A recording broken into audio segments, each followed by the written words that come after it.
Malfurion versus Uther. I will fight with honor. I must protect the wild.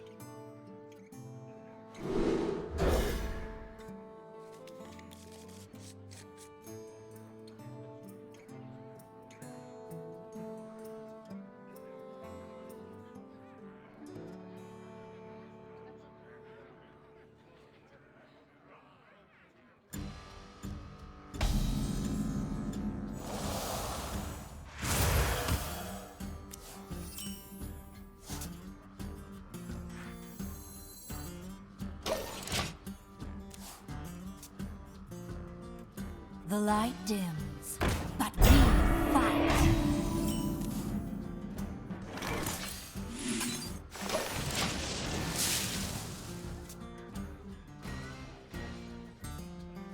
Muzzle their magic!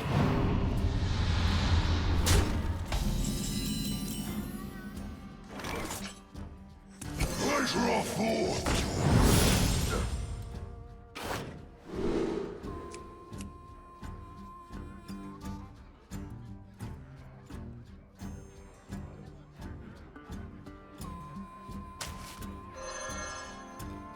Feel your blood run cold.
Muzzle their magic!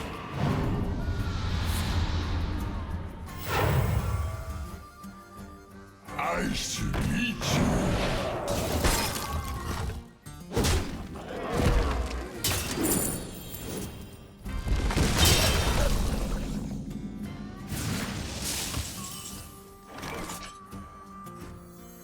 By petal and sword.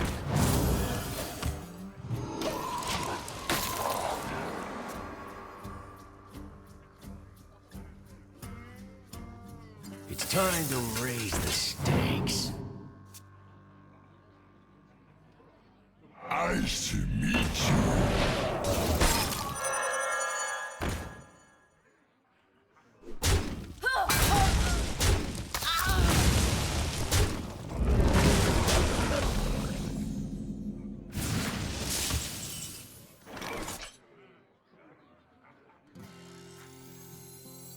Follow the flutter wings.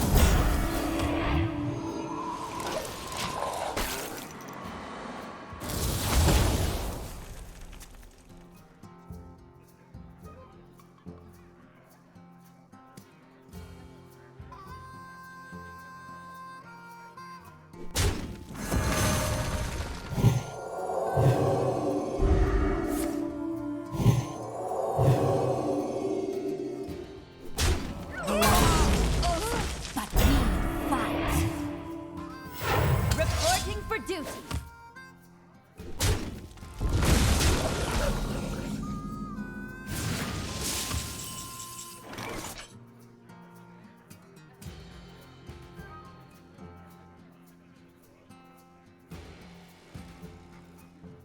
Wretched rights.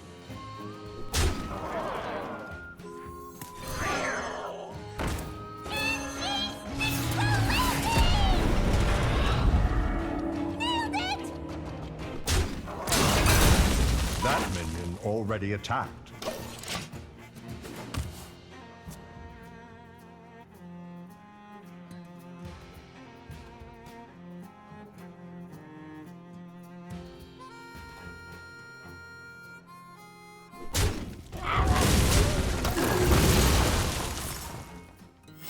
Reporting for duty.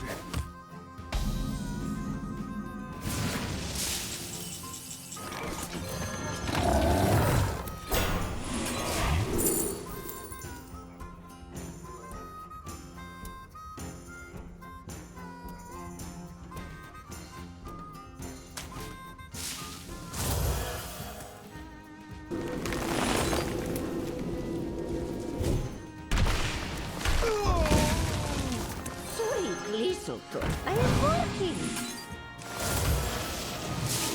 Wretched rights!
Move quickly.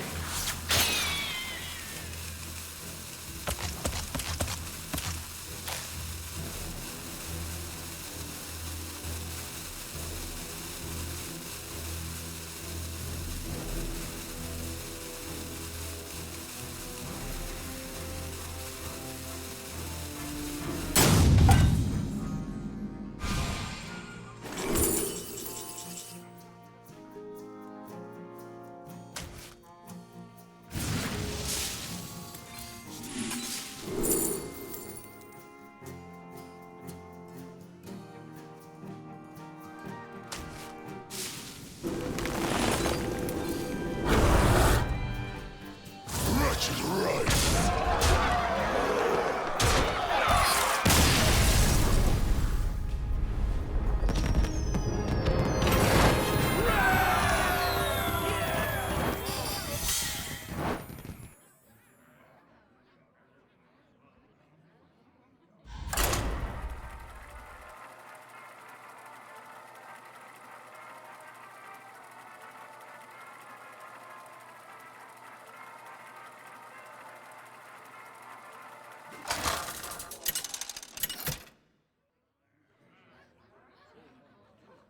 Malfurion versus Malfurion. Cenarius, guide me to victory. I must protect the wild.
Time waits for no one.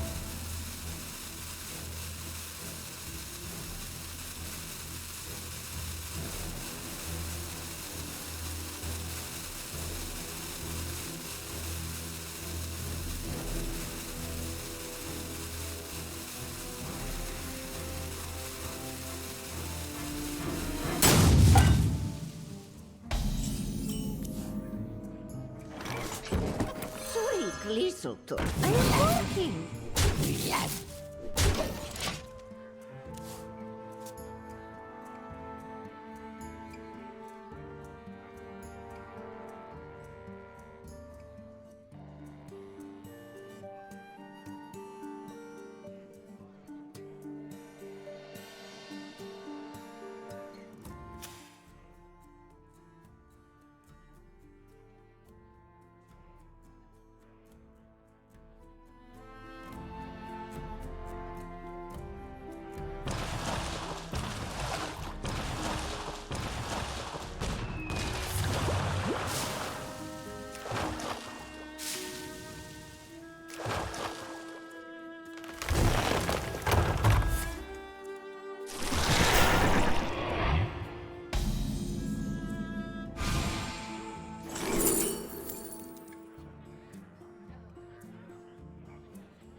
Out of my jungle!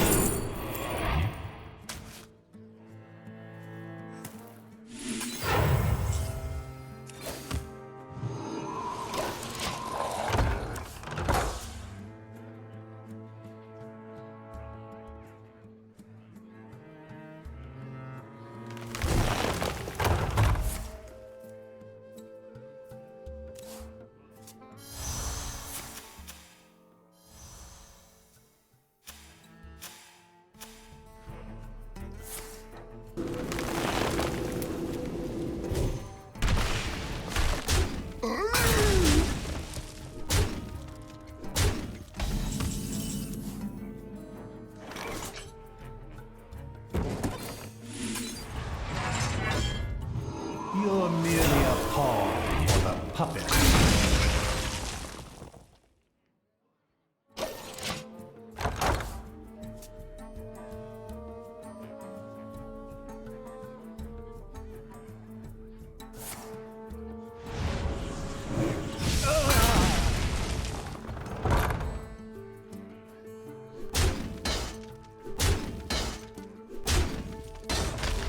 Witness true arcane magic.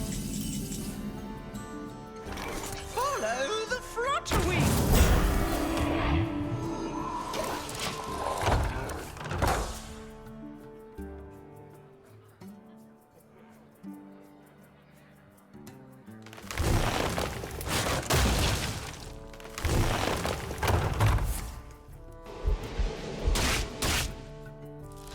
How enigmatic.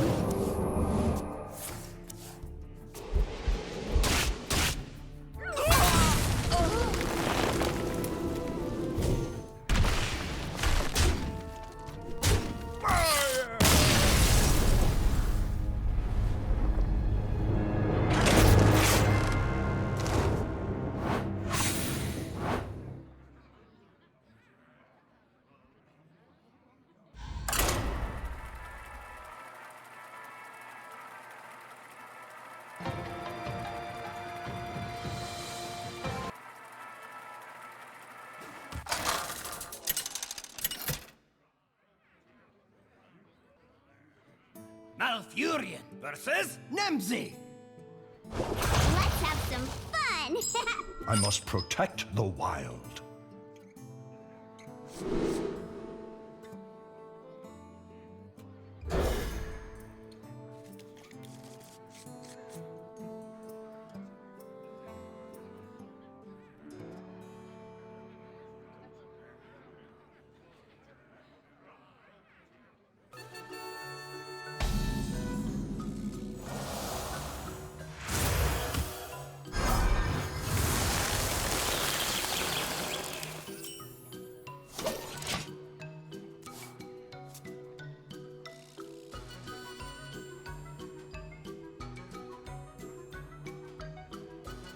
Go on, take a bite.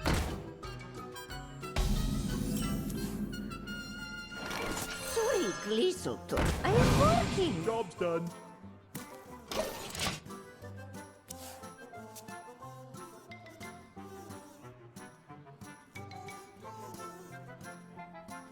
Pleasure of force.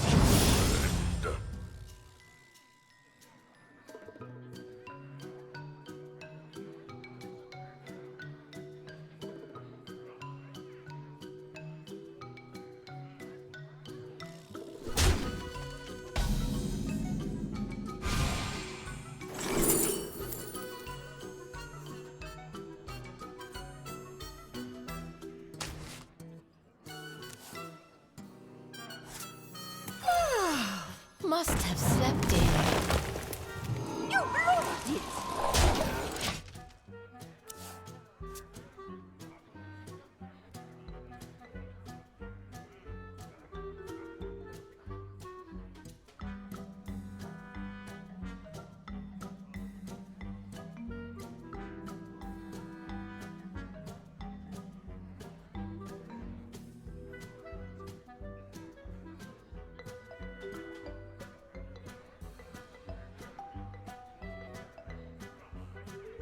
Enjoy your planet while you still can.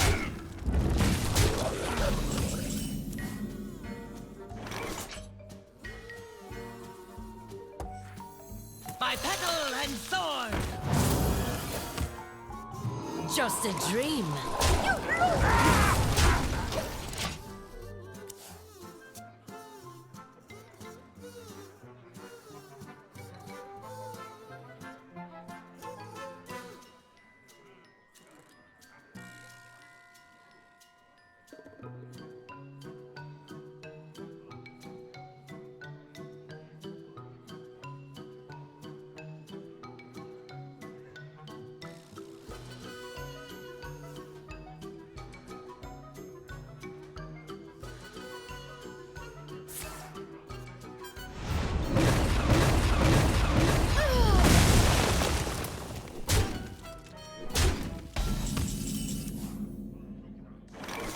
Pleasure of force.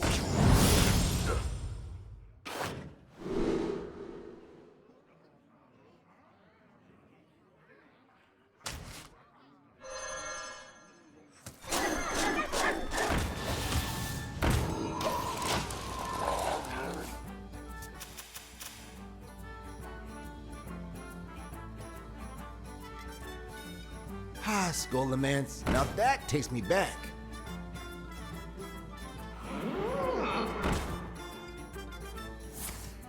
Good memories.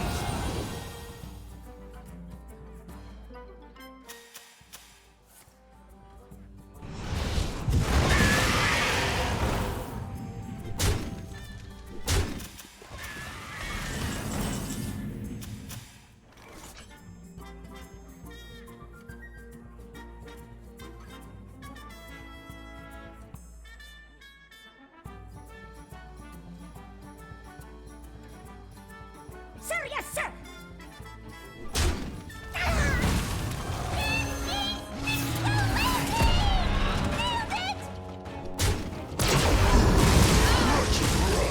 Sir, yes, sir! Sir, yes, sir! Sir, yes, sir! Sir, yes, sir! Sir, yes, sir! Sir, yes, sir!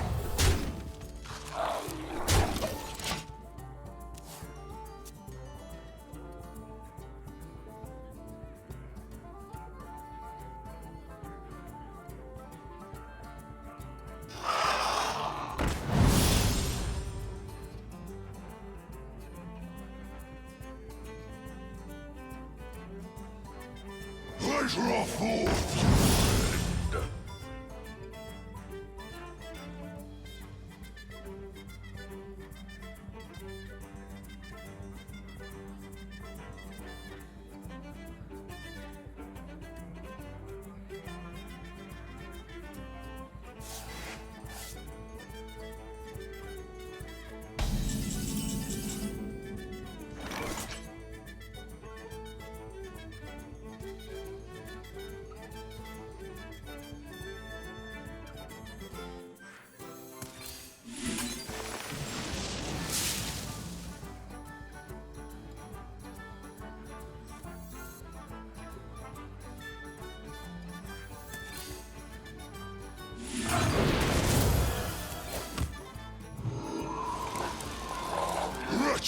rights! Sir, yes, sir! Sir, yes, sir! Sir, yes, sir! Sir, yes, sir! Sir, yes, sir! Sir, yes, sir!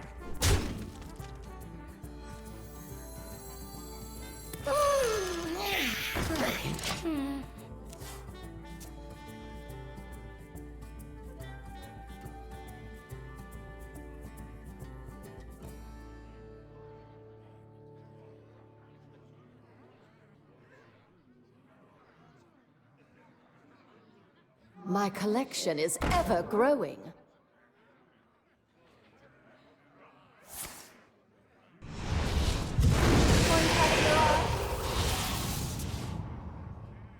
They haven't raised the alarm.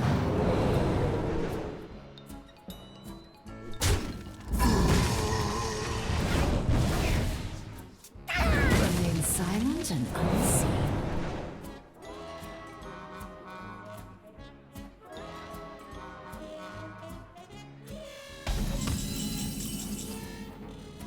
Wretched rights! Sir, yes, sir! Sir, yes, sir! Sir, yes, sir!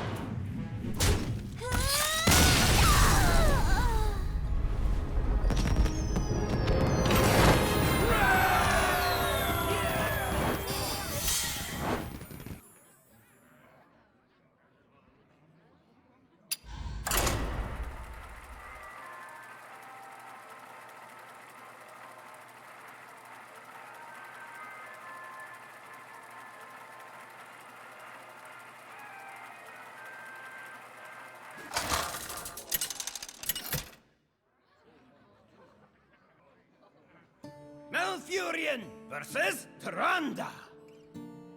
My dear Malfurion. My beloved Tyrande.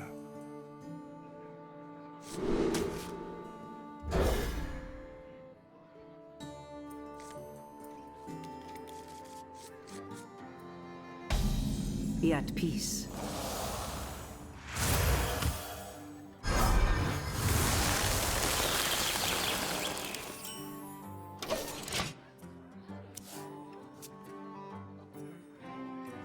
Starting the operation.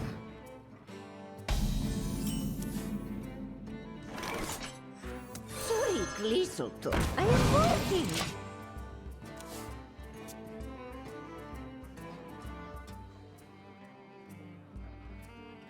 What pretty petals!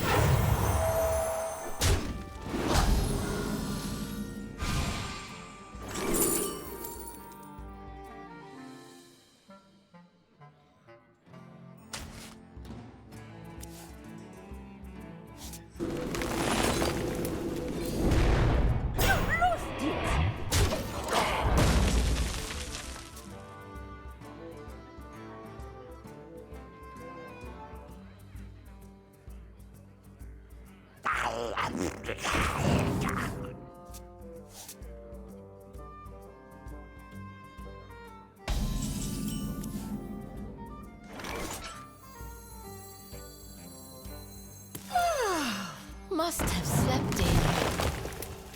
You lost it!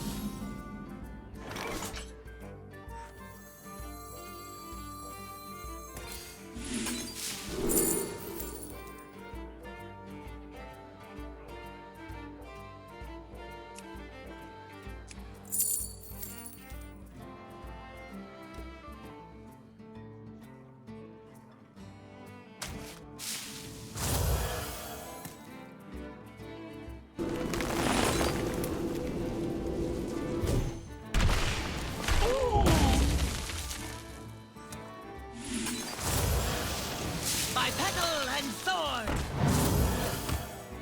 Just a dream.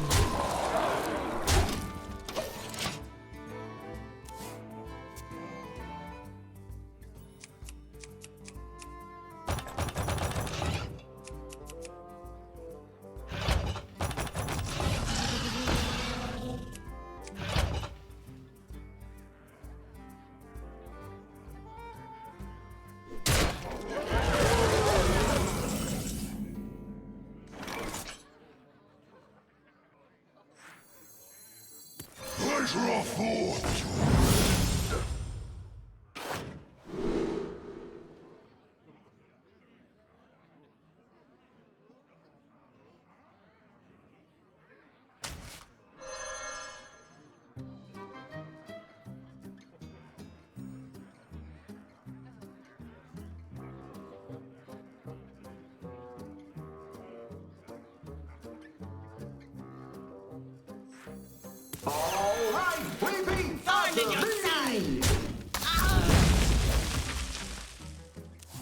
Just a dream.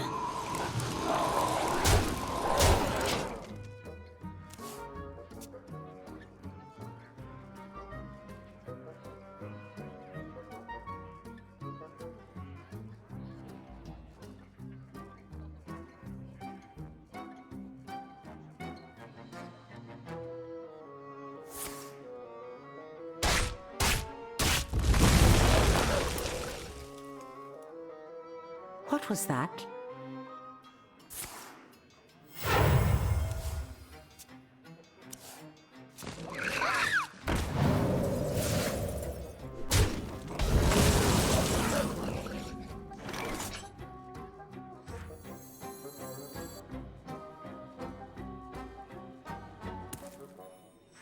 Follow the fluttering.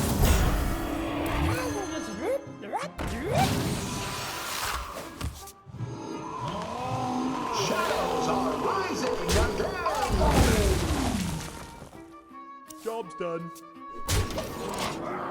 My hand is full.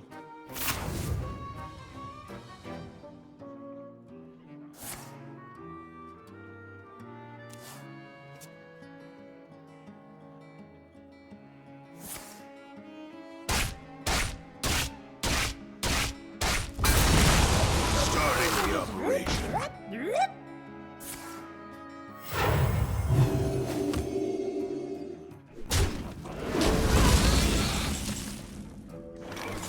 Follow the fluttering.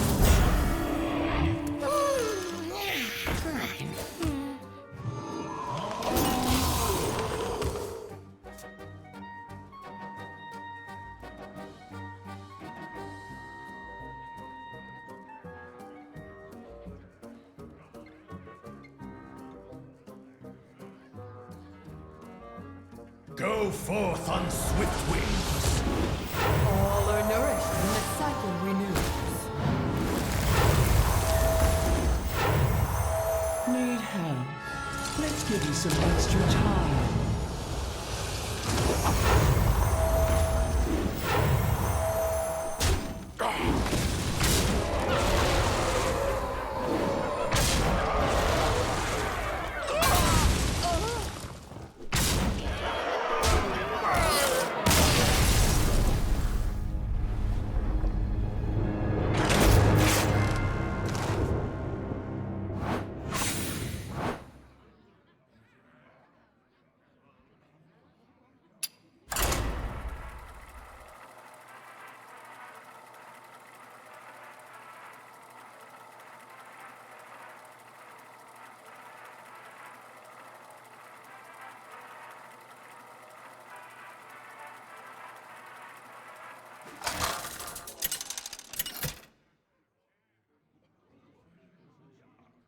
Malfurion versus Nova.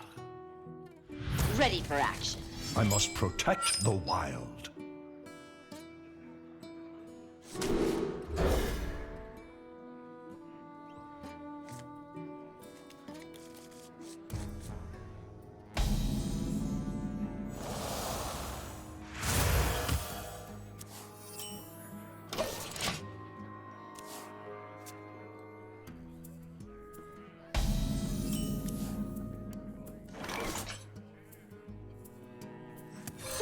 Lisotto. I am working.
eyes of flame, my cursed name.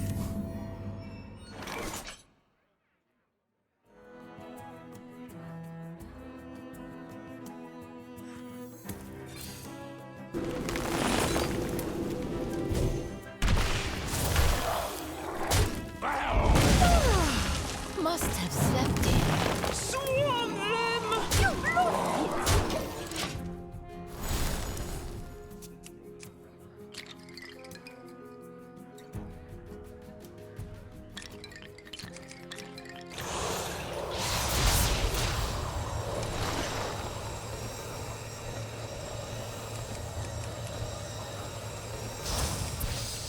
None can comprehend the expanse of my power.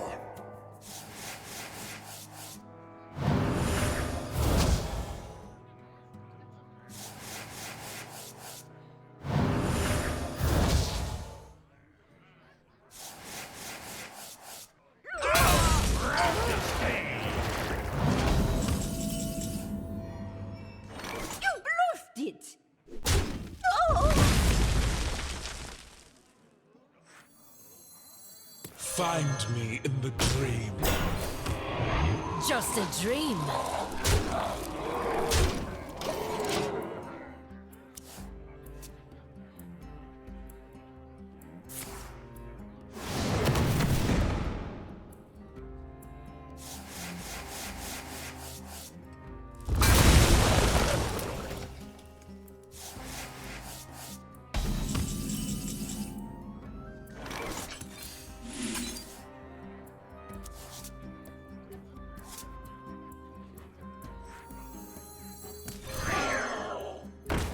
Out of my jungle!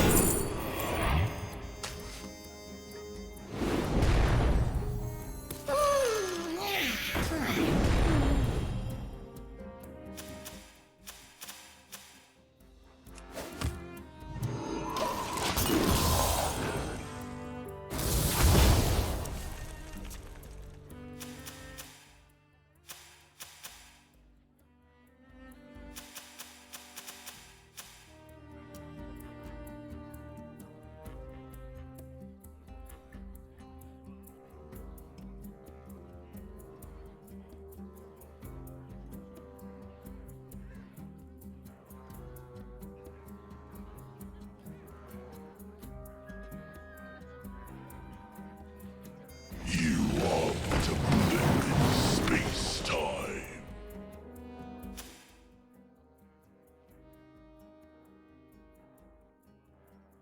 None can comprehend the expanse of my power. All is in me. Take heart, young one. Earth Mother.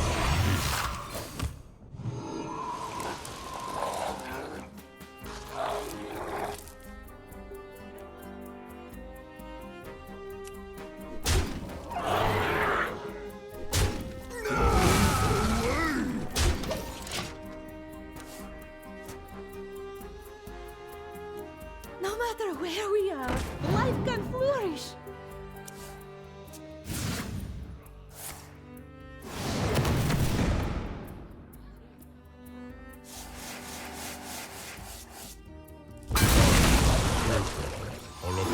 Gravitational wave!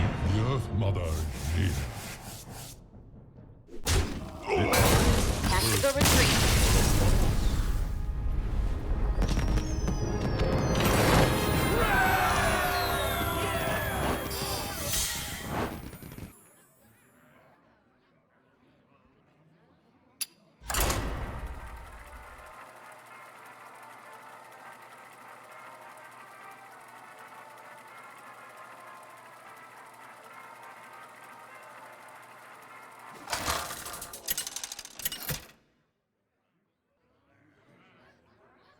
Malfurion versus Uther. Glory to the Alliance! I must protect the wild.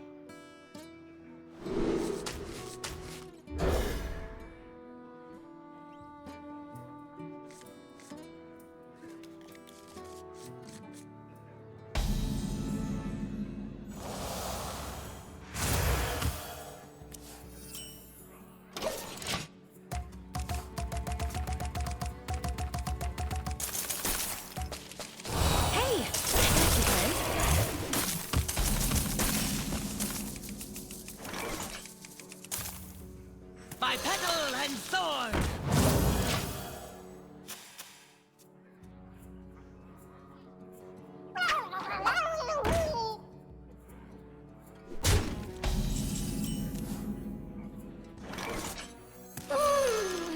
Thorn in your side!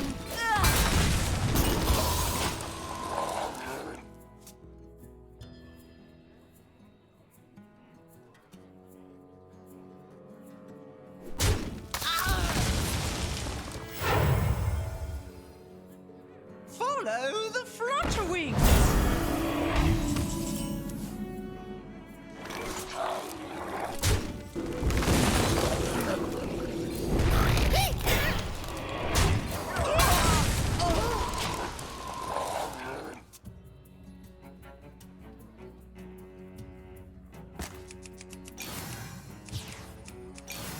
Follow the flutter wings!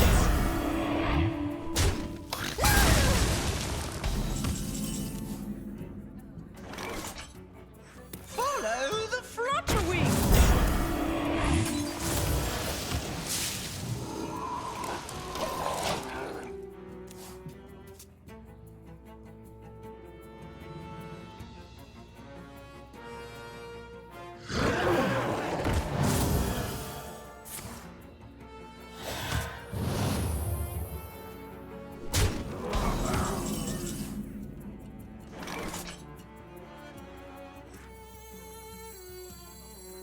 Follow the flutter wings! Swarm them!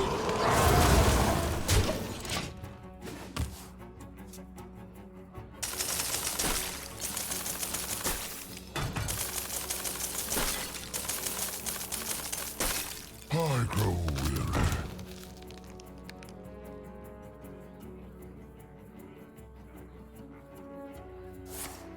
One shot, one kill.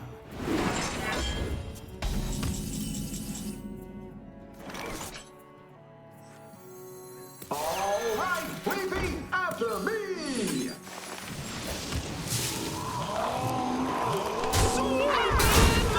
Swarm them!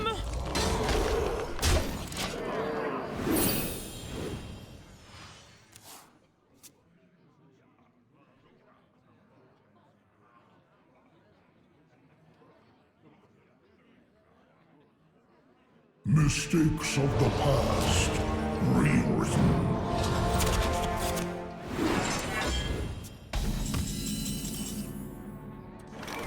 Sorry, Glisotto. I am working. Glisotto. I am working.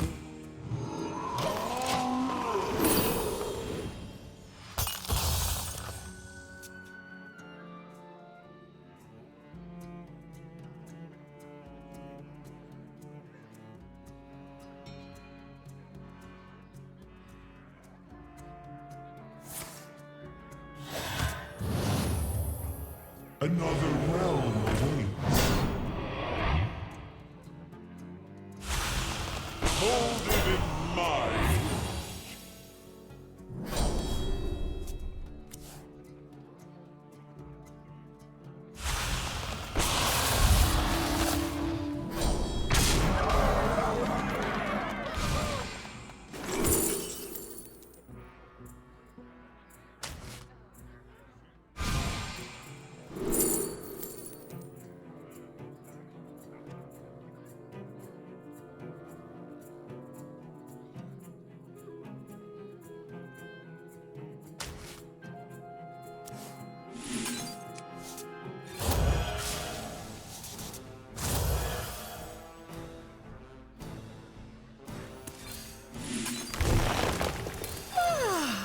Must have slept in.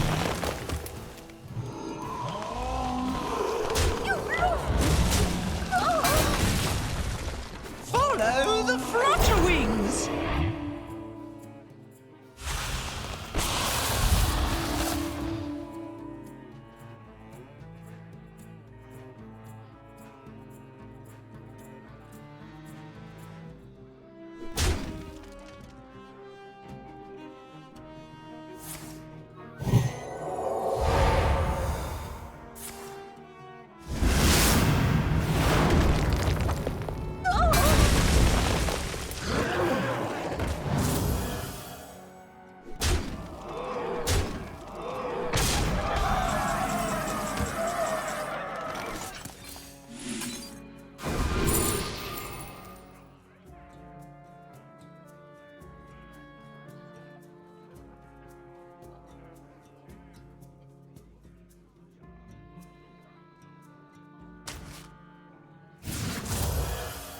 Our power is in our people.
Malfurion versus the Lich King.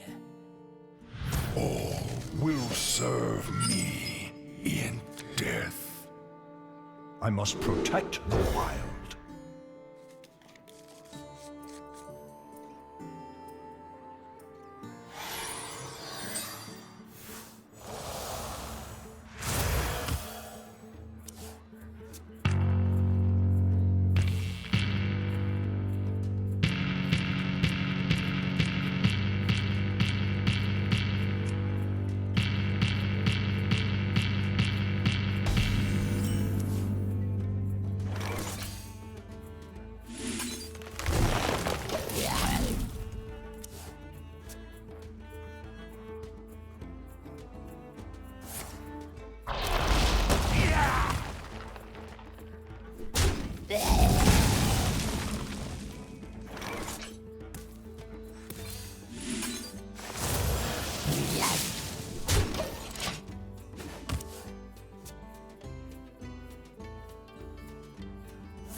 Follow the flutter wings.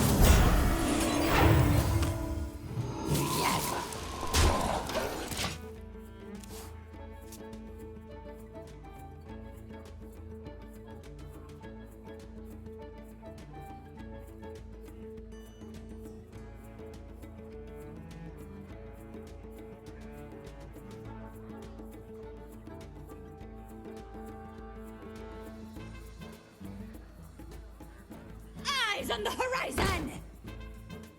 Nothing gets past my house!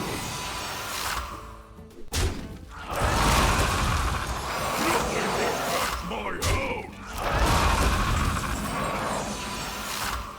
Swarm them.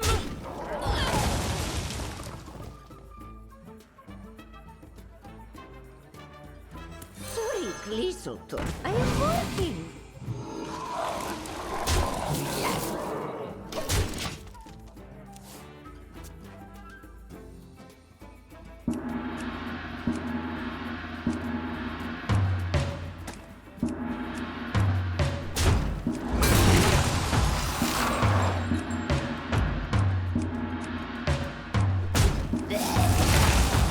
Eyes on the horizon!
my jungle!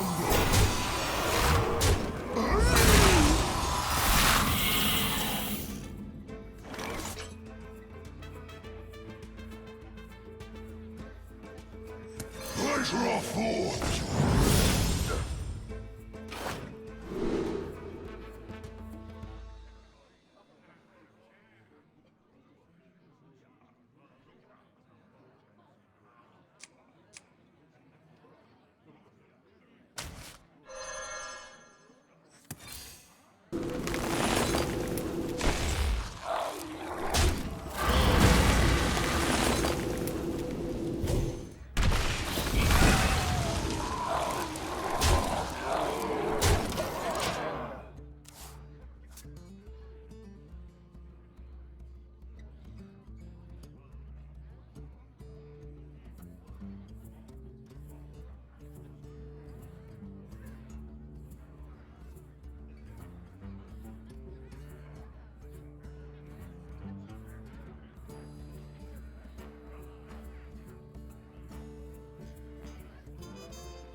The citadel stands strong!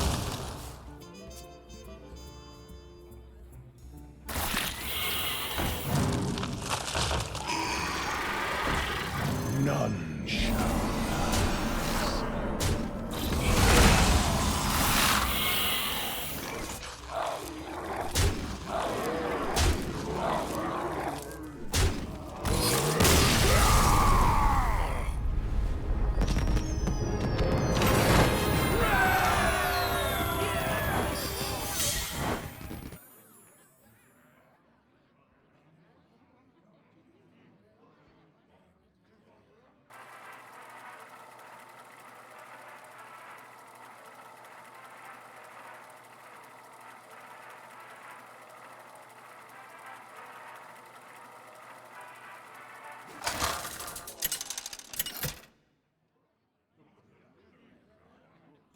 Malfurion versus Rexar!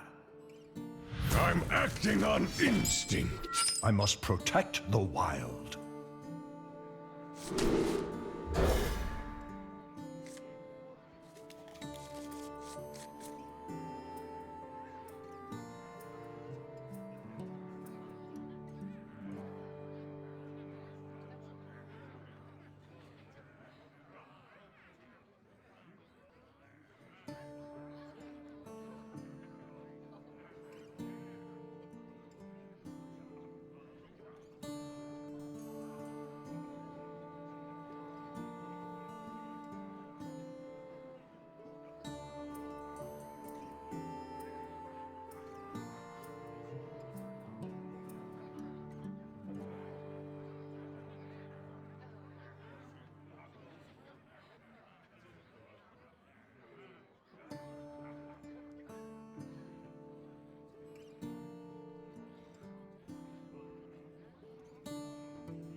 Quickly.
Quickly.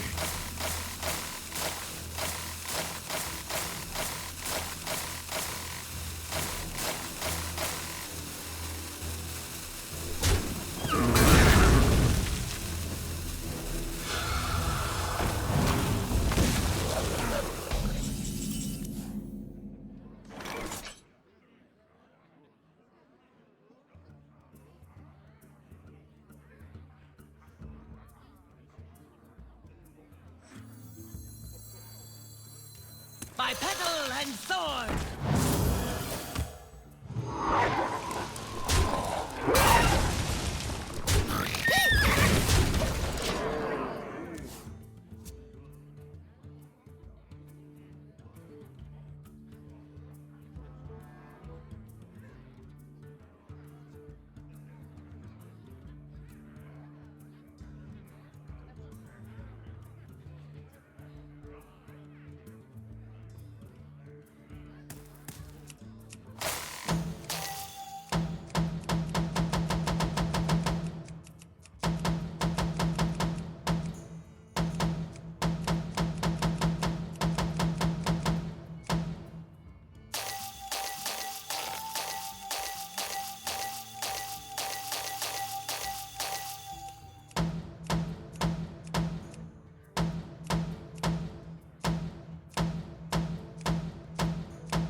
What to do? Follow the flutter wings! Thorn in your side!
quickly.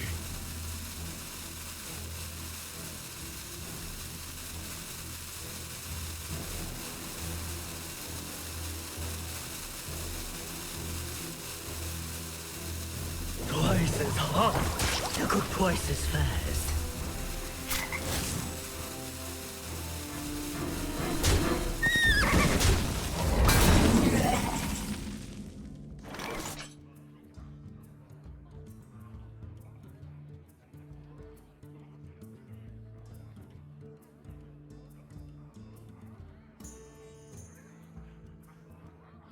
Pleasure forth!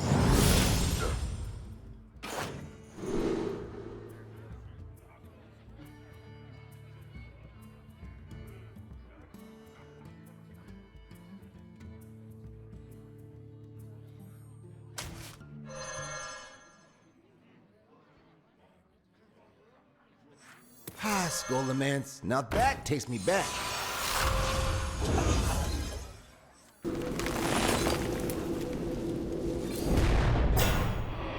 Good memories.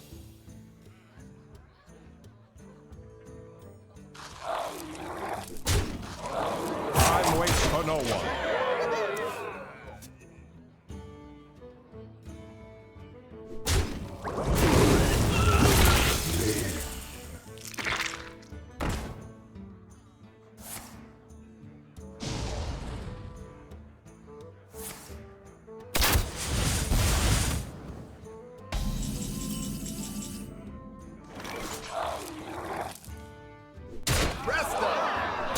Wretched rights!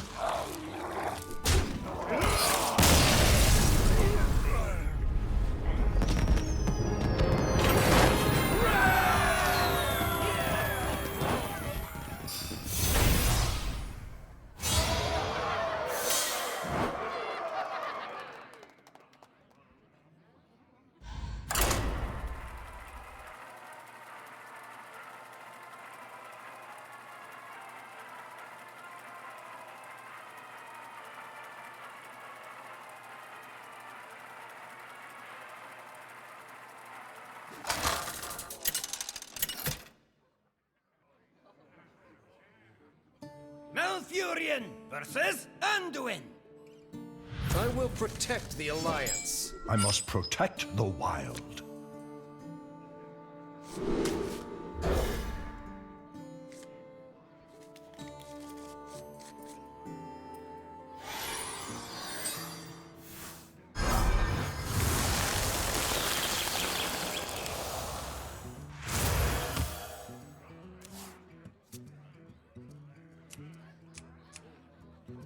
Starting the operation.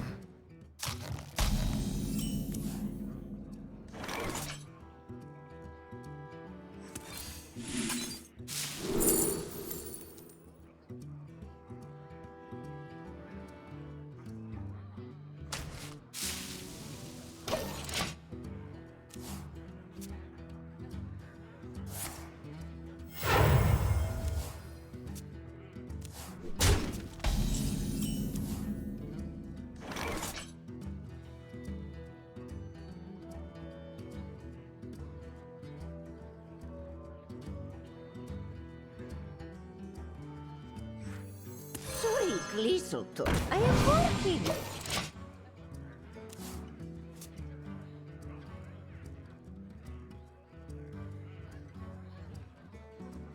Starting the operation.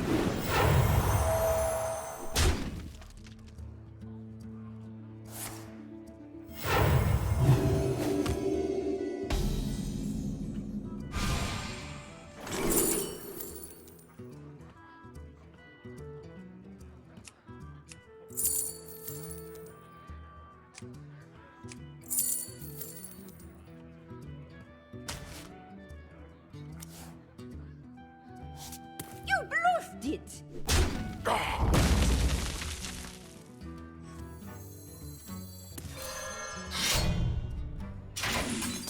For the wilds.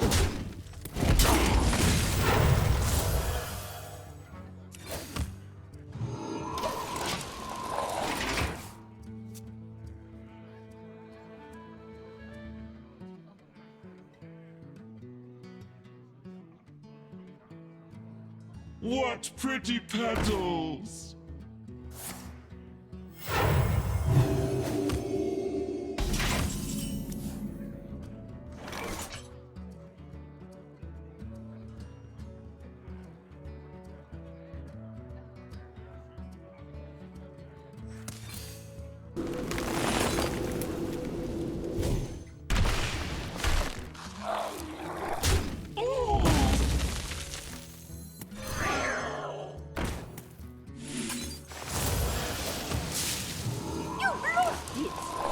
For the wilds.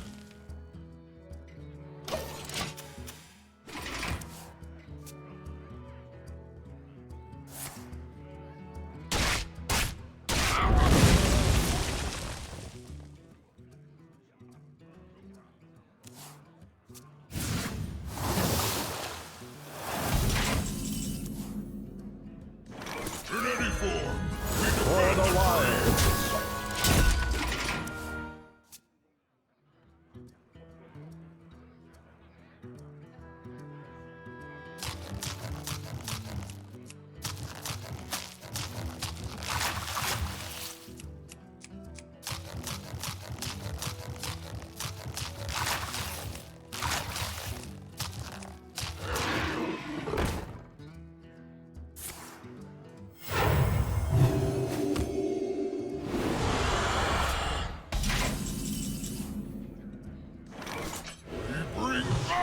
For the wilds.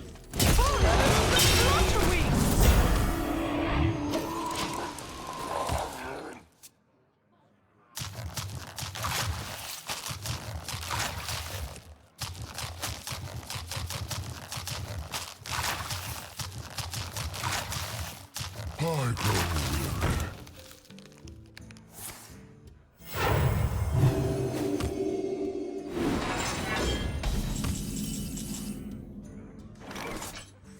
Follow the flutter-wings!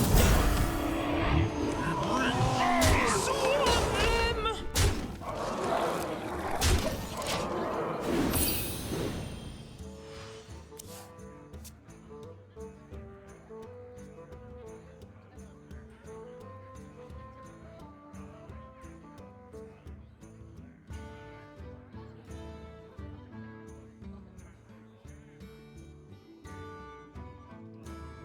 Find me in the dream.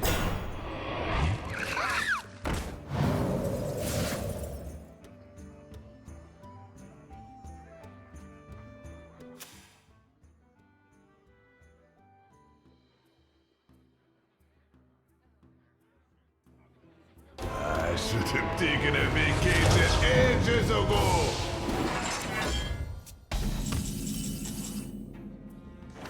Bring knowledge!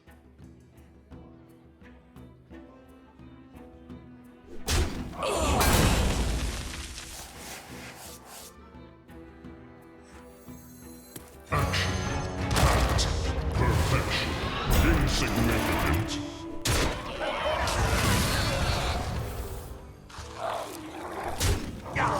Swarm them! Swarm them!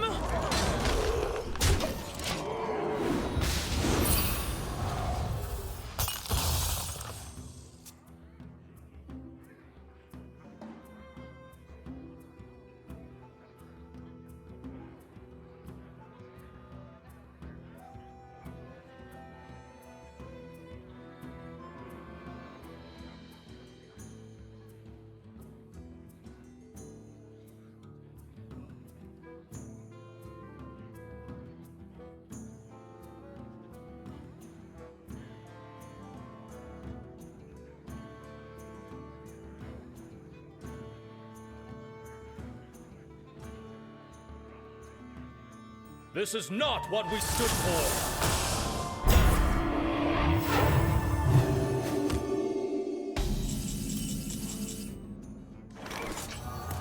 None shall pass. Insignificant.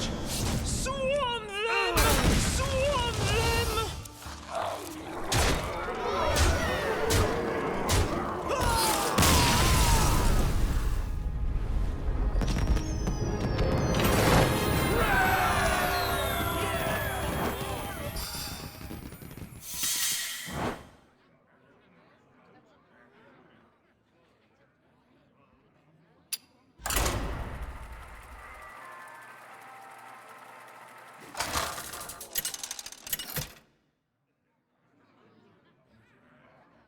Malfurion versus the Lich King.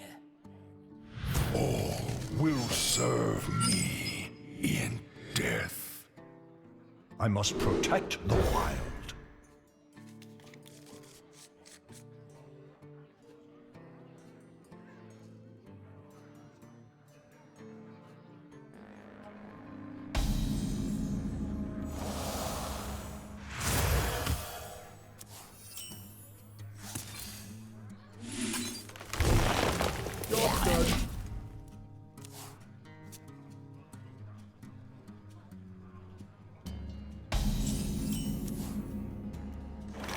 Pleasure forth.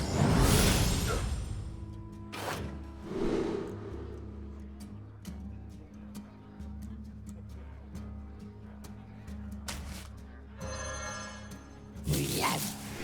Yes.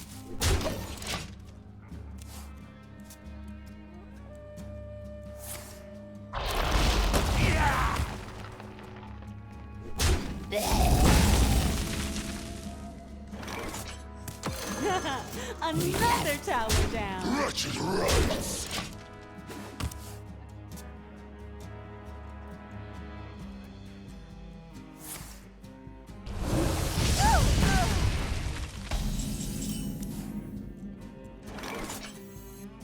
Find me in the dream. Yes. Wretched rights.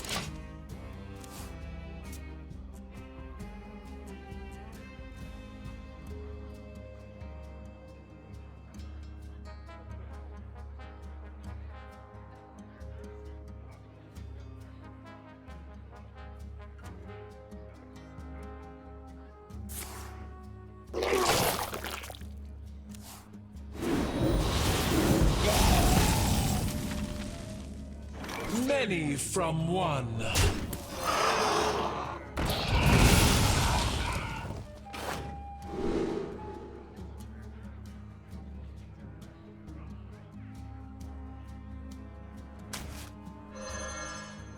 Wretched rights.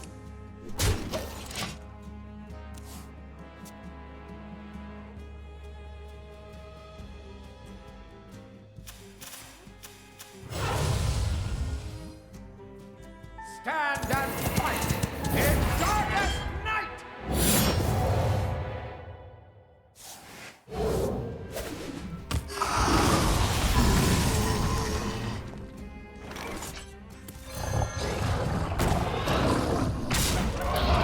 Many from one.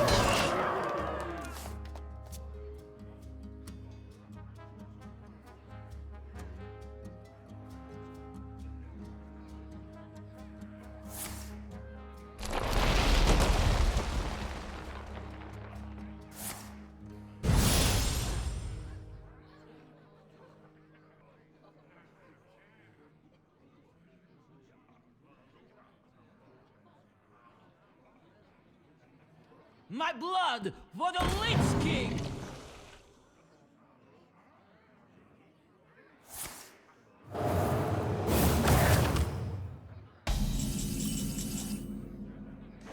Follow the Flutterwings!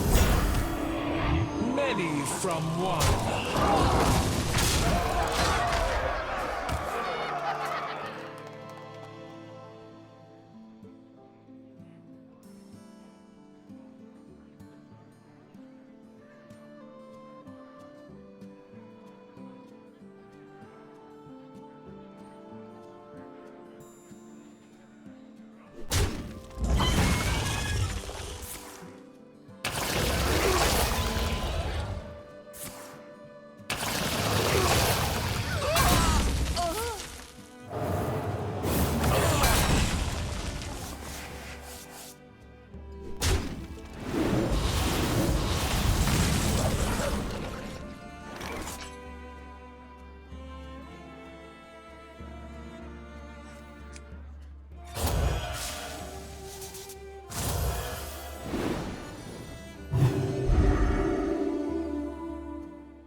Stop and smell the flowers.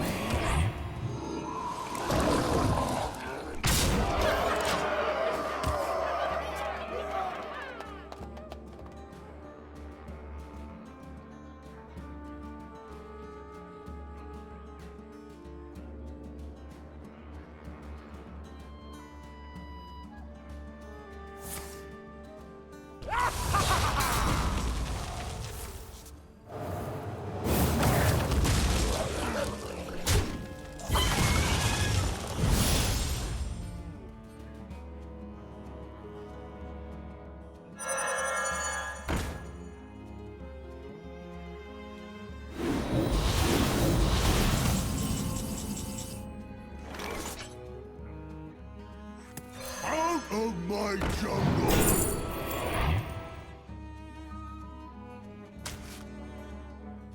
Follow the flutter wings!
Insignificant. All right, repeat after me!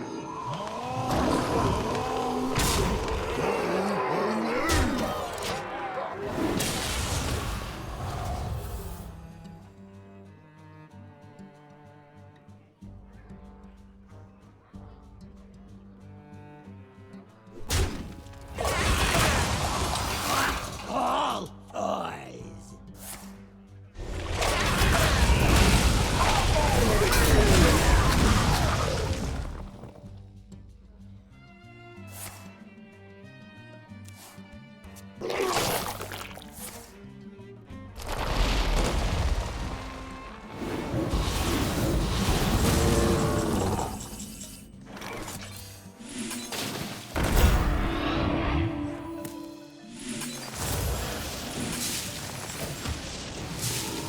Insignificant.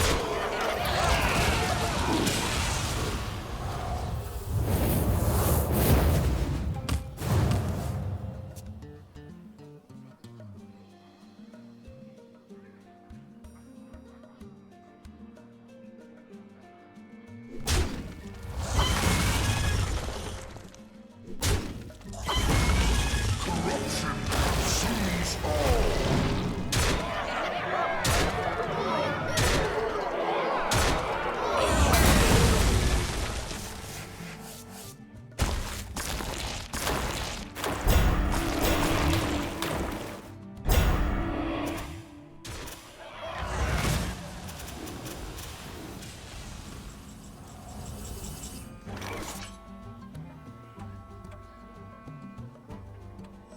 Sweet Gleaselton, I am working.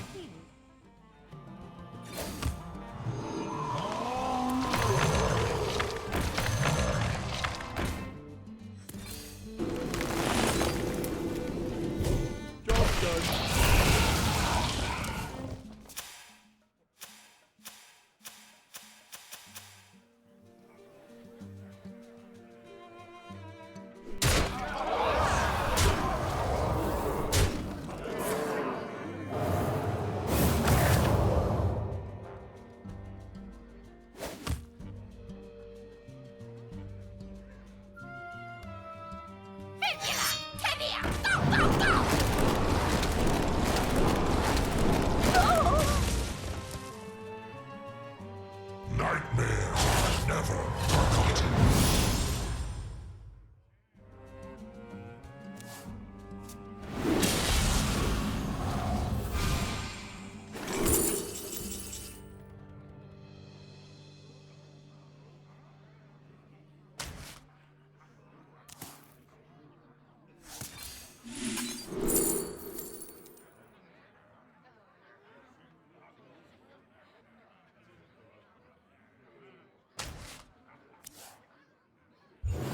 A recurring dream.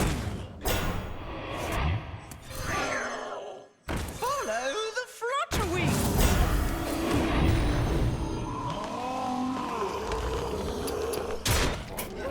I concede.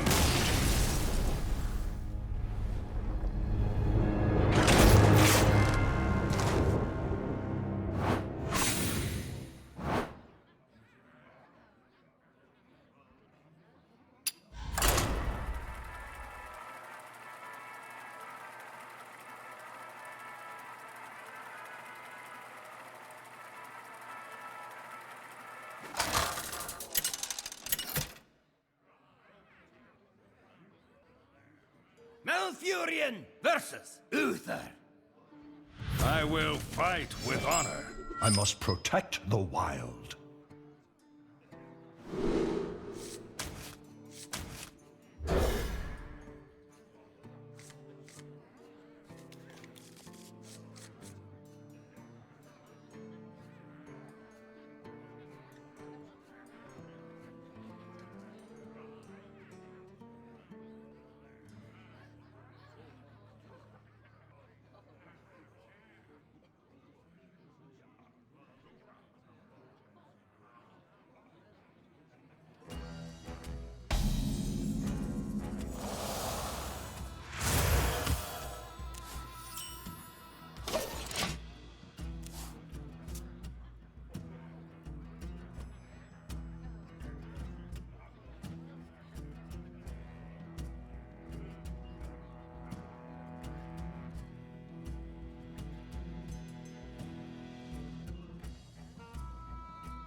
Find me in the dream.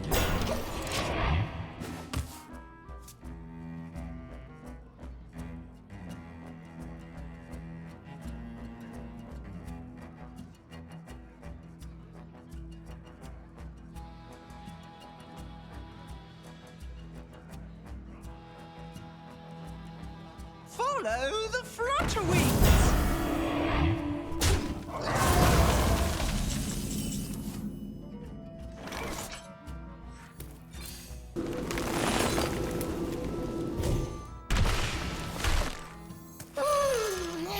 Many from one.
Out of my jungle!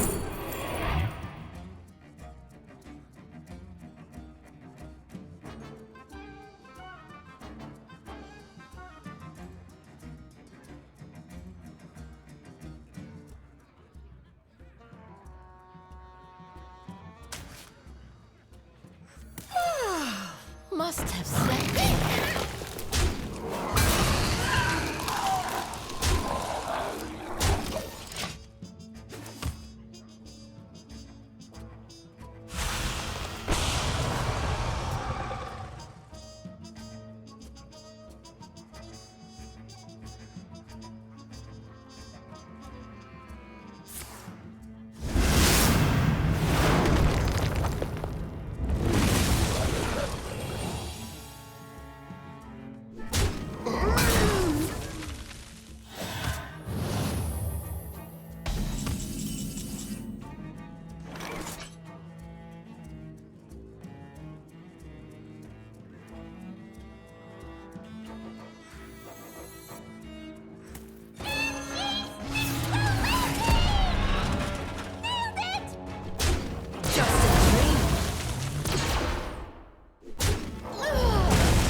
Hold it in my image.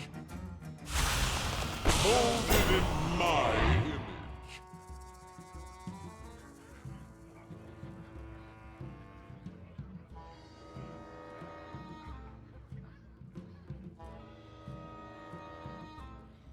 You won't find quite a magically aged cheese.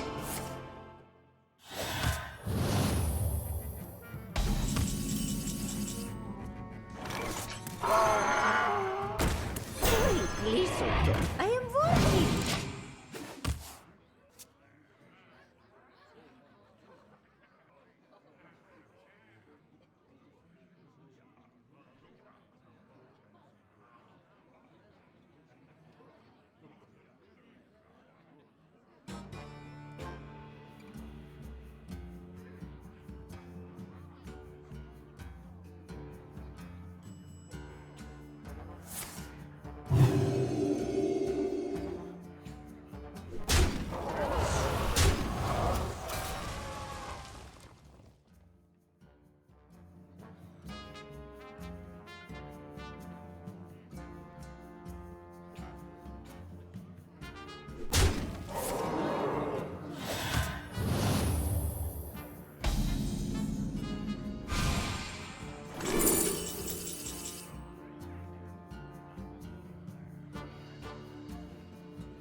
I have no time for games. Yes.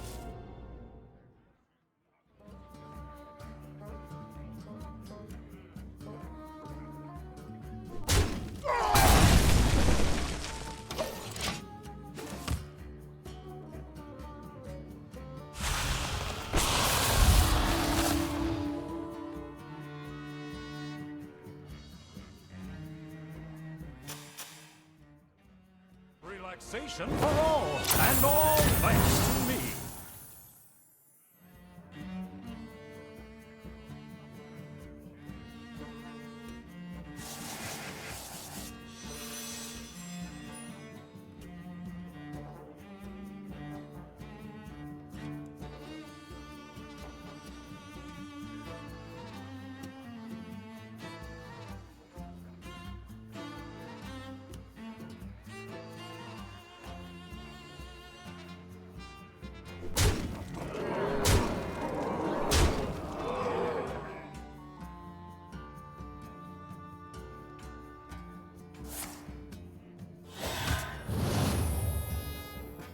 Move quickly.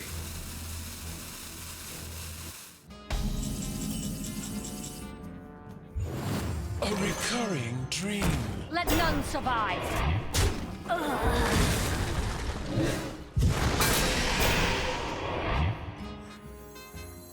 can wait no longer.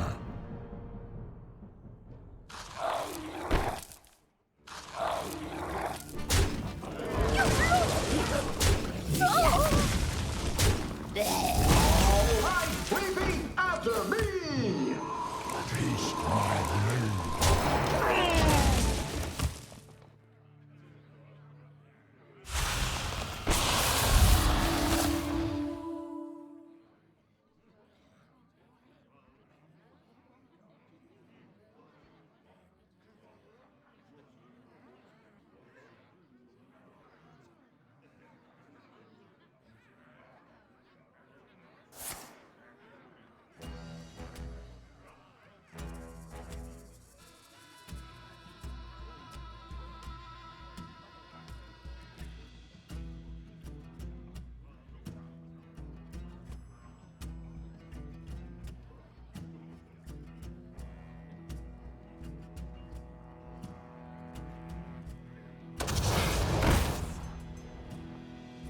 Everything is a melting pot.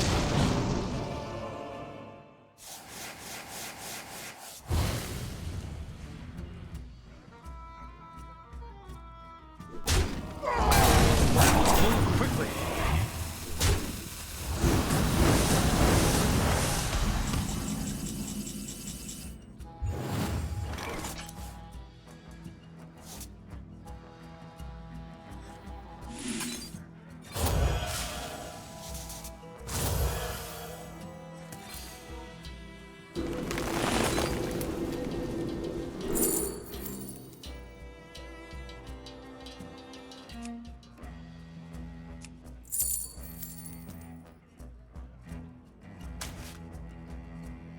Taste my blade. One from many. Well played.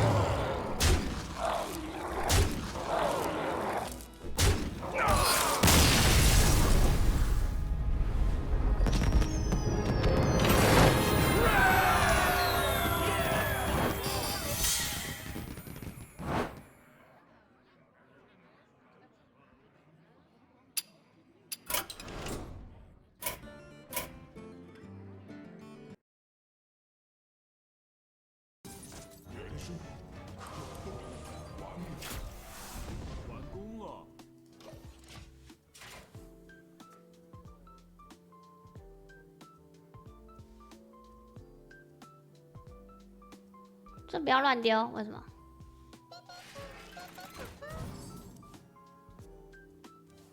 那要拿来解怪的。好，下次知道了。我的头被大海拔掉了，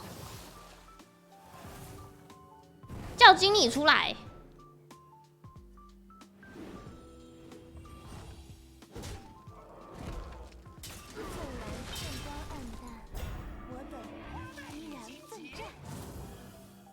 打不赢，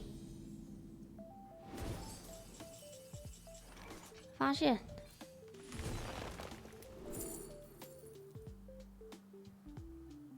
抽宝抽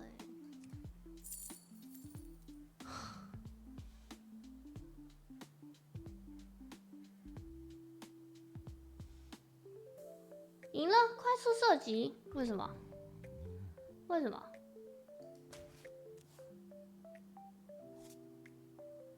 哦，8、9、10、11、12、13，哪有斩了？啊，这个怎么破？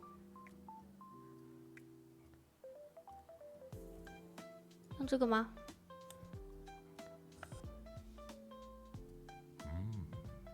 武器可以打，武器没用过，我看一下。时间快要没了，独自猎杀。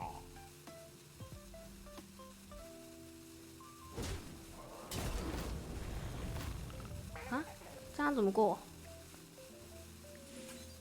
不是啊，这样怎么打啊？你还要丢一张，不然可能会爆牌。我知道。可是我在想我的头要丢谁而已。我卡住了。只能丢31啊。因为你这21，像这个21又不用，我卡住了。也撞不到东西啊。21撞这个31可以丢。哎，我看一下。诶，这样还是会爆牌吗？为啥要投降？会，有可能。因为我不会打。没事，有机会。头会先来。不会打就想投降。挂不啦，让我爆牌了。爆2张。对啊，我要复盘啊！我正要打开记牌器啊！我要看一下刚刚为什么啊？刚刚是我听，因为我听。是烧猪。啊，他那边跳崖，我是必死呢。我感觉好像不管怎样我都得死。炙烧烤猪。啊，这一跳一个这么打。完了，这里有一个12、12，很危险，很危险。哎，如果你再请他睡觉，他会再占你3D 吗？很拼哦。已经不用请他睡觉，很拼哦，我这边直接睡觉。不是啊，如果这边你没死，你请他睡觉，他会再炸你3D 吗？应该会。不会啊。不会啊。不会吗？会，他们说会。反正我先给他睡了。老师，阿威，怎样？老师现在这个情况啊，应该是要先养他们，还是先射？养啊养啊，养他们养哦，养。养，我不会。对，全部养一养。养，全部养好。养再养，没了啦。好养。没有费用了。阿威，我看你打。我开了。养。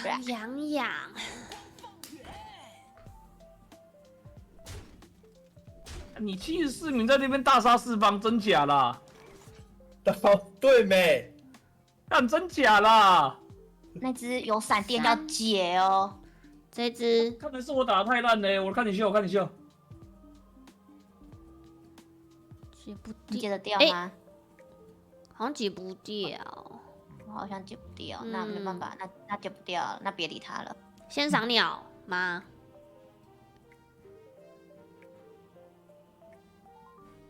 赏鸟吗？还是继续讲？怎么可能赏鸟？居家都加一半的。按应该要加肌肉贝贝，还是直接加这个了？费用高的先用啊。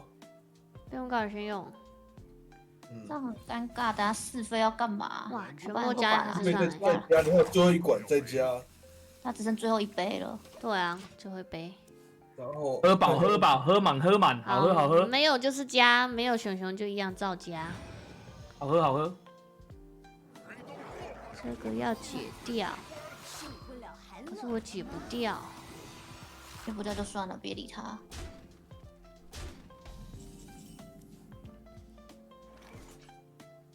他会一直让大家有重生，对不对？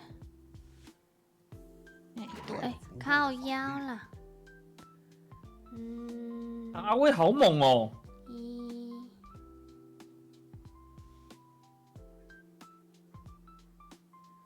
！32的狼。阿威这里看起来好猛，很稳啊，感觉。你刚刚有出，你那个53是裸下哦？怎么可能？哦，我没看到你有猪，猪已经死掉了。那如果没猪嘞，会裸下吗？会啊。没猪53就是请他去死哦。干，这只他小啊。完工了。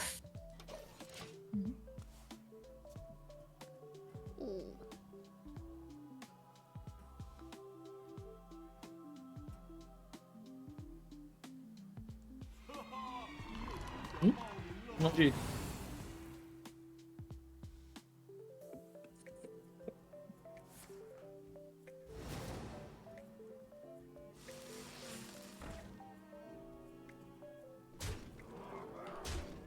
谁？主播，我朋友龚宇谦今天生日，可以跟他说生日快乐吗？今天他生日，真假？生日快乐！哦，生日快乐，生日快乐！那他的愿望可以帮我许愿，说就是这次的那个炉石可以打赢吗？可以吗？他的生日愿望可不可以用在我身上？拜托，4、5、9、12，先下班。东东啊！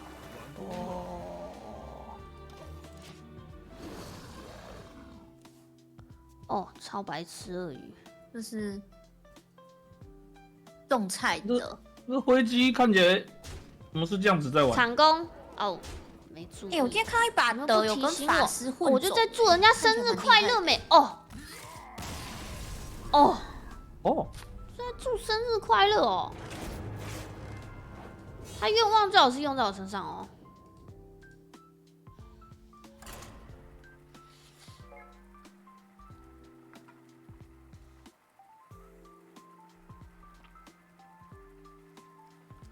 4费要打3费绝场。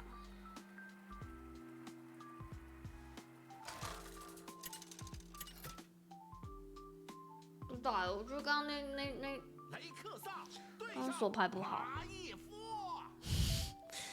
怪手牌。我先手。1、2。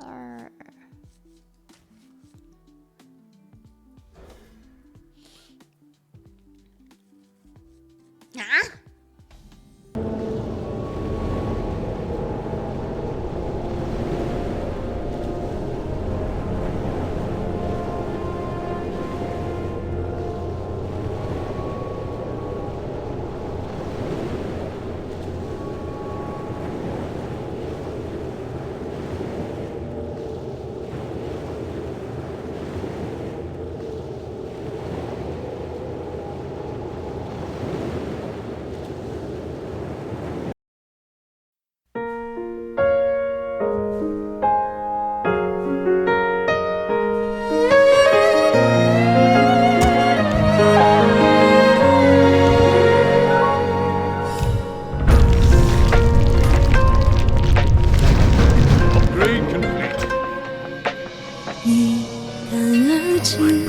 爱恨嗔痴的感觉，忘记你，一杯一干而尽的黎明，我在南极憧憬你的北极星，我跟你不信星星不相依，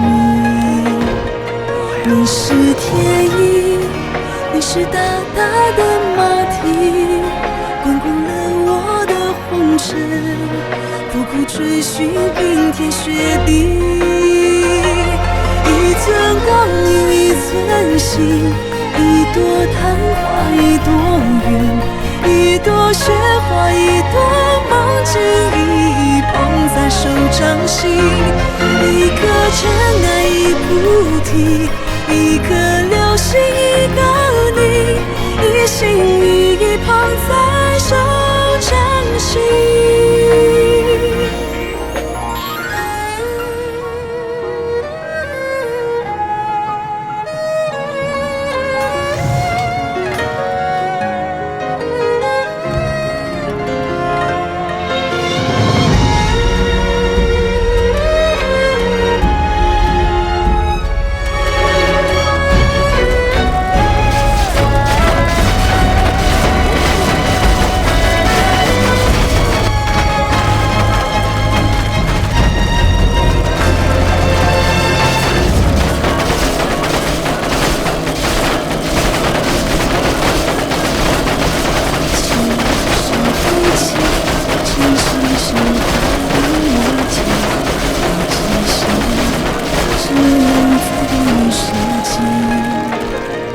你是天地。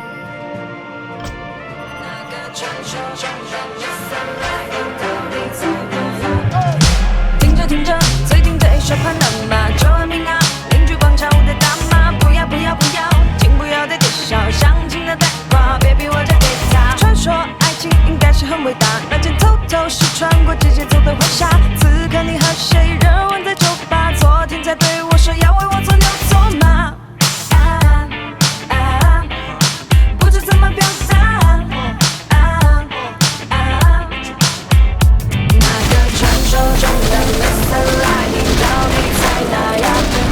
现实中的渣男，你就早点甩了吧，给自己放个假，天亮就出发，飞往另一个城市，说走就走，逃离的巴拿马，去巴拿马。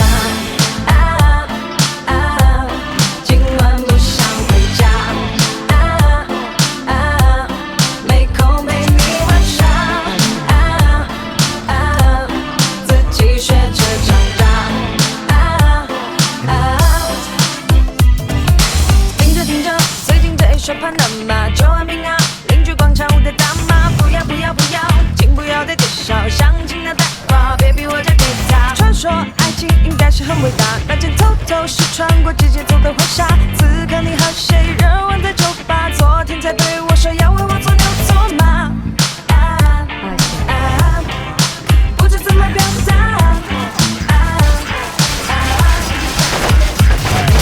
传说中的MadamelClara到底在哪呀？那个现实中的渣男，你就早点甩了吧，给自己放个假，天亮就出发，飞往另一个城市，说走就走，到底的巴拿马，去办了吧。今晚你想回家？没空陪你玩耍。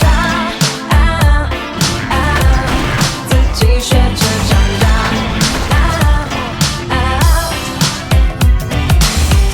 虽然还是会挣扎。你站在门口道歉，手捧着鲜花。妈妈说那是爱的代价，一个耳光在背上两句祝福的话。那个传说中的 Mr. Right， 你到底在哪呀？那个现实中的渣男，你就早点甩了吧，给自己放个假，天亮就出发，飞往另一个城市，说走就走，到位的巴拿马，去贝勒马。今晚不想回家。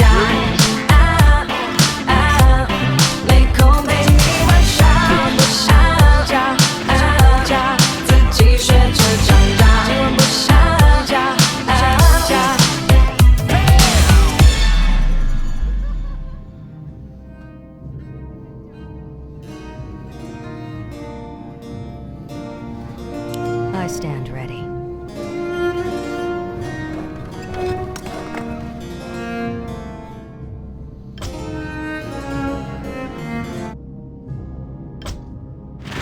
I stand ready. Enlighten me.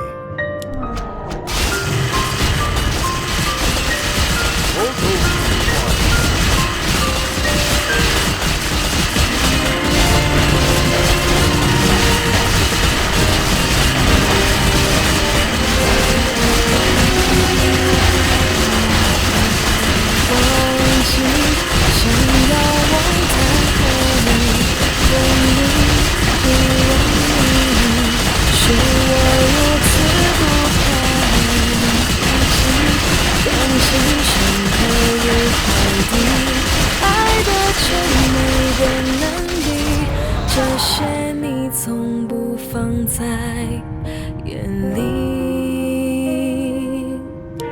想你不只是因为空虚，说到底是真有感情不骗你，甘你全世界为敌，为了你受尽委屈，这些我甚至都愿意，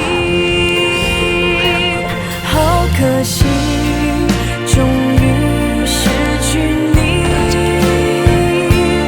对不起，我已经尽力，我没有放弃，只是不见你，以为这样就伤不到自己。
起，我已经尽力，我没有放弃，只是不见你，以为这样就伤不到自己，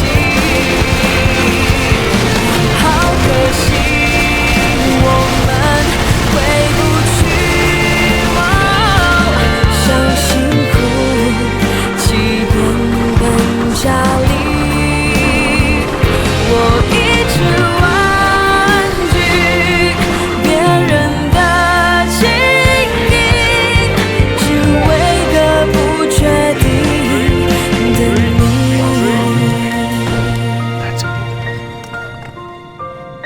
Job done. I am prepared. No troubles. Upgrade complete. Job done.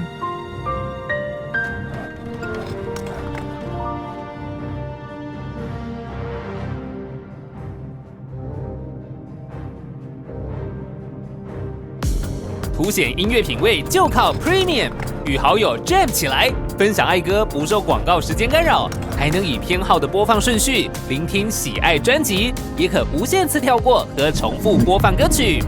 点选横幅广告获取更多资讯。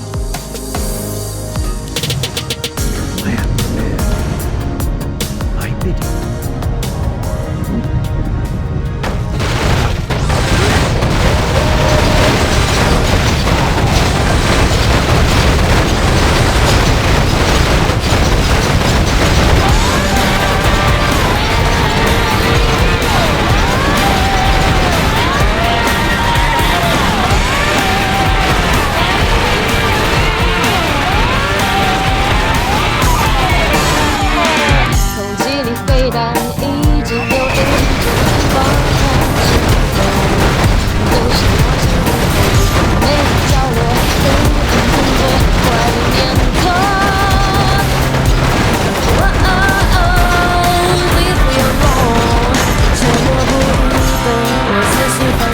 想逃走无力挣脱，他的现场风感到凉风，争来争往，尽是陌生脸庞，绿灯照亮我的脚步，再有半方向。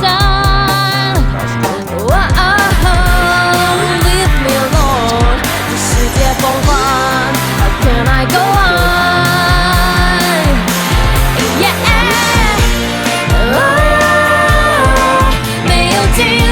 黑色城市的沙漠，没有出口，蓝色忧郁围绕我。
on, Master. 用笑撑住，说好这次会许哭。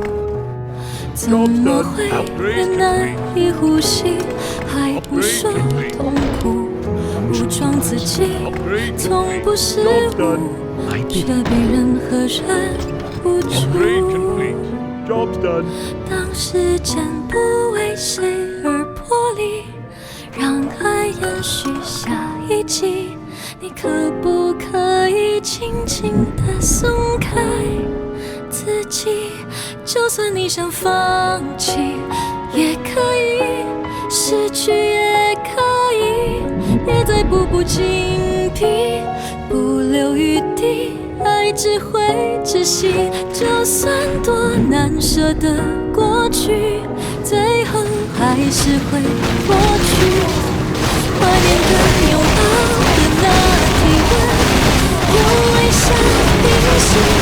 就算你想流泪，也可以；任性也可以。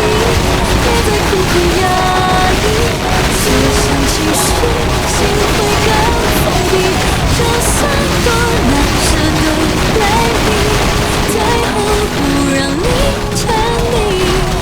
就算一个人。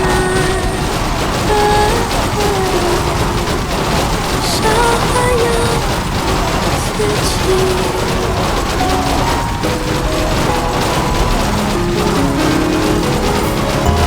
怎么会一再的想念，还不说在乎？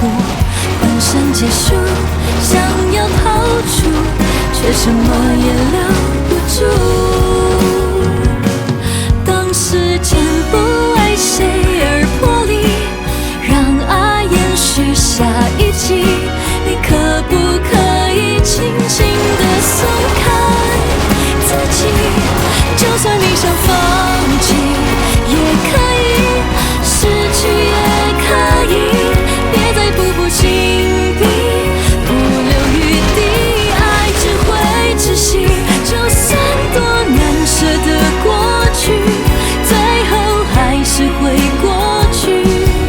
怀念的拥抱和那体温，用微笑平息。就算你想流泪，也可以；任性也可以。别再苦苦压抑，所想情绪，心会更封闭。就算多难舍的泪滴，最后不让你沉溺。就算一个人，至少还有自己。当世界不因你痛心的领悟，贴心的让你返回上一幕。还有那热烈的曾经伴随着你前行。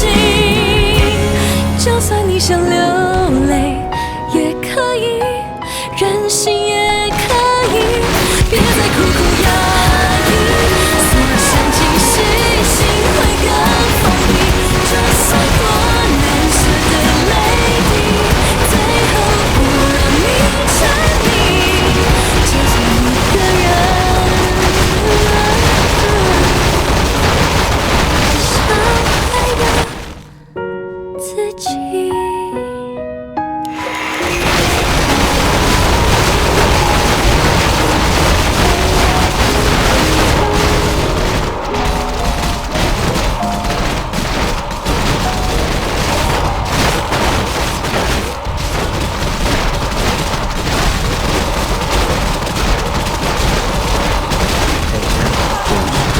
Hey guys, it's Brandon Beal here. 我的新歌 Old School is out right now on Spotify.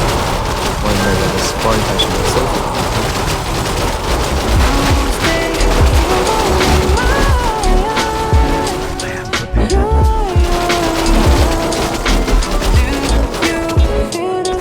我们的爱无需再快。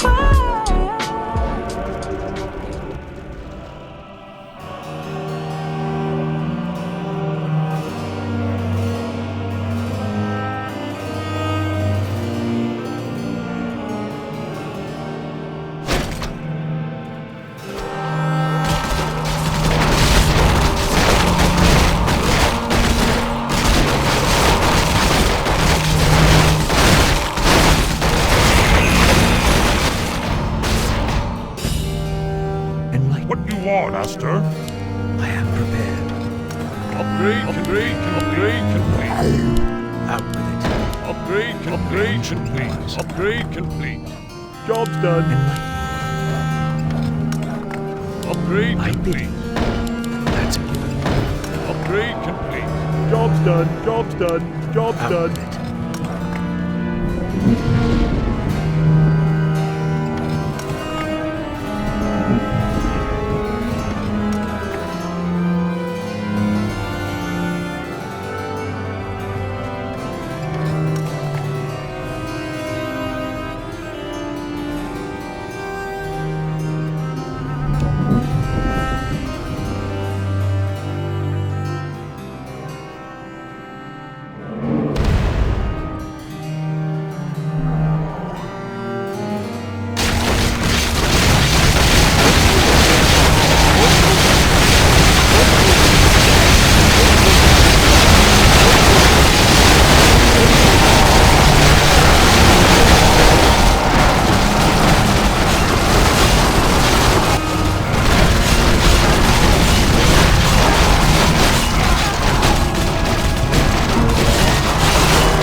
Research complete.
Enlighten me.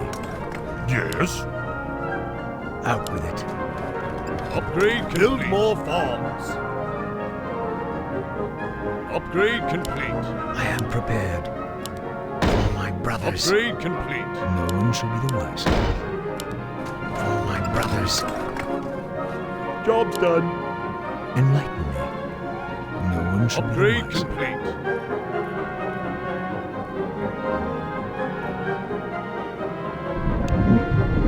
Belle mie belle, in coito borghese toccare il film dell'avventurivoglio di quella giovin che vedeva a tempio a Klarvesi ogni festa. La sua dimora in un remoto calle misterioso.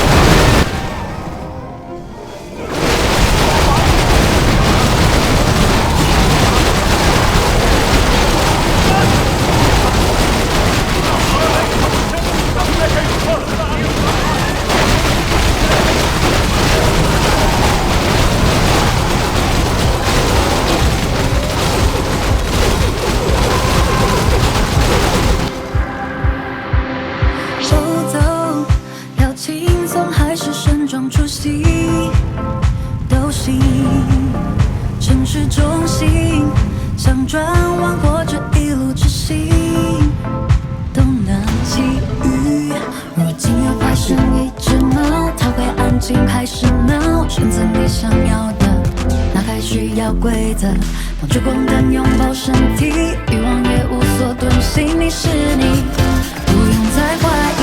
身上花朵长成千万种面孔，何其荒谬，结成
complete.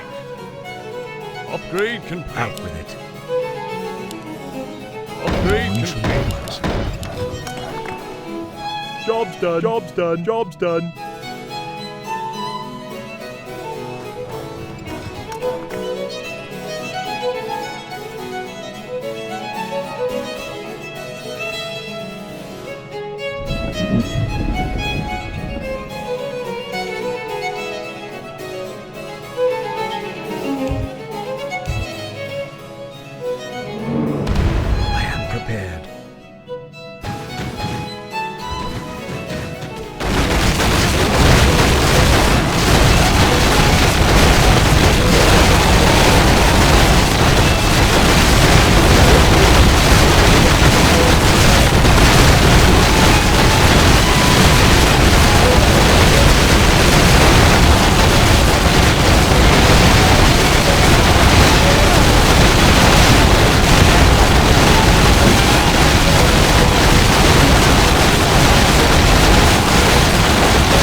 记载所有的时间，让我们在同个地点相守在身边。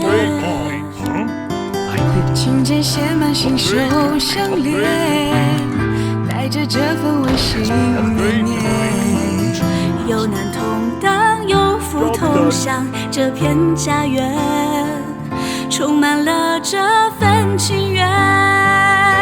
让时间装满相聚的情节，回忆永远存在心间。有苦有泪，有喜有酸甜，有笑容在沉淀。每一秒许多故事在上演，多庆幸有你在身边，陪我孤单，让我度过一些。有着最美的纪念。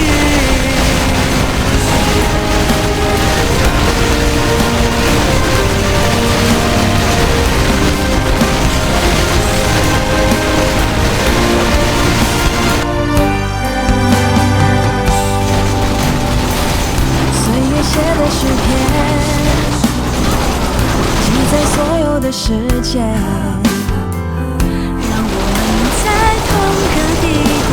相守在身边，情节写满心手相连，带着这份温馨绵绵，有难同当，有福同享，这片家园充满了这份情缘，让时间装满相聚的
prepared. Upgrade complete. Upgrade complete. 已经很久没接触，另一个人体贴照顾，我们一种交流相谈的爱情。Upgrade complete. Upgrade Master, yes. Out with it. Upgrade complete. Upgrade complete. Plan prepared. Master. Upgrade complete. 不要束缚，却又被流年困住。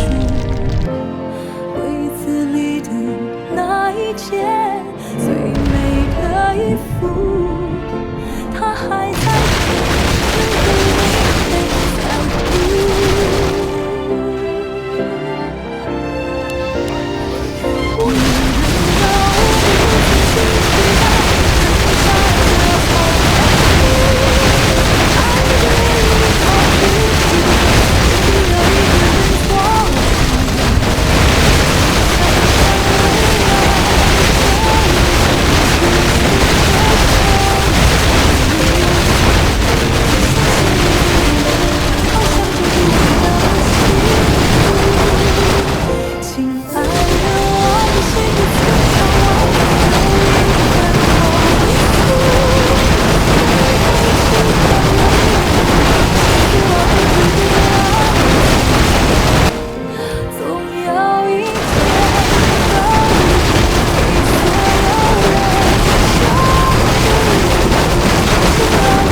enciéndanse las nuevas luces.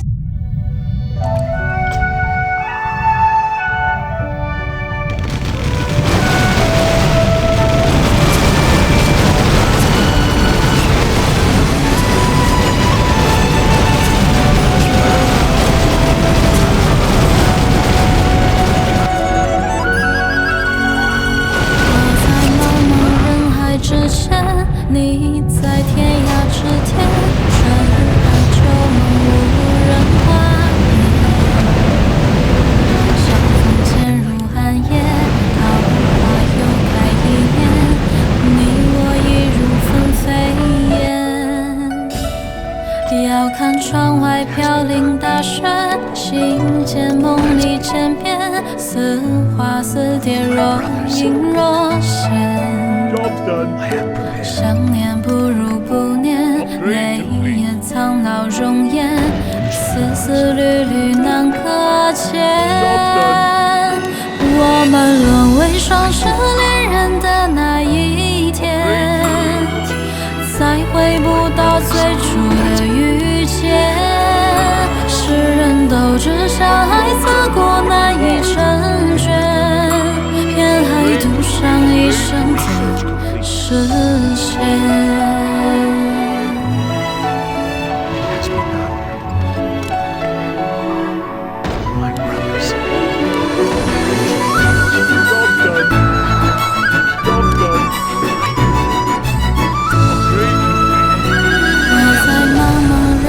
之前，你在天涯之间，春和秋梦无人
Research complete.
般如小花，本脆弱，颠沛流离的变化，不兜转，已释然，是是非非的过往，放执念化成茶，何必思量？这一抹伤，曾炙热如清凉，向往怎会繁星涂红了眼眶？这一抹伤，铸成了内心的坚强，刺不穿那心底的冰凉。不过是凡尘中的迷茫。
那心底的冰凉，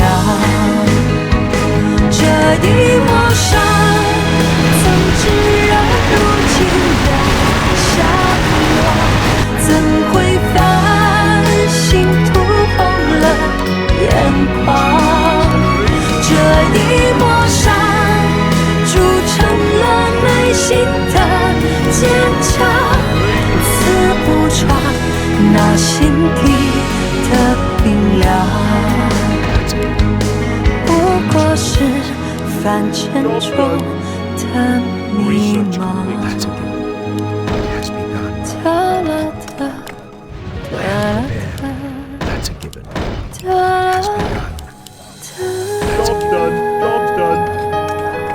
Job's done. Job's done. Upgrade complete. No one shall be the wiser. Upgrade complete. It has begun. Job's done. Enlighten me. Upgrade complete. No one shall be the wiser. Get on. I pledge my loyalty.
承诺，直到下个世纪。相信口头约定不会是童言无忌。Oh baby， 这个世界上没有人比我更爱你。拉钩上吊100年，不许编号，一言为定。谁比心情画个圈圈住着你？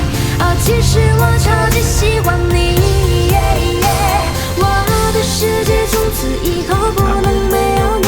拉钩上吊100年，不许编号，一言为定。打了个喷嚏，啊，其实我在想你。这种感觉就心有灵犀。Job done. I am prepared.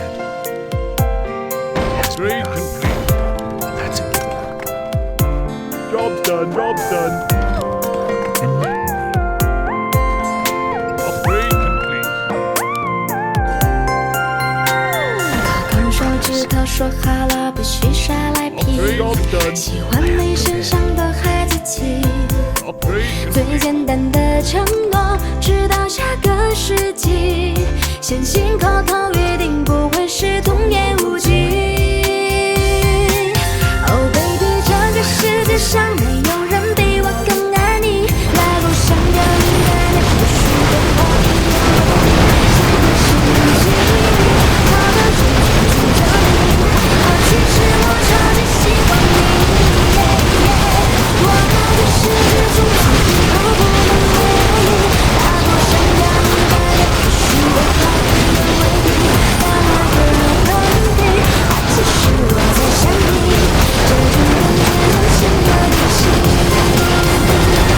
冬天下雪，拥抱着你，瞬间相依，陪我的午夜。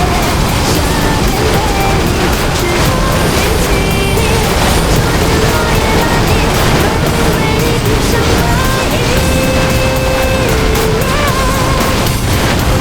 这个世界上没有人比我更爱你。拉钩上吊100年，不许编号，一言为定。谁比心情画个圈圈住着你？哦，其实我超级喜欢你。我的世界从此以后不能没有你。拉钩上吊100年，不许编号，一言为定。打了个喷嚏，啊，其实我在想你。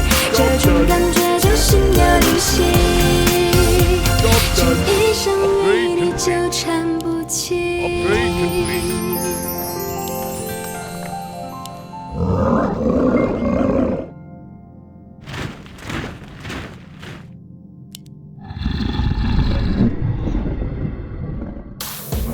享受最符合当下气氛的音乐，无论是想炒热派对，还是傍晚时分想放松心情，不妨下载音乐，听受广告 channel 的离线畅听，让 Spotify Premium 陪你度过各种日常情境。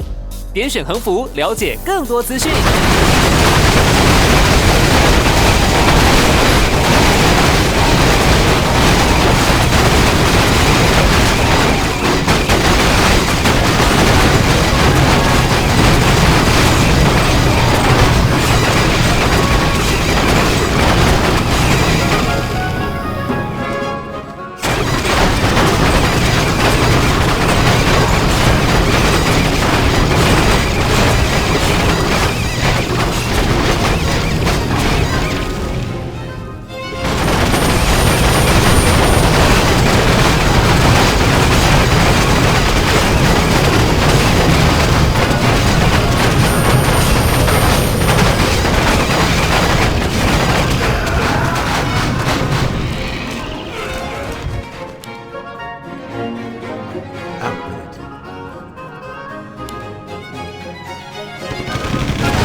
Job's done. I am prepared.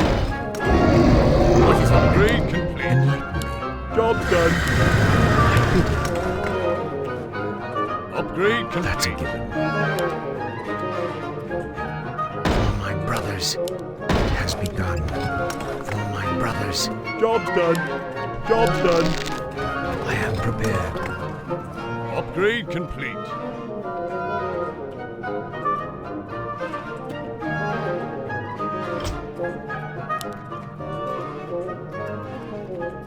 Speak your mind.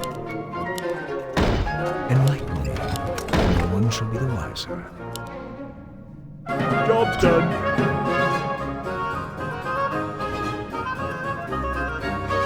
Upgrade complete.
Upgrade complete. 一往追不及一场， That's a given. 别挣扎，适可而止的流浪，在吞噬空心房，隐隐作痛的回响，那纯粹是良杀，还不撒谎。谁孤荒？ 执念荒诞如笑话，很脆弱，颠沛流离的变化，不兜转亦释然，是是非非的过往，放执念化成墙，何必思量？这一抹伤，曾炙热如清凉。 向往，怎会把心突红了眼眶？这一抹伤，铸成了内心的坚强。似乎窗，那心底的冰凉。不过是咱沉重的迷茫。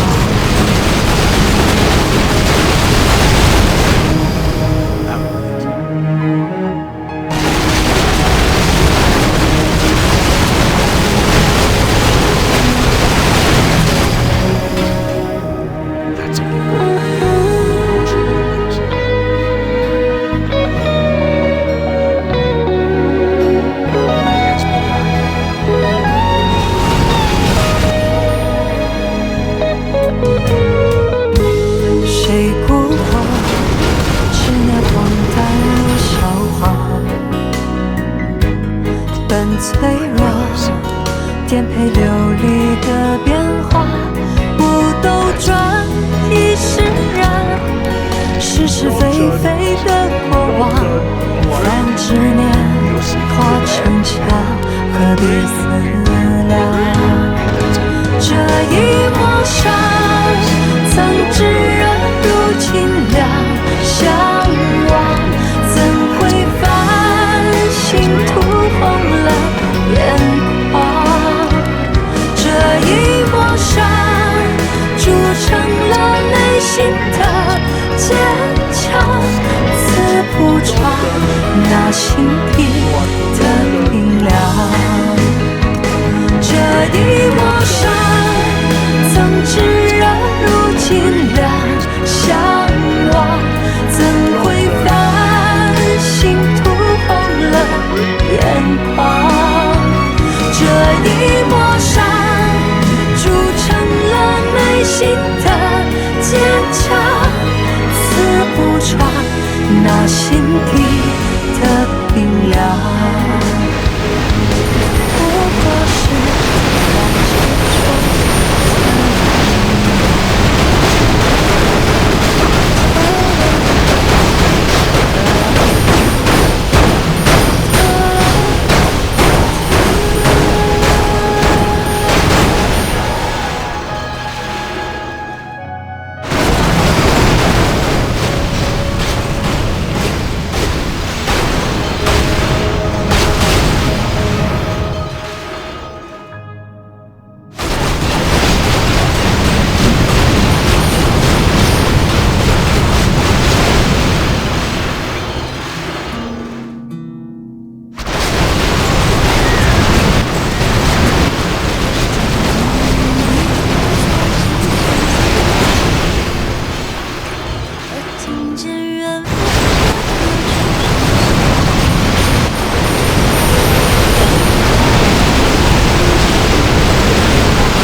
忙着追逐天空中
done. Enlighten me. Upgrade complete. Upgrade complete.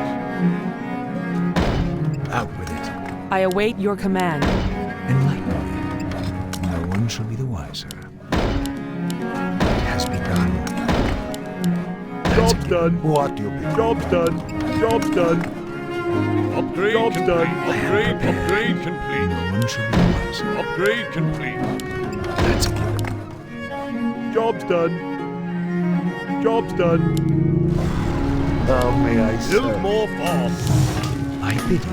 Upgrade complete. No one shall be the wiser. That's a given. My brothers. Job's done. Job's done. Job's done. Upgrade complete. I am prepared. Upgrade complete.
照片，不知过了多少时间，我该用什么字眼？有些事是否改变？那段的现在誓言离开我的世界，爱情总会实现，害怕模糊了视线，想记住关于你一切，在别人眼中我们是多密切。有些人有些事怕不够时间，有些情有些字没表达准确，但已经逝去的季节，我还想在你身边，不知深秋的深浅，我能否在你跟前，放不下心中的纠结，就像你最爱的球鞋，忘不了你给的誓言，曾几何时多少日夜，我想我正在想着你，为你不适应，我想我只想抱着你，你就是唯一。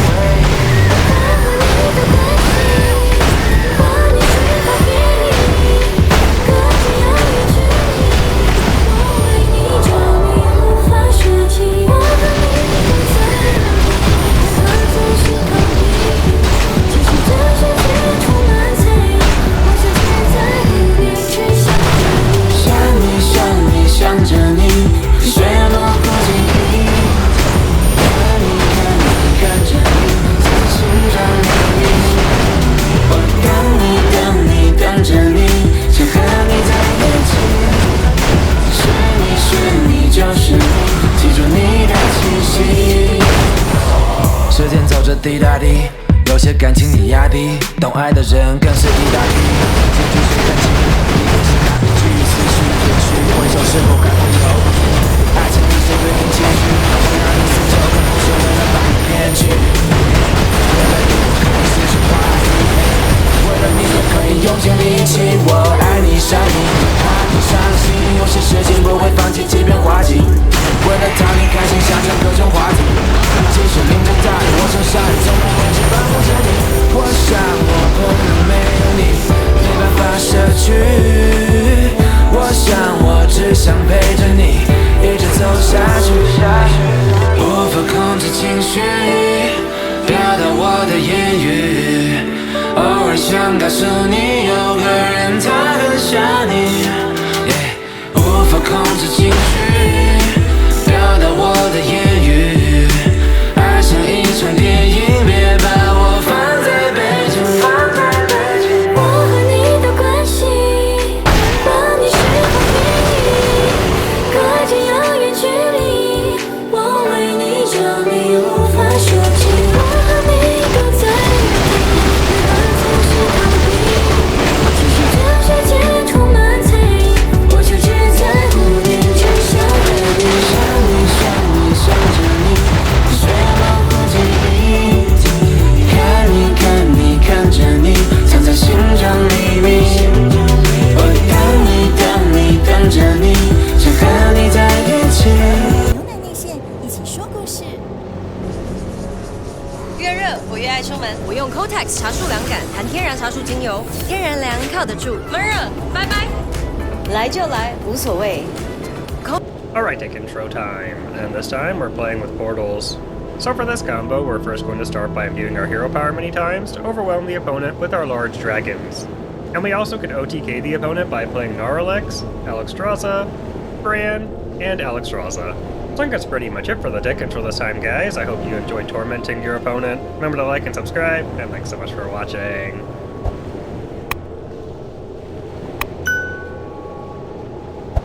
Okay. Sure. Lethal Mage.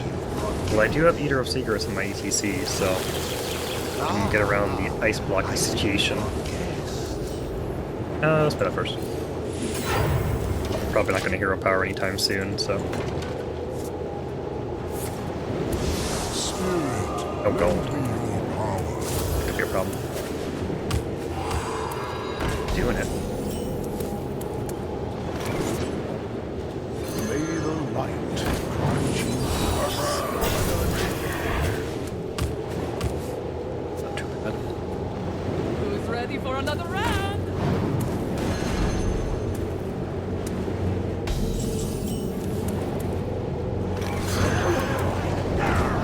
Let the dead rest. Alright.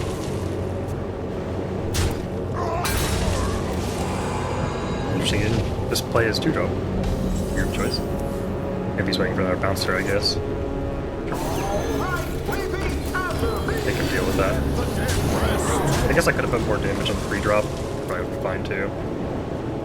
I kind of want that to die. And play it again.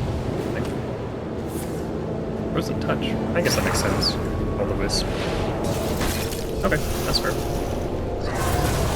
Didn't kill my buddy though. Sing along, buddy.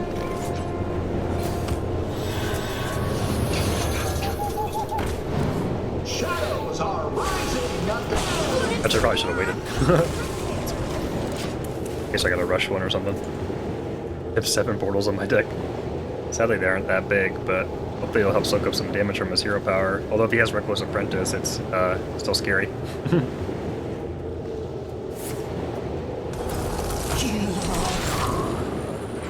Okay.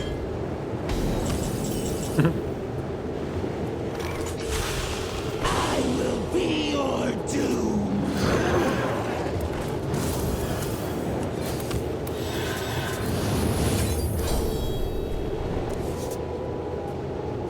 4 cost.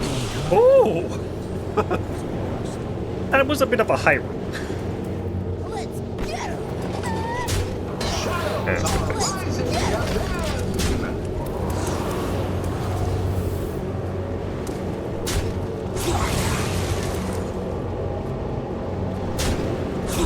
Deathborn, but whatever. Actually, this Deathborn's kind of insane. Of course he does, my opponent. 30 cards in deck. Makes sense. 5 cost. I actually have a Dragon Breeder on my hand, but I actually could bounce that back. It's kind of funny.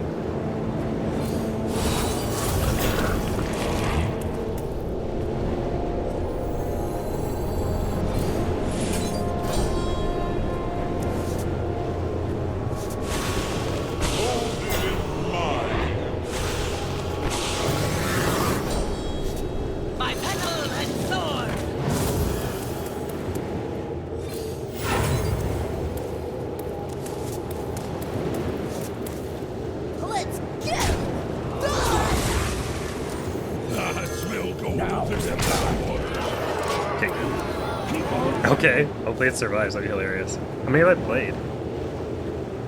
Spirit, lend me your power. I'm not good yet though.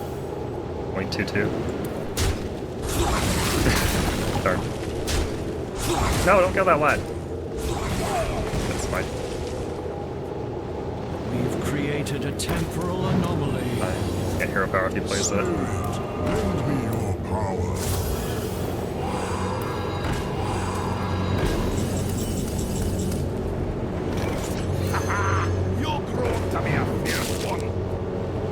I have 6 left, jeez. Take a little while. How many cheap ones? Oh man.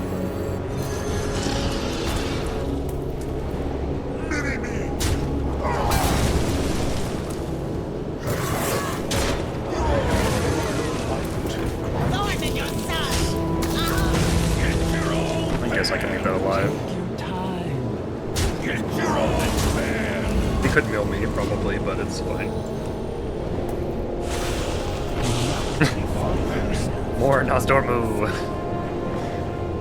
Relaxation. Sadly, most of my dragons are really expensive. Actually, did I miss lethal there? I probably did. With this Alex Chaza. It's probably close. Always lethal here.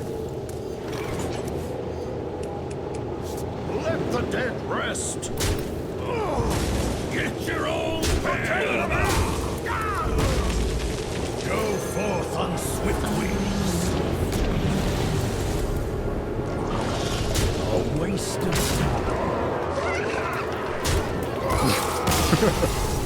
It was gonna take too long. Still have 4 left to go. Although I could have played quite a few there, but it's fine. That works too.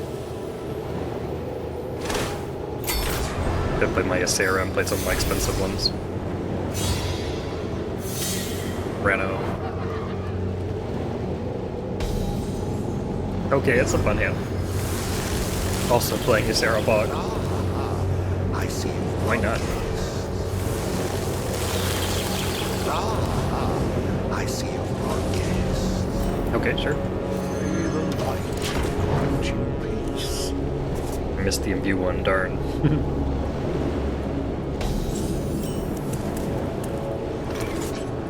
Yeah, I probably shouldn't just tempo that. That seems bad. Seems not wise. Okay, nifty. Maybe he's playing a Wallow deck. I'm probably gonna go 3 and 4. Double buddy.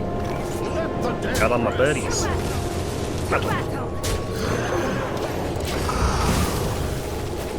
Imbue versus Dark Gift. A classic matchup. I can bump it at least. Actually could bump and play Sing-Along Buddy hero power. Which probably isn't the worst thing in the world because he has to deal with it. I might do that. And I could play like 4 and 1 on 5.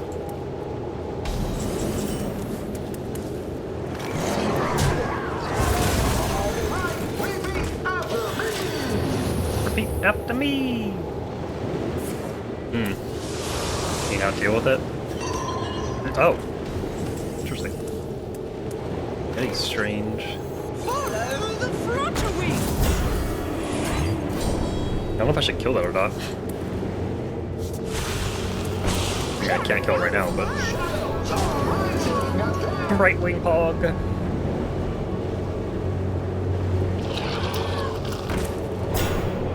Might be that way.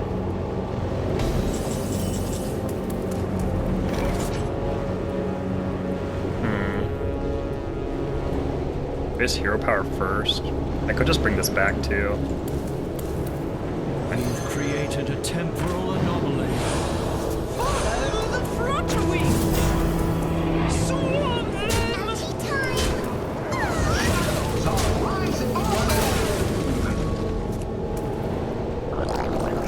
Oh my god! This guy's playing some deep cuts. Feels like I should have taunt. I probably won't need that against him. May the light grant you peace. Twist their power. Show them the shadows! I'm gonna play my buddy now. Maybe I trade first. Swarm them! Astronomical. Or if I should just want face first still. Oops. It's alright.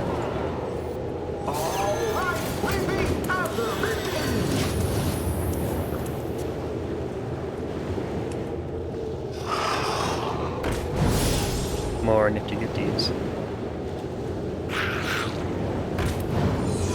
And Reborn. This guy's everything.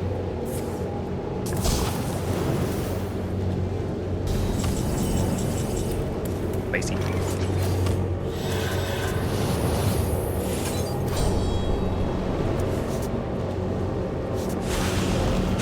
simple spell should do. Okay. I smell their water in their water. Swarm them! Oh! Whatever. I forgot it has the like permanent reborn, whatever it's called. Reborn with all enhancements. I was expecting a 1 health minion, obviously.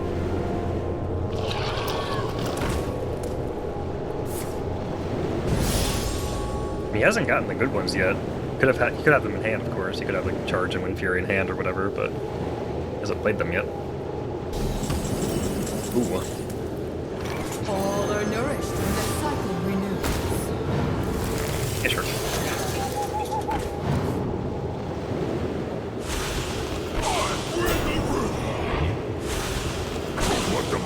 Oh wow. Wow, wow, wee wah. More mana.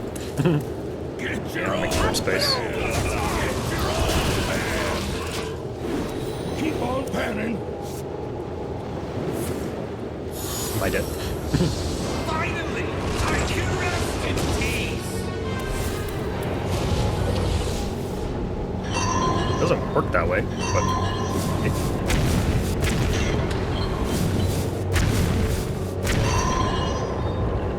I mean, sure.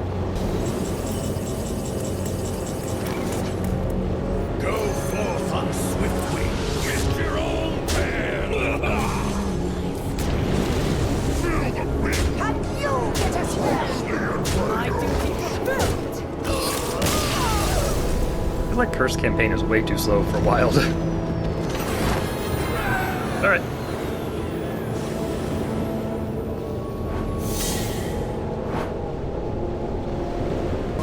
Alright. Hello, Warlock. We're in view for Malorn.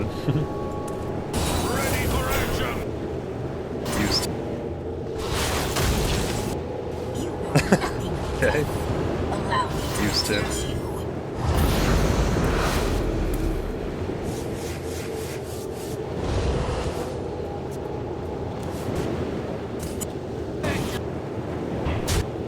Full, but good. That's pretty funny as well.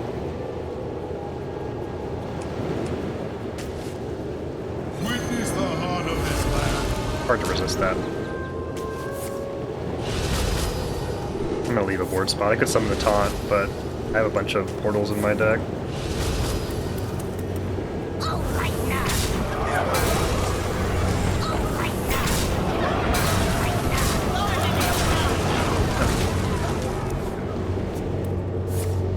Tiny seeds lead to devastating destruction. Got a Plague of Flames or something? Let's wreak some havoc. Yeah, about that.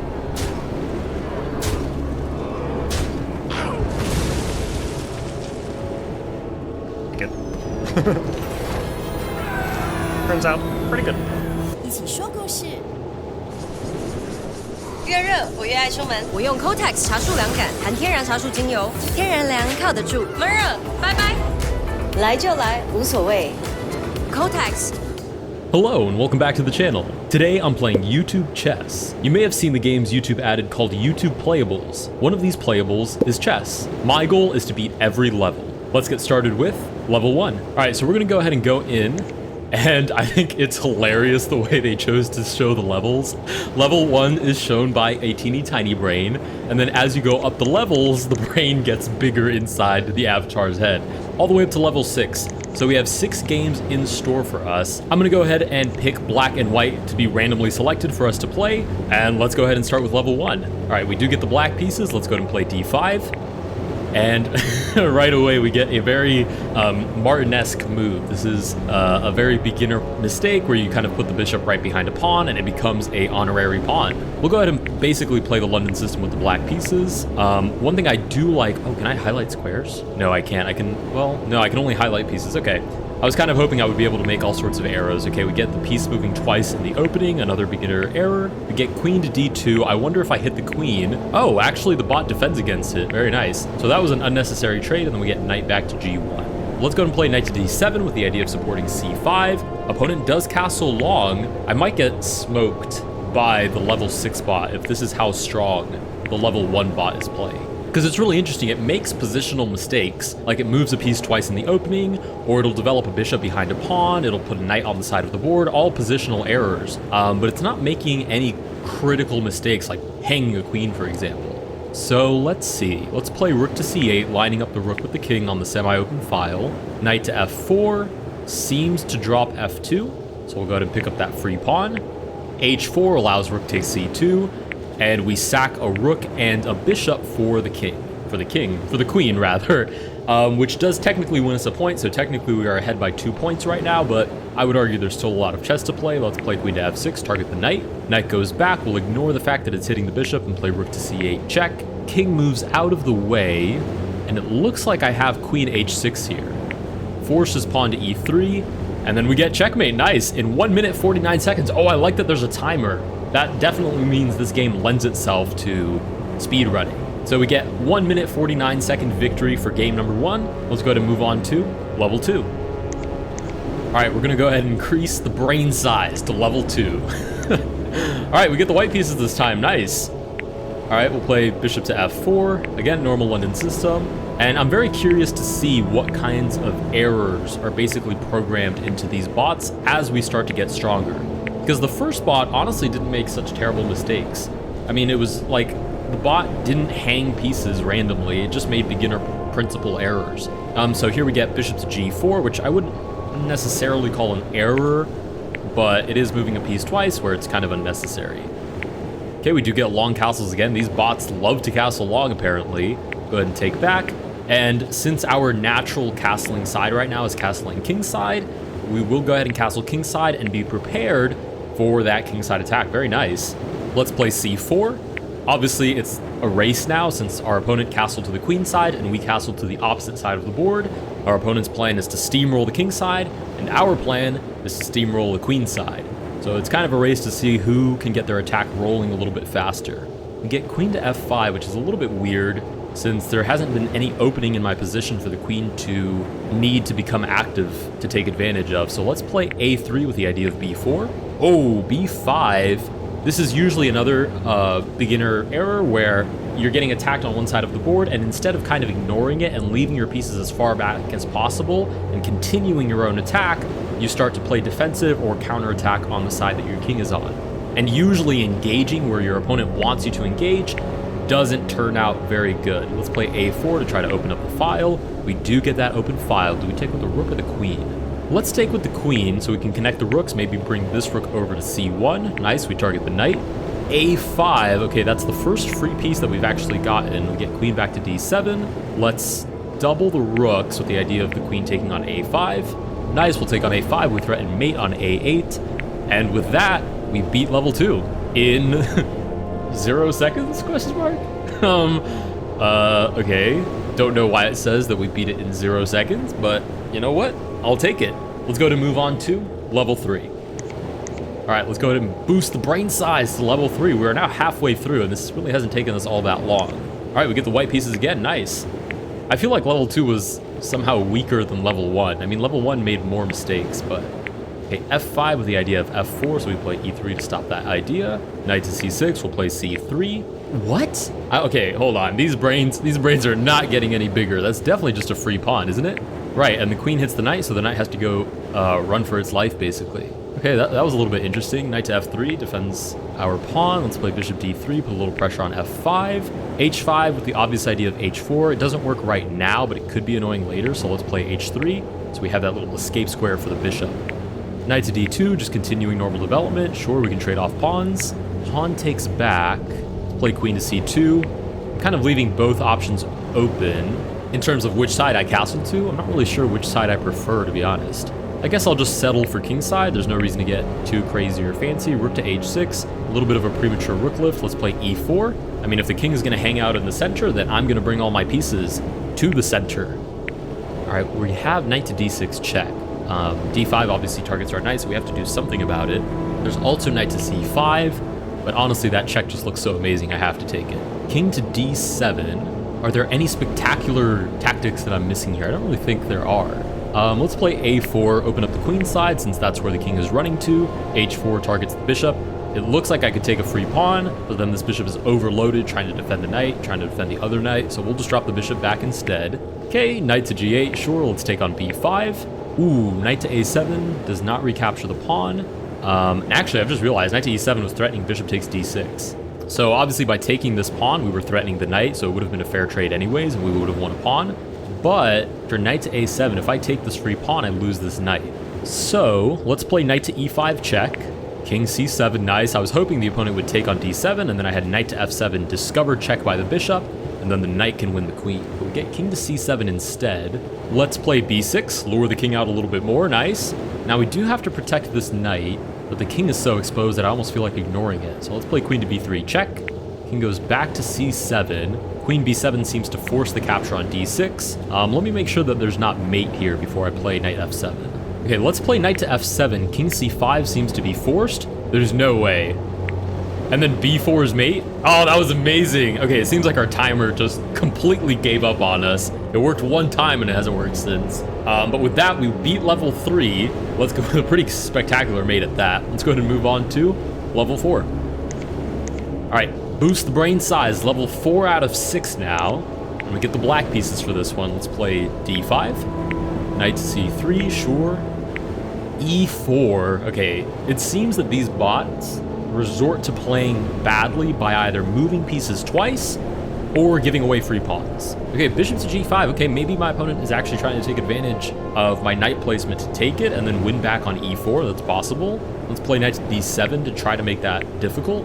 Bishop to B5, we play C6, boot the bishop, and if I play E6 now, knight just takes on E4, so let's play H6, low, boot the bishop. Okay, bishop takes, we take back, and after that little kerfuffle, it seems we've held on to this pawn. D5 is super aggressive. If I take, my opponent takes back, takes. That looks survivable, so let's go ahead and bite. Bishop takes is really interesting, let's take back. Oh, and the idea is queen takes, so if I trade queens, there's the threat of knight to C7, forks the king, forks the rook. Okay, so let's forfeit the E4 pawn, which my opponent quite handily won back, and play bishop to E6 instead. Maybe we can get ahead on development. Oh, queen takes B7. Okay, let's play G6. We're going to ignore the pawns and just try to get ahead in development instead. Okay, obviously the queen is under attack. We have to deal with that. Let's play queen to C8. Okay, queen takes E4. Let's finish our development. And after knight to b5, it seems like we can just castle out of the way. And I'm speaking slowly because I'm watching out for any free pieces our opponent might be leaving on the table. We get knight to d4, threatens the bishop, sure. Let's go ahead and take with our bishop. And now that the opponent has recaptured with the rook, bishop to f5, trying to win the c2 pawn, and it seems we will get it. So let's go ahead and take on c2 with the queen. Knight to e2, almost certainly the best move, trying to get that castle in as quickly as possible. I don't believe there's anything we can do to stop our opponent from castling, so let's just take on b2. Rook goes back, play check. Rook goes back again, and then we win the a2 pawn. Nice. Opponent finally castles, and after that, honestly, very stressful opening, we do walk away with 2 extra pawns. Let's go ahead and offer a rook trade. Obviously, we're interested in entering an endgame, considering we are up 2 pawns, and there aren't too many pieces on the board, so we just need to trade off the final few. Let's play queen to e6 with the idea of bishop g4, okay? Rook to e1 ignores the rook trade, or rather gets it off the board, and moves the rook off the diagonal that the queen and the rook were sitting on. Let's move the queen over to f6. Oh, but then we get forked with knight to d5. Oh, that was a terrible mistake. Okay, so now the rook and the knight are both targeting e7, and we've got to move the queen somewhere.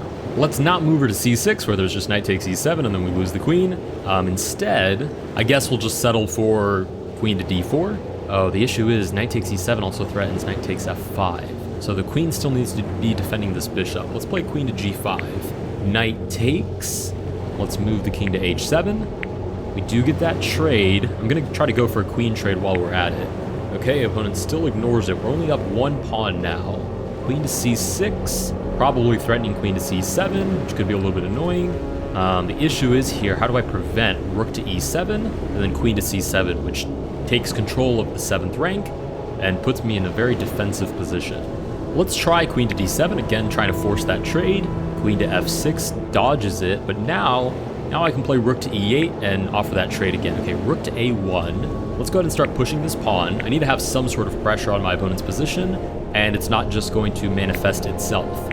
So I'm going to create this, well, rather not create this passed pawn, but I'm going to push this passed pawn and try to make something of it. So pawn to a4. Rook back to f1. If I play a3, then I just lose the pawn. So how do I defend it? Maybe queen to e7. Seems to work. Nice. Pawn to a3. Pawn to a2. And, ooh, rook to e1. Blunders mate. We take back with the rook, and then we do get that back rank mate.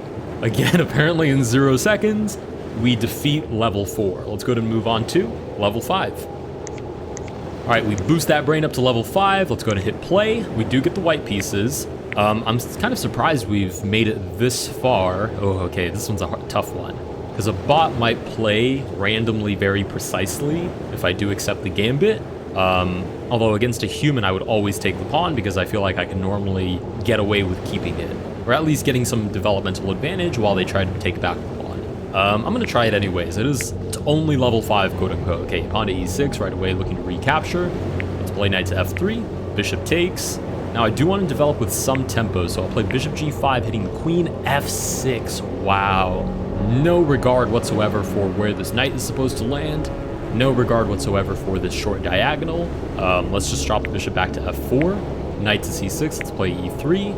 e5, drop the bishop back. We do give our opponent a pretty strong center.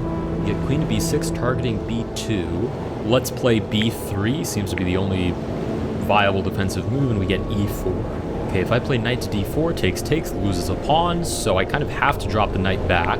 f5 defends the pawn that we're targeting now with the knight. Let's play bishop to e2, and I'd just love to castle out of the way as quickly as possible. Okay, we're both castled. Now we can actually play some chess. Let's play c4 with the idea of developing to c3. Bishop immediately stops that idea. Let's try to boot the bishop with a3. Ooh, wow, fancy. Queen to a5, I can't even take because I dropped the rook. Okay, level 5, very, very creative. Let's play queen to c2. After d6, what happens after rook to a2? Is there any way to save this bishop? Bishop goes back, then there's just b4, and then it's a fork. So rook to a2 seems to win the bishop. Oh, silly me, there was just that trade. Okay, let's go ahead and take back with the knight, and then the queen retreats, sure. Rook to d1, lining it up, trying to target this weakness. Bishop to e6, if I drop the knight back now, d5, takes, and I guess it's pinned to the queen, but it's not particularly convincing. And either way, I don't really want to drop the knight back to f1. Maybe knight to b1 makes some sense, because then the knight has a future on c3, maybe b5, maybe d5. So let's drop the knight back to b1. Ooh, knight to e8. Now knight to c3 definitely takes control over the d5 square. g5 looking for f4. If I take, opponent takes back, and my bishop is gone. Good as gone, and we don't want that. So how do we stop it is the question. Knight to d5 doesn't seem to work because bishop takes, rook takes, f4 anyways. Oh, that's so interesting though. My queen takes. Maybe there's a crazy kingside attack there. But honestly, it's too risky. Let's just play h3 so we have somewhere to drop the bishop back. Rook to c8. Let's put more pressure on d6. Does knight to b5 work? If the pawn pushes and I take, my opponent could take back, and then maybe like bishop c4. It's too many good ideas. It's too many exciting ideas. I have to try it. Oh, knight to b4. Oh, that's so scary. Oh, this is what I mean when I say exciting ideas. I mean I'm getting myself into a lot of trouble. Okay, if I move my queen out of the way, that seems to be fine. So queen b2. Okay, I drop the rook. Let's take back. Bishop moves back. I'm weirdly and wildly still very optimistic about this. Let's drop the knight back to d4. f4 tries to take advantage of my bishop's position. Let's take. Pawn takes back. I guess bishop back is the only choice. f3. Wow, that's creating some serious weakness on my king side. I think I can take it though. Okay, and what happens now if I just take back with the knight? Bishop takes. I feel like I should have some sort of kingside attack here that might make my robotic opponent regret its decisions, but I'm not totally confident. Like, what about king to h1 here? That's really interesting because there's rook to g1. Let's give that a try. King to h1, h5. Let's drop that check. King moves forward. Bishop c4 lines the bishop up with the king. Bishop to f5, and this is why I said I was still very weirdly optimistic about this. Let's play d6 check. Oh, we get a rook sacrifice, and then bishop to e4. Right, let's play c5 with check. King moves forward. There has to be something here. I'm just not seeing it.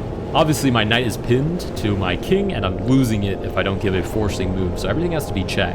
I don't love queen to b2 because it allows king to e6, and there's ideas of just king running all the way to the queen side to safety. So what about bishop e5? King moves forward, and then what? How do I justify my decisions? I mean, I could just play it a little more normally. Like, what if I just play queen b3 and defend the knight? It just seems so lame and boring. Oh, actually, here's an idea. Queen to b2 check. If the king tries to run, then there's just queen to e5. We pick up the bishop. Okay, so queen to b2 is still on the table. Yeah, let's give that a try. Queen b2. King moves back to f7. Okay, what if I just crawl forward again with queen to b3? I mean, I'll crawl all the way until I win the bishop. Let's play check again. What a strange maneuver. Wow, I'm glad we sat and thought about that for a little bit. 美丽果林家堂鲜果主打，一秒即自然。真果汁，林家堂，真清爽。美丽果林家堂鲜果主打。而日常饮食中的酸性物质都容易导致珐琅质流失，舒丹定专业抗敏修护珐琅质。Queen to e5 check. Plainly wins the bishop with that strange little crisscross maneuver that we played. King to c8. Let's go ahead and start threatening mate. It's never too early to start threatening checkmate. Rook to f7. If c6, then I guess I just lose the pawn. So let's play knight to e5. Ooh, sacrifice? I'm more than happy to accept your sacrifice. Queen to f6. I'm not really sure what that's looking for. Let's play check. We do get another rook sacrifice. Let's take. This seems to be just absolutely crushing. Okay, queen to f7 is the equivalent of the bot resigning because it just completely gave up. Let's take on b7. King moves out of the way. Check. Hello? Check. King to e7, right? Dodging rook to b7, which would skewer the queen. So check on d6. King moves back. And with rook to b8, we defeat level 5 in a record 0-0-0-0-0-0. Wow, spectacularly fast chess. Okay, we defeated level 5, probably the most unconvincing win thus far. I'm very curious to see how we will fare with level 6. All right, boost that brain all the way up to level 6. As you can see, it doesn't go any higher. Let's go ahead and just dive right into it. Nice, okay. That's already a little bit of a relief. We get the white pieces, and we get a normal opening. Okay, d5, we get a symmetrical position. This gives me much better chances. Let's play e3. Okay, oh my goodness. Either the person that programmed this loves, and I mean loves, gambits, or these bots are programmed to give away, or rather play at their level by giving away pawns. So let's go ahead and take a pawn, I guess. g5, drop the bishop back. Oh my goodness, what is this? Knight to h6, okay. I'm going to assume the idea is bishop g4, or knight to f5, get rid of the bishop, take on e5. Neither of which I'm particularly impressed nor convinced of, but let's just play knight to f3. Let's just play it normally, right? We do get bishop g4. Normally I play bishop d3 in the London, but we've kind of gone off the rails here a little bit, so let's play knight to d2. Okay, wow, we get both of those ideas. Okay, nail on the head. I wasn't sure what was happening, but we were right about both moves, bishop g4 and knight to f5. Let's play bishop e2. I'd rather just break the pin, take back with the knight, so somebody's defending the e5 pawn after the knight trades for the bishop. Oh, but we get queen to e7 instead. Okay, so the threat is still knight takes bishop, and then when I take back, there's only one defender of the pawn, and then my opponent has 2 attackers. But is d5 free? Looks free to me, and it stops long castle, so I'll go ahead and take it. Queen to b4. Oh, takes b2. Aha, so it wasn't really free. Let's play queen back to d2. Opponent takes on b2, and we will take that as our hint to just castle. Okay, rook to d8, hits the queen. Let's play queen to c1, offer a queen trade. Okay, opponent dodges it.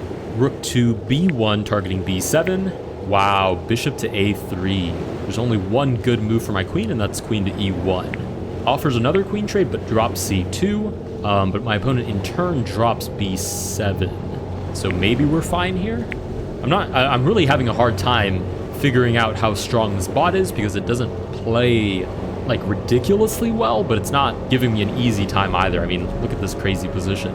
Okay, so there's a couple of options here.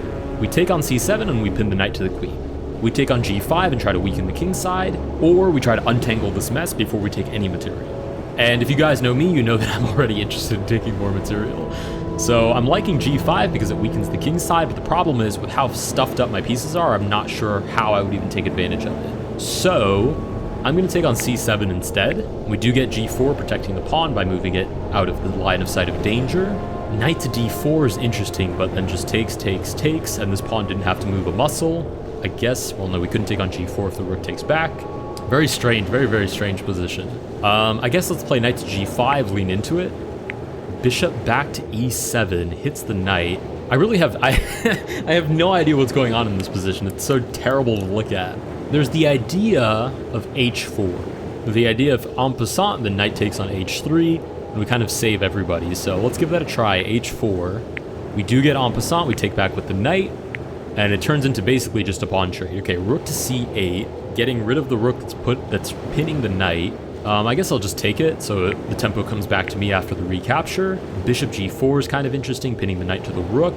I really need to untangle this mess at some point, or else I'm never going to be able to take advantage of any weaknesses in my opponent's position. So let's get that party started. Well, if bishop g4, then I might trade off this bishop, and I don't know if I like that. I don't think that's favorable for me, so I will play bishop to f4 first. Bishop to b4. I guess let's offer another queen trade, queen to b1.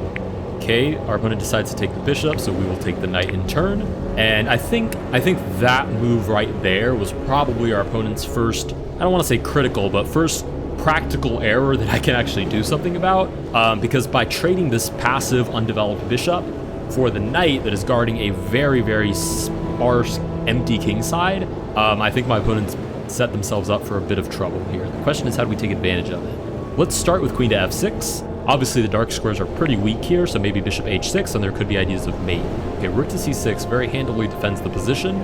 Let's just drop the queen back to h4. We get rook to g6. Knight to g5 is very interesting, trying to target that weak h7 square. And I'm not sure how my opponent defends that. Maybe he pushes it to h6. I drop the knight back. Knight is looking at f6. These two pieces are looking at the pawn.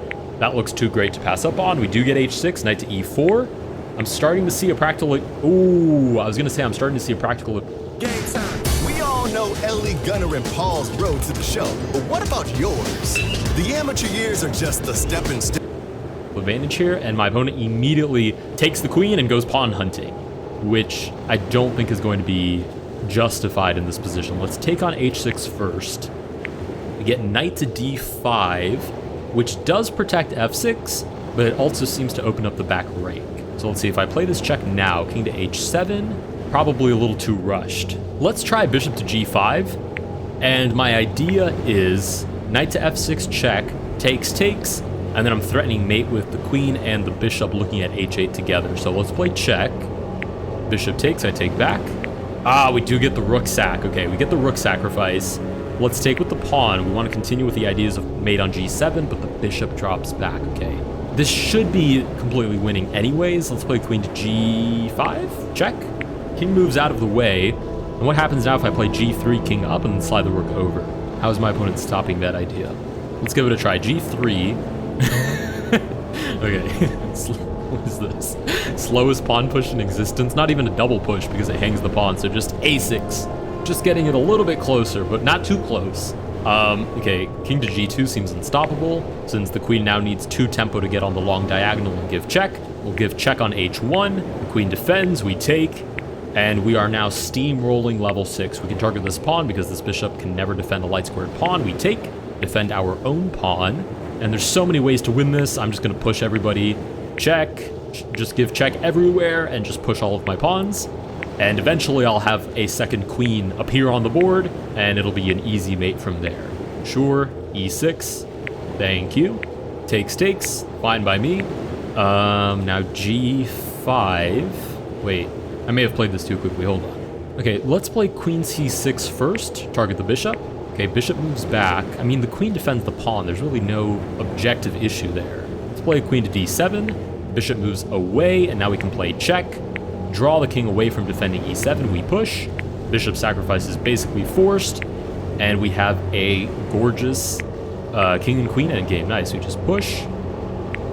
And we'll go knight method for this mate. So you just want to keep the queen a knight's distance away from the king, and the king has no choice but to either walk itself to a corner or to one flank of the board. Nice. We've walked the king all the way down, and now we will just not do the last move because we don't want stalemate, right? If I do it one last time when the king is in the corner, that's stalemate. So now we just walk the old fartsy king all the way up after hiding out on g1 for the whole game and then doing a little shuffle to g2 to get out of the way. We walk it all the way up to the king and give checkmate. Nice. With that, we've defeated every single brain level in this entire game. This reminds me a lot of those chess games that they offer like in flight. Like if you've ever been on a plane and they've had those little TVs, you can play chess. And normally the bot on those computers are like terrible, like awful chess players. Like you can play the strongest bot and it'll give away a free piece. This is not too different. Maybe they'll see this video and add another level where the brain just encapsulates the entire head. In the meantime, we did defeat all 6 levels. If you guys did enjoy this video, please consider liking and subscribing. Let me know down below what you guys think of. Well, you know what? I was gonna come in here and say let's play a regular game, but we've talked so much about freestyle that I actually kind of want to play you in a freestyle game. Okay, up to you. So, can we actually put up a similar position to what you said before? The bishop over here. Maybe even we can have maybe a queen here just to make it. There are only 2 rules, like rooks from different sides of the king, and bishops should be, both colors. So this should be fine then? I guess this is perfectly fine. Yeah, this is very similar to normal one, I guess. Yeah, but just a little different. Because what I've realized is that it's actually quite nice for me to play freestyle against strong players, because then you don't have this immediate opening knowledge. It becomes a catastrophe, otherwise in the opening. So it gives me at least a tiny bit more of a chance. Okay, do you want to play this? Okay. Good luck. Good luck. Oh yeah, that one, I think. Okay. Okay, 5-2. Okay. Yep, 5-2. You need some time to think, or you're just good enough? This is good enough, but I had 3+2 before and it was too little, so that's why I want to do this. Okay, so let's see. Do I want to? Okay, I'm going to start with this. So normally you also want to plan how do you develop your knights. But here, as it's you're taking my pawn. Very, very nice of you. But normally you would like to plan these squares, and let's say in regular chess you don't play f6 because it takes away a square from your knight. But here it doesn't take away, and also protect the pawn, so normally knight goes to e6 later on if I have a chance. Knight e6, knight d6, and so on. Yeah, so f6 is completely fine. So far it looks harmonious. Okay, so I guess I'll develop my knight now here, maybe? So here is a bit of a problem. Of course I want to develop my bishop with c6, but then my queen remains a bit passive. Okay. Yeah, it feels very satisfying to have this set up with the pawn and knight.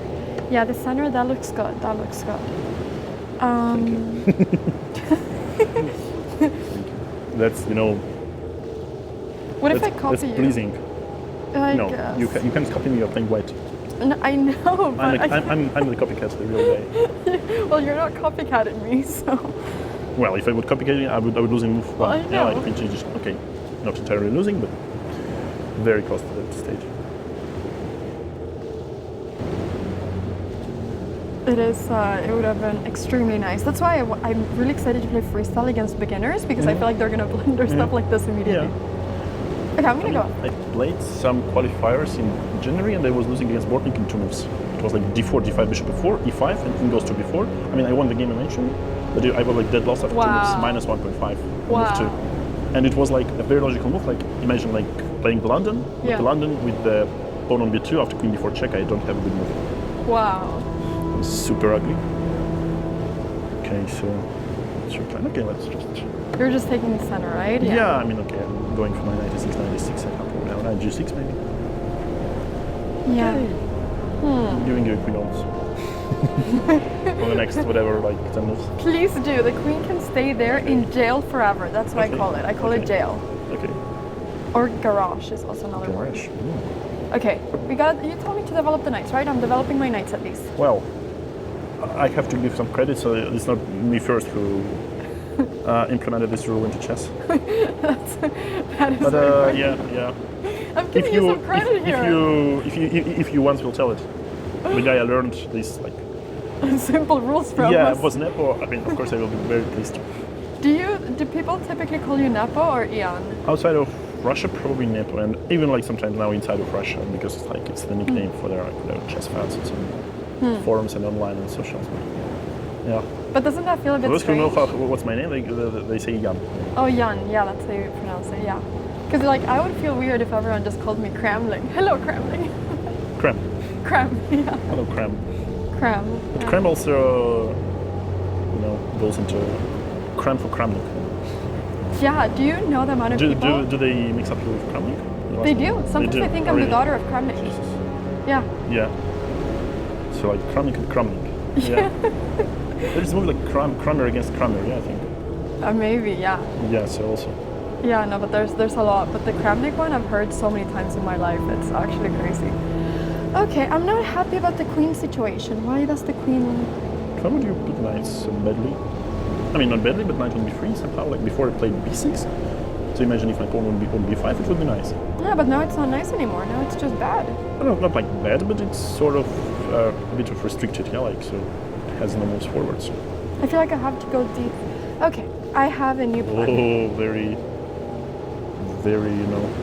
so much for silence. You play knight? Okay, whatever. So you know what my idea is? I put my money. You put your money, okay. Where my mouth was recently. Ah, you're going there. Okay, you know what? I'm gonna first stop you from doing that. Fight for the space advantage. Yes. No, but that stops my idea. Okay, then you can think about a new one. Okay, that's true. Be flexible, yeah? Like, be like water. Be like water. Okay, I'm gonna be water. Bruce Lee wouldn't give us a bad hint, I guess. Okay, I'm gonna be like water. I like that. I'm water. With some Pringles. With some no, that is a horrible mix. You should not put Pringles into water. Yeah. Do you prefer Pringles and champagne, or? Pringles? I've never had that together, to be honest. Yeah. Do you like Pringles, or are you not a Pringle guy? I think I don't like potato chips too much, but yeah. No. Pringles is not the worst thing you can have as a snack, I guess. No. What's your favorite snack? Pringles. Okay. No, I'm kidding. No snacks. Well, I don't know, honestly. Maybe you're whatever is reachable becomes my favorite snack immediately. Yeah. Yeah, I feel like we chess players are quite practical with our lives. Yeah. Correct. Fully agree. You got my fullest agreement. I'm happy I can say something so truthful. Okay, I gotta do something. I feel cramped. Okay. Do you know what I mean? No. Do you not feel happy with your position? Well, I have no opinion about my position until the game ends. So my position should be always all right. Okay. Because if you lose your optimism, then... Okay. If I would probably play c4 to prevent me from playing c4, because c4 looks super unpleasant. c4 does look unpleasant. So c4 for white would be, I think, a great move. So basically either you close the inside or you provoke me for dc3, and dc3 somehow like gives some space for your pieces. I mean, but here you gave me bishop h5, I think. Okay, c4 is something I really wanted to do anyway. Yeah, I should have stopped that. I see that now. So now Yeah. Now things are getting a bit ugly. But who knows? Thanks for that. So. Yeah. No, but it's some education. Yeah, like. It's great. It's great. Yeah. I appreciate it. I actually really appreciate it. Never wanted to be mean. No, but I really appreciate it, actually. It's really good to learn. Because it's not often that I get the chance, you know, to... Yeah, the problem is that I don't know where to go with anything.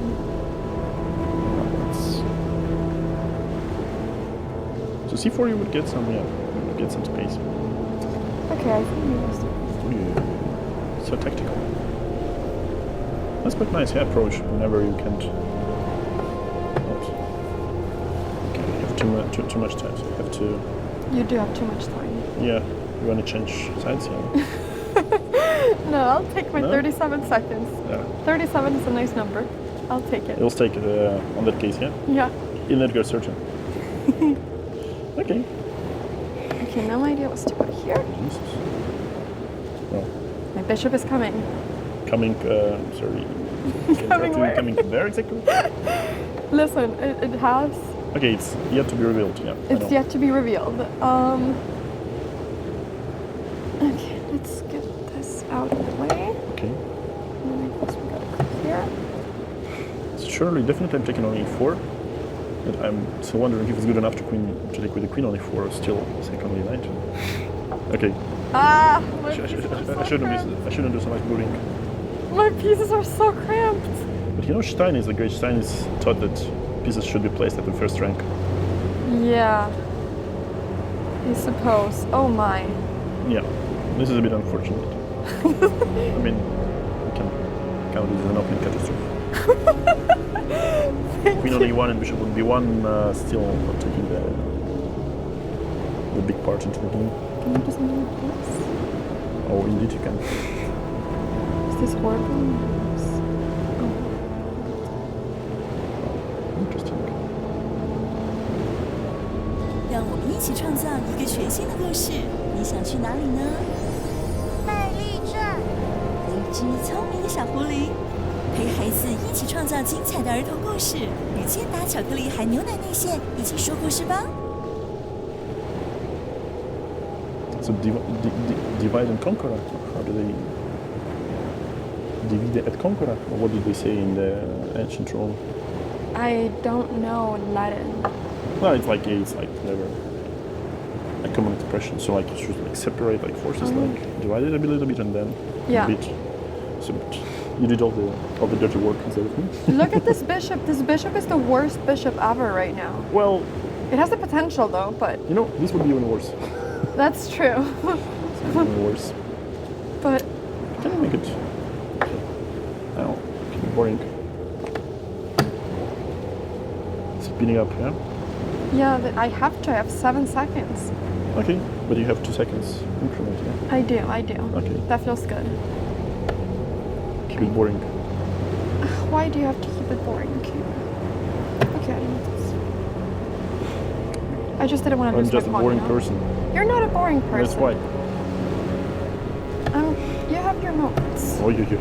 I got it. Oh, I thought this was a... I mean, yeah, this would make some difference. Okay, I'm losing anyways. Just okay. Just take it. Yeah, capture it. Just take it. Okay, I resign. I resign. I thought there was a rook, or I don't know why I thought. It was my plan to if try it would to... be a rook, it would be a rook. I mean, it wouldn't make much difference, but yeah. Yeah, I know it wouldn't, because you could just always attack it again. Yeah, okay. Yeah, so far, okay, I was speaking so much about like the opening concept, and okay, in this game at least it works. So I tried to explain where to put my pieces. But you know why I did this?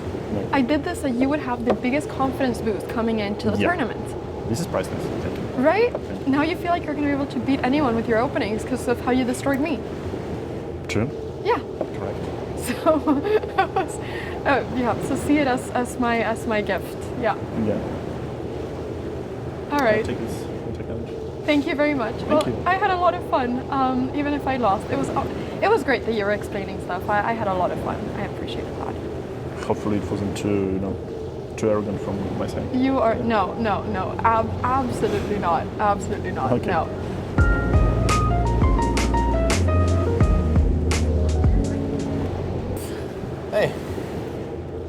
we meet again at freestyle chess. And as you can see, I've already set up a freestyle chess position. Very nice. I learned. I did. I picked the first one that I saw when I googled freestyle chess. But we played last time and you taught me how to play freestyle chess, and it was a lot of fun, and I hopefully have improved a little bit since then.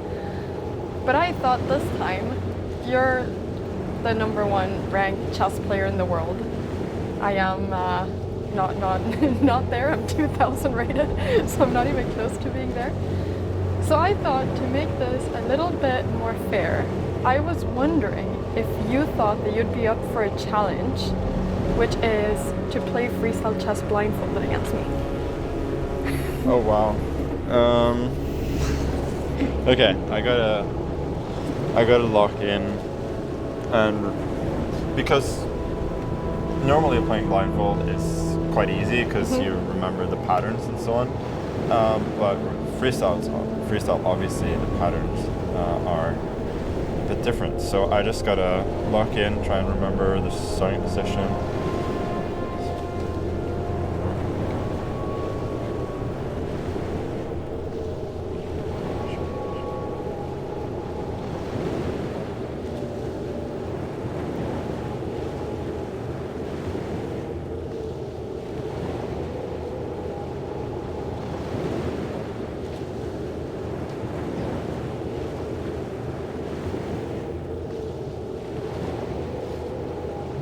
Okay, I will try.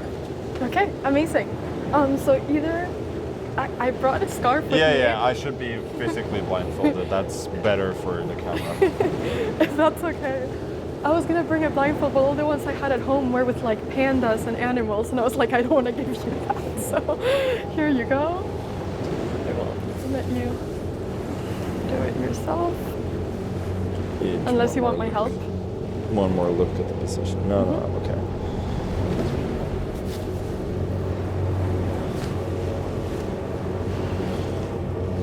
Is this the first time you play freestyle blindfolded? Yeah. I'm really excited to see, because I've seen you obviously play blindfolded with so many people at the same time, but this is very different. Okay, so should we do it without a clock or with a clock? What do you think? We can play with the clock. Okay, I'll have 10 plus 10 on the clock here, and then do you want me to press the clock whenever you make a move, or can you do it? Yeah. You should probably press it. Okay, I'll be very fair. I will not do anything weird. Okay. All right, then let me press.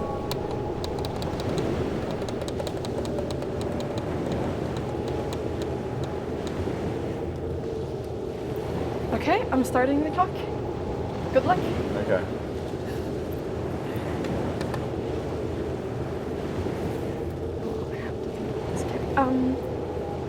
F4.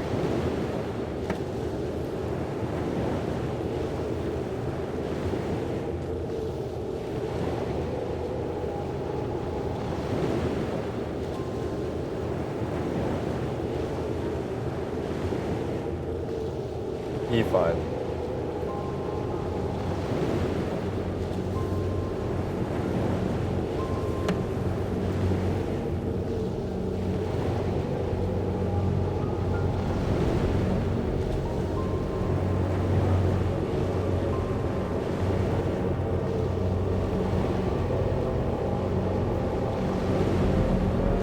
F5.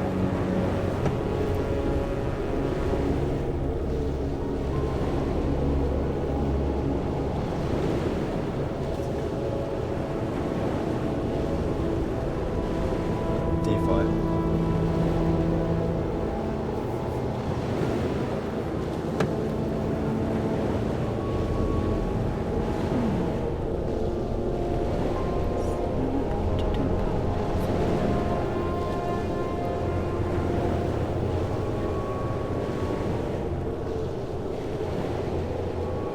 E4.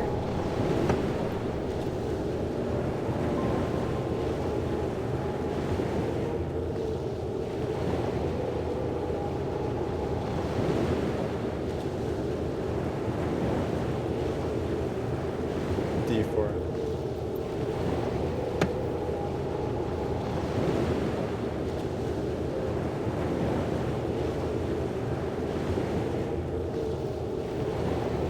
Bishop c4.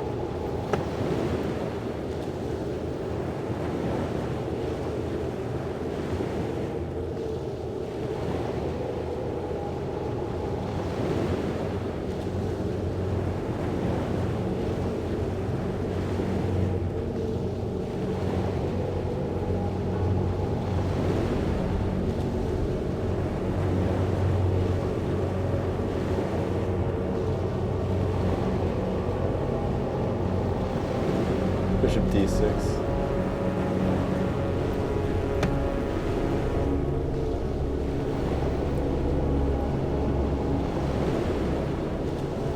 d3.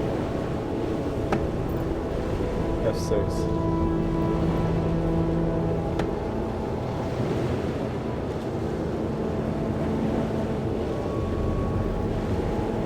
Bishop takes g8.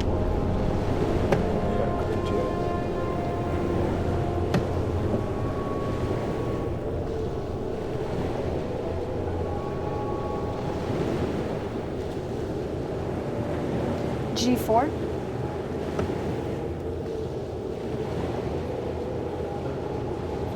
Knight h8 to f7.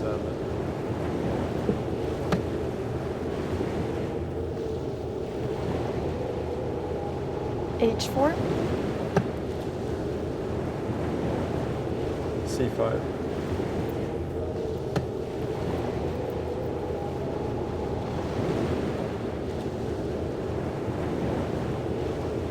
Feel free to tell me if I have very little time.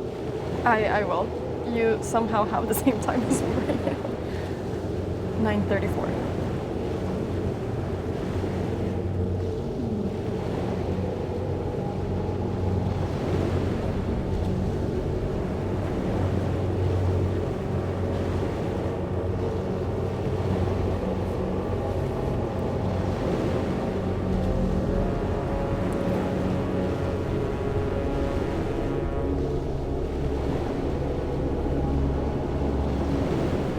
b3.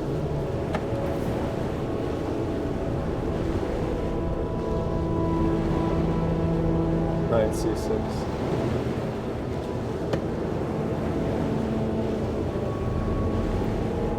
Knight b2.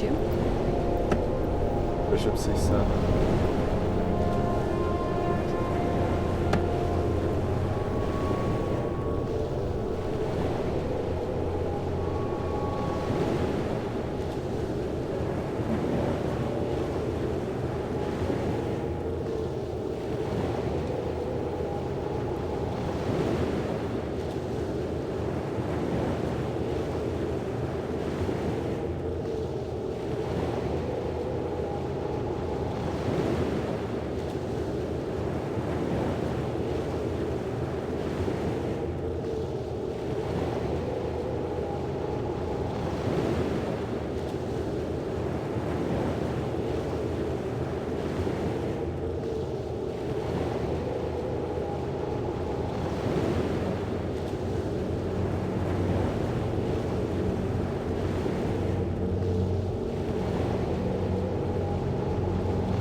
Queen g3.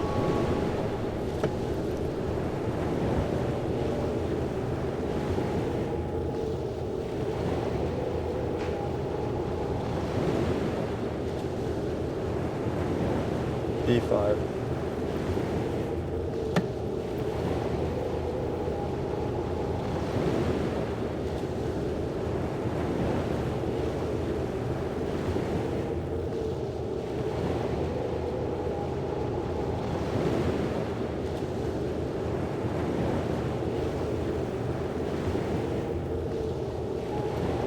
G5.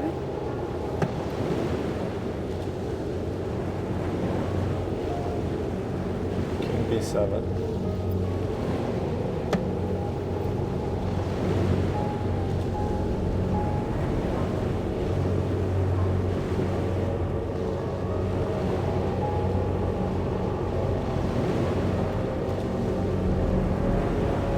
A4. A6.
Knight F2.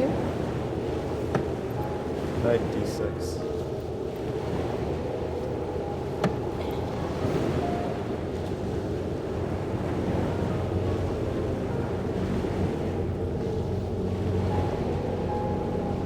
Knight G4.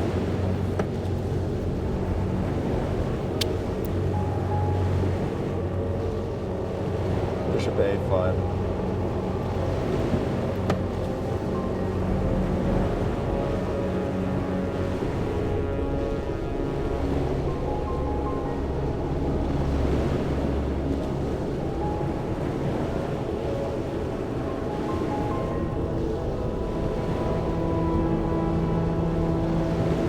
Rook D1.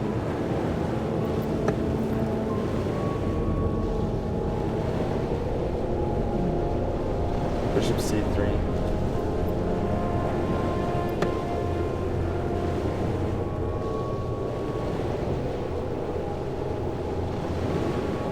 Bishop F2.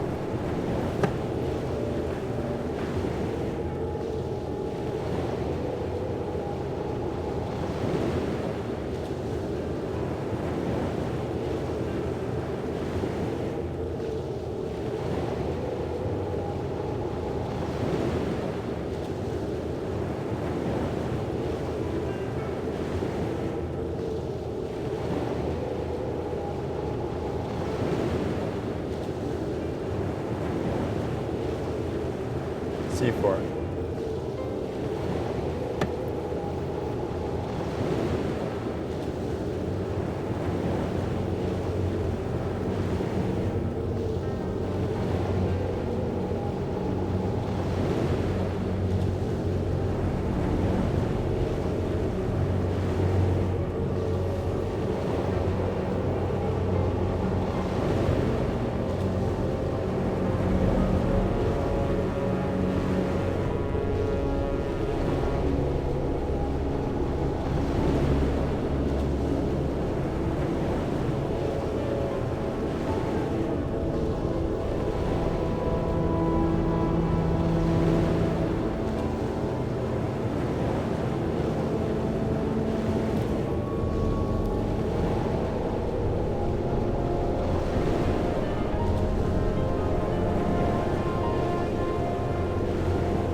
B takes C4.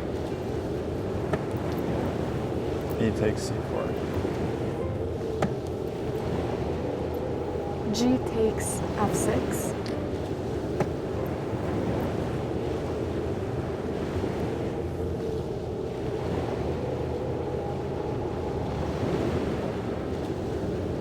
C takes D3.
Queen takes D3.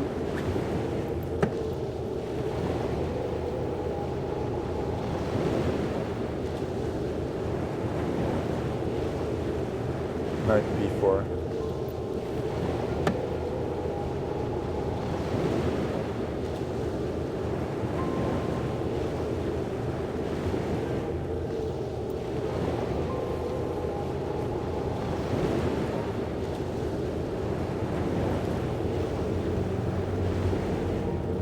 Queen E2.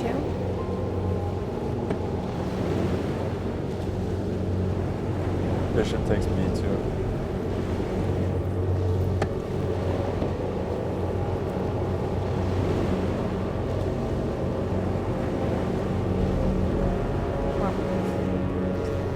King takes B2.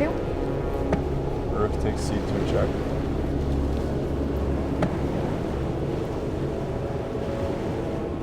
Queen takes C2. Knight takes C2. King takes C2.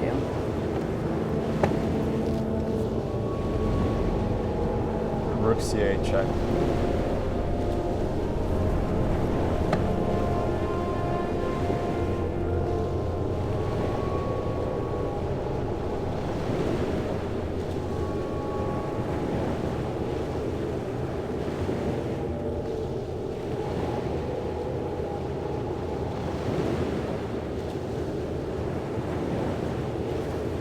King D2. Knight takes E4 check.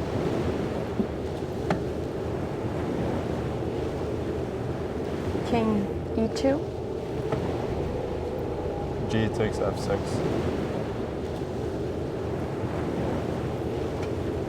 That's amazing.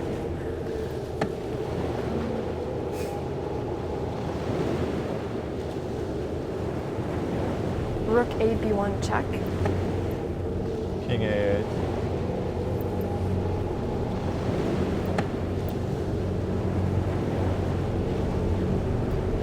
King F3. I should have gone Queen King A7, because then I would have Rook C3, King takes E4, Queen A8.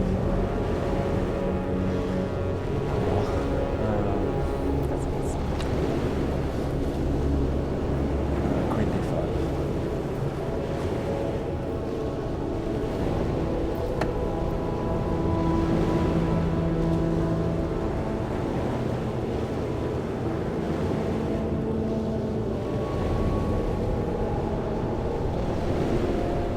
Knight E3. Knight D2 check.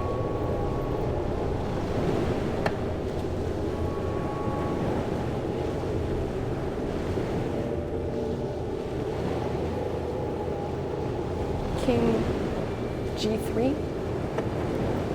Queen F3 check.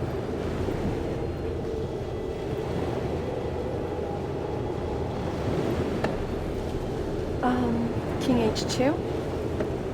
Queen takes F2 check.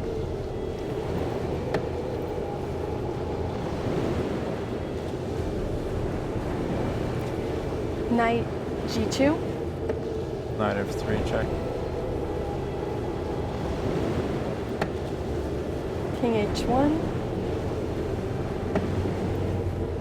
Rook C2.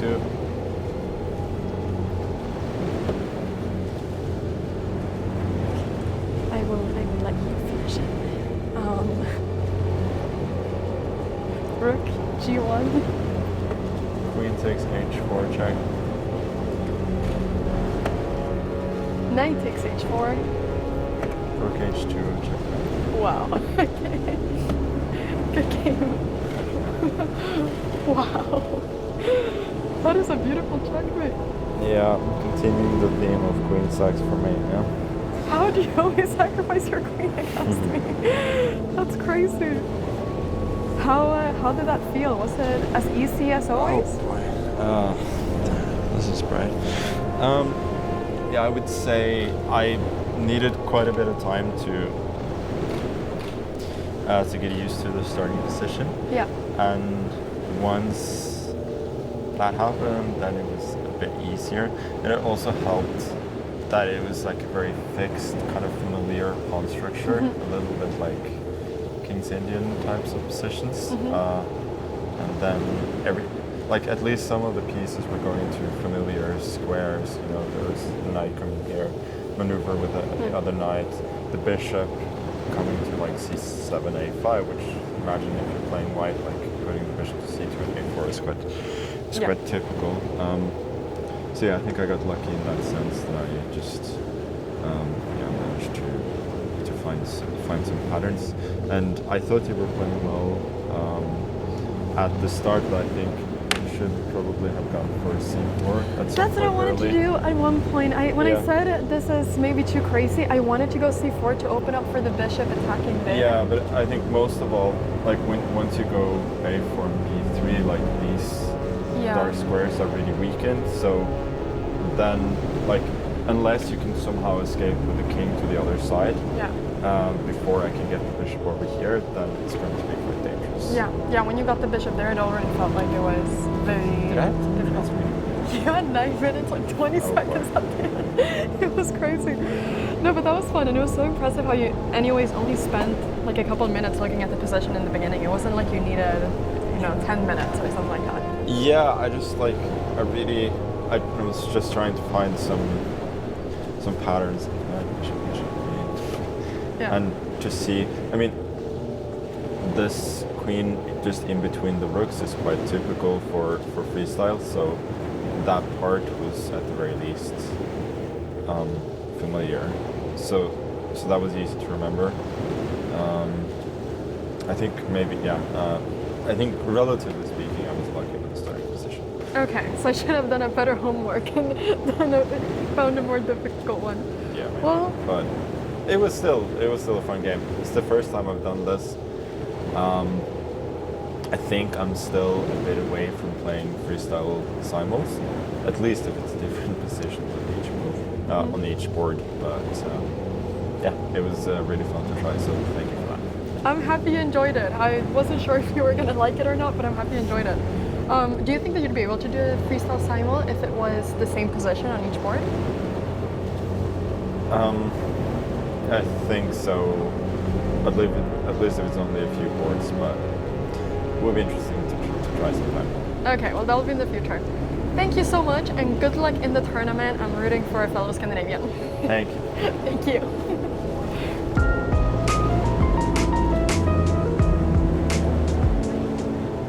不知道。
第一胎的时候就是先喝其他的牌子的滴鸡精，对，然后觉得说。Hello and welcome back to the channel. Chess.com has all sorts of bots, from beginner bots to master bots, even athletes, musicians, creators. But now they have a new category, insane, with only one bot, the blindfolded Hikaru bot. To play this bot, you must be blindfolded, and today we are playing that bot. Let's get started with game number 1. Alright, you guys will see what I see on the left board, and the game review will be on the right board for you guys to follow along. I'm going to go ahead and just play d4. The biggest thing about playing a blindfolded bot is, well, I guess blindfold in general, is playing positions that you're very comfortable with. So I'm very comfortable with the London system. I know this setup like the back of my hand. And so far, because this is a very strong bot, naturally it's going to play a very strong opening. The blindfolded Hikaru bot is playing a relatively standard opening, which will also be relatively easy to remember. Okay, we get c5 right away, striking at the center. The second thing, beyond just playing positions that you are familiar with, is trying to remember all of the relationships between the pieces. That will help a lot. For example, I know that I have a pyramid of pawns. So that helps me remember all 5 of these pawns instead of having to think about, you know, pawn on b2, pawn on c3, pawn on d4, pawn on e3, pawn on f2. I just think, okay, I have a pyramid of pawns. Another example is I know that my opponent is putting a lot of pressure on d4 with the c5 pawn, with the knight on c6, and has a sort of semi-pyramid with the pawn on d5, pawn on e6, pawn on f7, and then one other knight developed. So those are just a couple of ways to kind of start remembering what position you're in, and it's going to be what I'll try to do, although I definitely have my limitations as well. We get queen to b6, definitely the critical line, the most annoying line to play against, targeting b2, and the reason this is so annoying is because now, because I have my pawn on e3, this bishop can never come back and defend b2. So I've actually talked about this on the channel a couple of other times. You have a few options. Be to take and triple the pawns. Obviously, if I move my king this way, I lose the queen, so I have to move it to f8. Queen to... Whoa. Queen d6. If I block with the rook, I guess we trade everything off on e7 and that lose.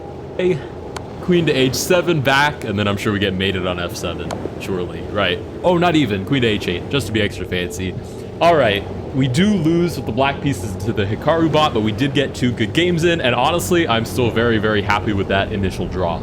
If you guys did enjoy this video, please consider liking and subscribing. Let me know down below if I should play this bot again, or if there are any other bots that you guys would like to see me play, and I will see you guys in the next one.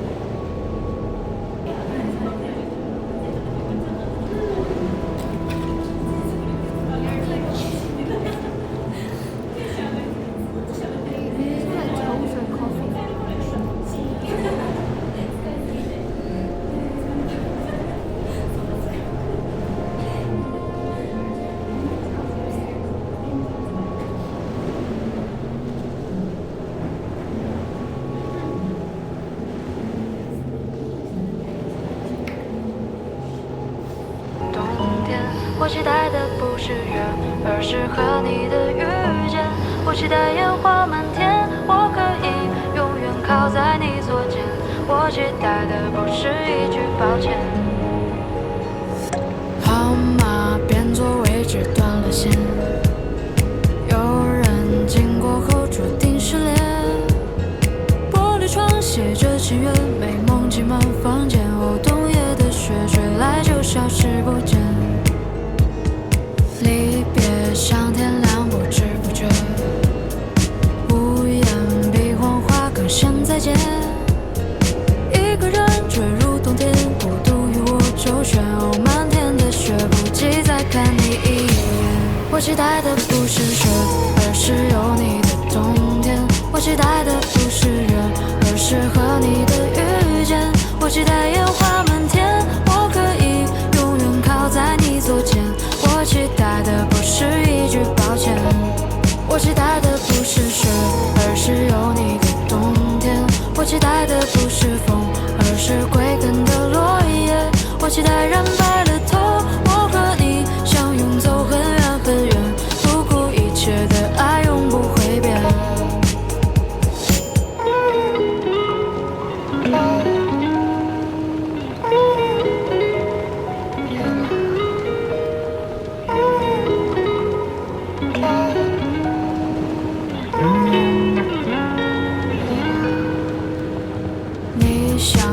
月陪伴我失眠，我是你不存在的想念。一个人坠入冬天，孤独与我周旋，漫天的雪不及再看你一眼。我期待的不是雪，而是有你的冬天。我期待的不是月，而是和你的遇见。我期待烟花满天，我可以永远靠在你左肩。我期待的不是一句抱歉，我期待的不是雪，而是有你的冬天。我期待的不是风，而是归根的落叶。我期待染白了头，我和你相拥走很远很远，不顾一切的爱永不会变。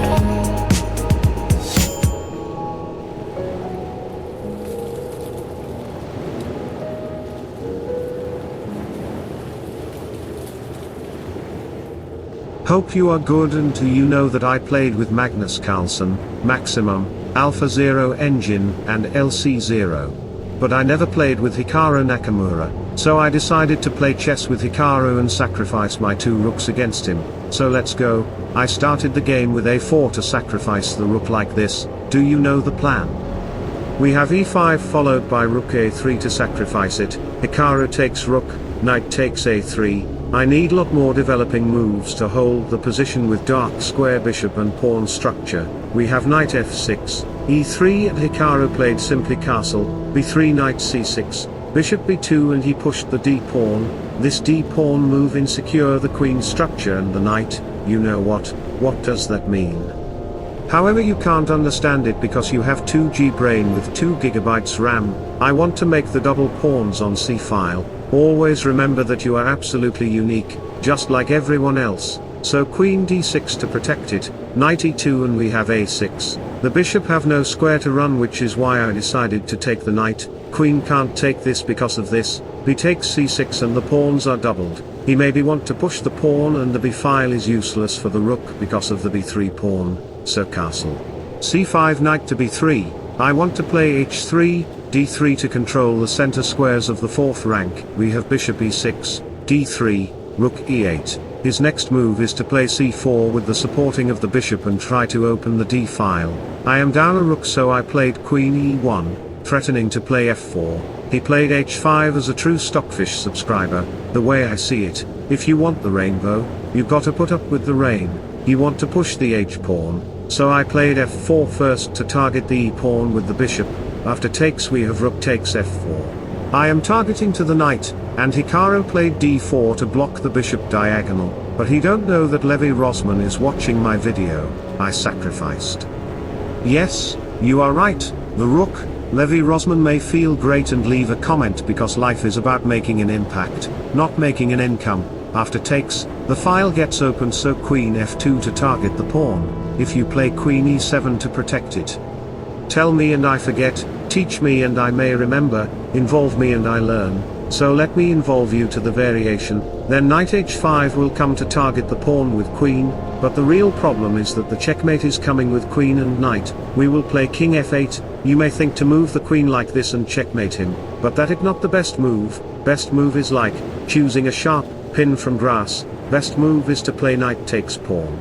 Then waiting for some moves to activating the bishop on this diagonal to pressure the king. Then you can go with queen h4, queen h8 to checkmate. And if you still think, what the hell about queen g3, queen g7 checkmate? If you play queen g3 check, then bishop will block it on g4. You may happy by getting a free bishop, and you may think, I am going to checkmate him. No, fool, there is killer move queen check. King f1, and you will be checkmated. This is the reason why you are losing a chess game from a winning position. You become overconfident and arrogant by the ego and forgets that your opponent is as powerful as you. If he can make blunder, then you can too. Back to the position, Hikaru played bishop g4 too quickly, which is why I take the pawn on center. If you take the pawn, then the knight will come to the c4 square. Queen here, then h3, the bishop have no square to run. Therefore black will play h4 to target it. Knight e4, bishop f5 to target the knight. Tell me which piece is more important, the knight or the bishop?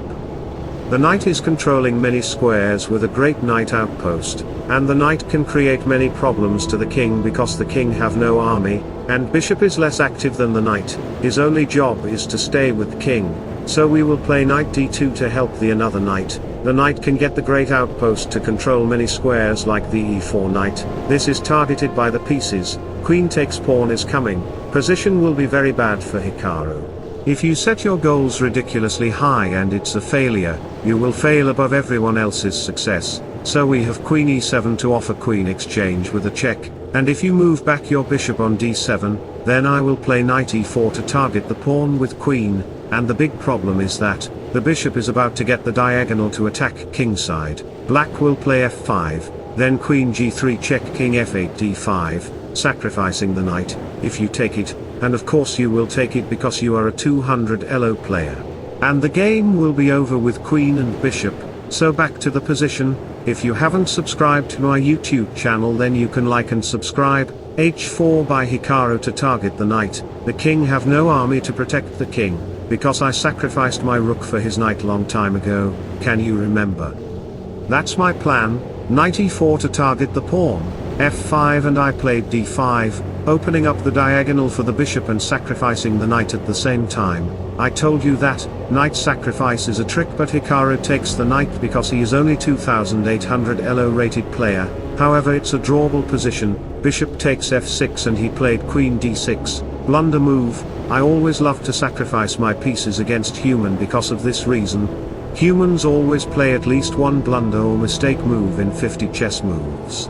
Humans can never play a perfect chess game. If you got mated in 3 moves, then that's another thing. Best was to play e3. Let me show you the variation. e3 to target it. So queen takes pawn to support it. Black will sacrifice the queen. Then queen takes f6, e2. This is coming, so queen g5 check, king here check, and it will be a checkmate by 3-fold repetition moves, because the king can't go to the e7 square, because of king f2, and the king can stop the pawn promotion. Black will lose the game from a drawable position, but in our actual game, human brain is not capable of playing chess, because chess needs an intellectual and sharp brain, not a donkey brain like you. He played queen d6 instead of e3, so queen takes h4, queen h8 checkmate is coming, so bishop h5, and you cannot take the bishop because of this, so queen check bishop blocks. Queen h6 queen g7 is not possible because of the same reason. You need another piece to attack, so knight c4 with an extra move. Queen f8 queen f4. This is coming, so bishop h7 to block it. Knight e3. This is my tactical knight to destroy total king position and the king. Knight and queen have a great nightmare with the bishop. The bishop have a great diagonal. Can you remember? Long time ago I sacrificed the rook for a dark square bishop. He left his dark square bishop and my bishop seized the complete dark square diagonal. This is called Stockfish Gambit, and you keep in your mind that the black king must be attacked by closing the pawn structure and position without opening the position. If you open the position, then the rooks will be active more than the bishop, and you may lose the game. So he tries to open the position with e takes d3, knight g4. And he decided to resign the game, because after d2 knight check, queen takes h6. Takes, d1 queen check, king h2 queen h1 check. After 2 moves later, black faced checkmate on g7. So wish you all the best. Thanks for watching. Subscribe for more. Bye bye. Take care. See you soon. 牙套清洁，你做对了吗？99.9% 杀菌力，好力净，我的口腔护具清洁定。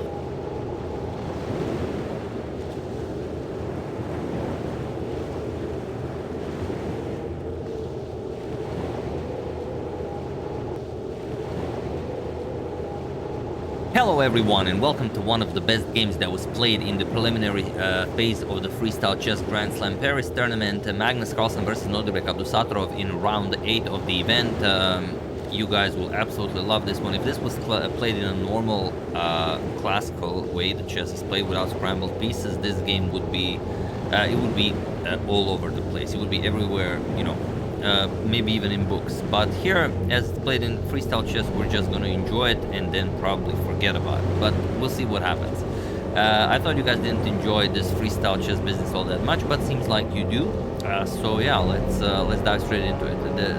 This one will make your head spin. So let's check it out. Magnus with white opens with pawn to f4. e4. And like in all the other positions where the pieces are scrambled, the idea is pretty simple. You open up the queen, you open up the bishop. If you can, with one move, you already have a rook behind the pawn, so f4 is definitely the move. Even though players are now not allowed engines to prepare for the game, f4 is the top move recommended by the engine. And this can be met with many moves, like you can go for something like c6, d5, maybe e5 later on, you can go for f5, f6.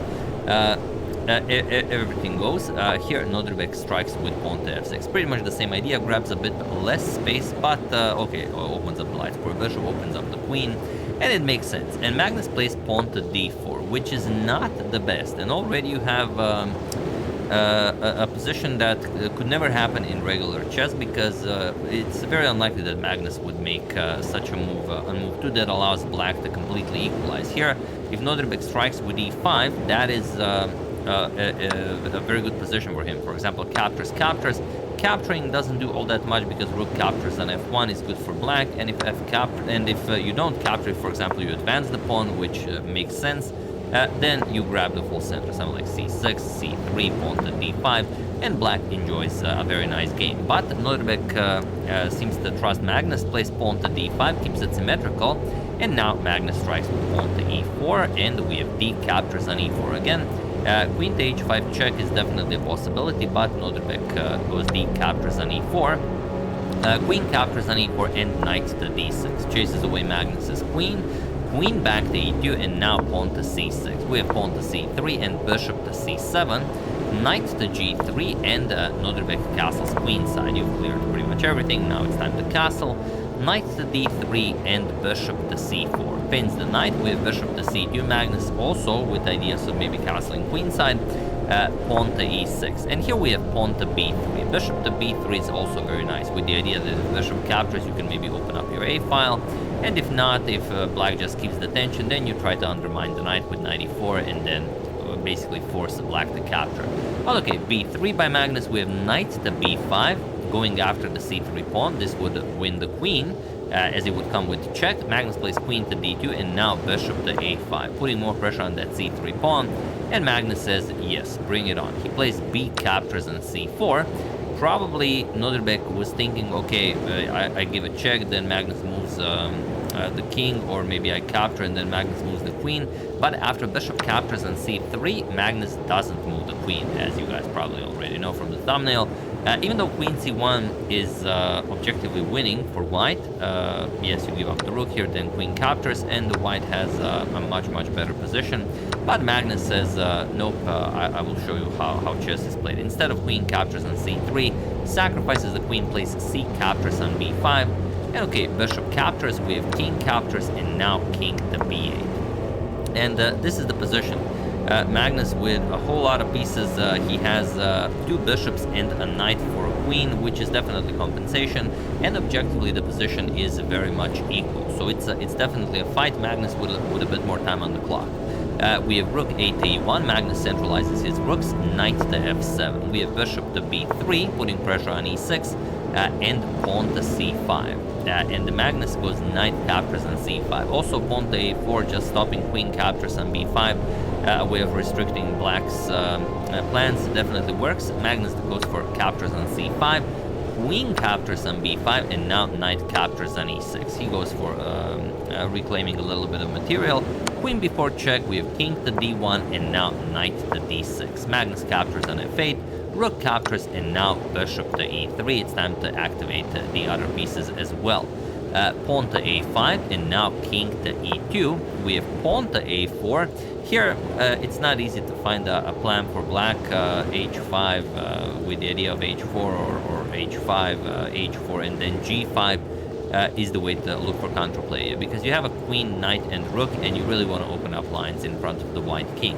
But he goes for a4, and Magnus goes bishop to e6. We have knight to b5, and now pawn to d5. Magnus starts advancing his passed pawn. Queen b2 check, we have king f3, and queen captures on a2. Now Nodrbek also creates a passed pawn on the a file. Knight to e4, and now pawn to g5, trying to open up the path towards the white king.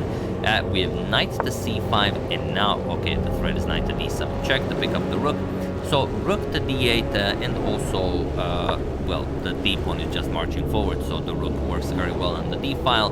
Rook to a1 and queen to c4. Here we have rook f to c1, attacking the queen, and there are two ways you could play this. One is the way Nodrbek played it, and the other one is, and sometimes this is a thing in chess. Sometimes, you know, there were instances, for example, with Mikhail Tal, where he was sad and almost angry that his opponent did not defend in the most in the best possible way, just so he could show what exists in the position. And here, I have no idea if Magnus had this in mind or if he saw it, but I will show it because it's beautiful, and it's Nodrbek did not find it the best defense. But I will show it again, not because, you know, someone should have played it or could have played it, but because it's beautiful, and I think you guys will appreciate it.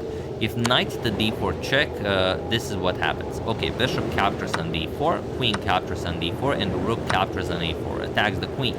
Okay, g4 with check, hoping that king captures, so you have some counterplay with queen to d2, but of course bishop would capture, and now after queen captures on d5, king to g3, rook to g8, and it seems like black is getting all the counterplay black needs. Now f5 will win the bishop, king h3, and now pawn to f5, and it seems like black is winning all of a sudden. But there is one problem, and that is knight to a6 check. You cannot go to the c file. If you go to the a file, okay, then you go in front of the rook, simple knight c7 check, picks up the queen, that goes without saying.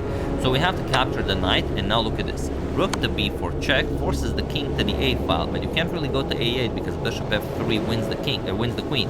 So you have to go to a7, but it doesn't work. Rook to c7 check forces the king to a8, and after king to a8, bishop f3, and white wins.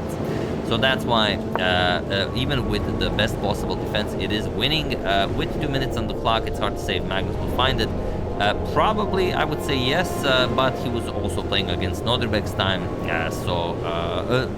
well, if Nodrbek played it. But Nodrbek played knight to c3, and then Magnus just decided to capture on c3. And again, here you can see that he's playing against Nodrbek's time because there's no threat here. Queen e2, okay, you can stop that with rook c2, and then you can bring the other rook double up, easily winning.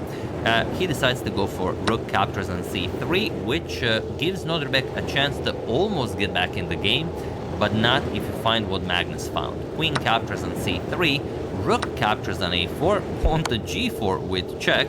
Of course, bishop captures. If you capture with the king, that's terrible. You lose the bishop on e3.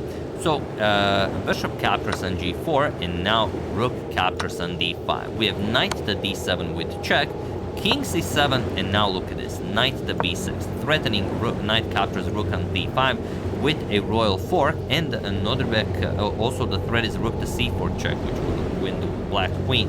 So Nodrbek finds a brilliant defensive resource, rook to c5, which stops rook to c4, and it also prevents knight to d5. But there is one way to break through, and it is a brilliant one. Feel free to pause the video and win the game for Magnus while I give you a couple of seconds.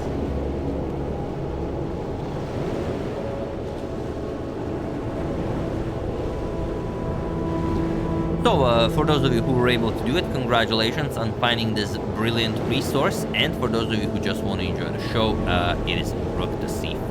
The very move Nodrbek tried to stop is the move that wins the game, and sometimes chess is funny like that.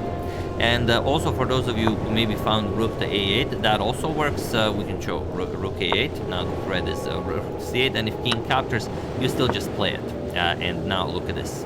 The rook will be captured.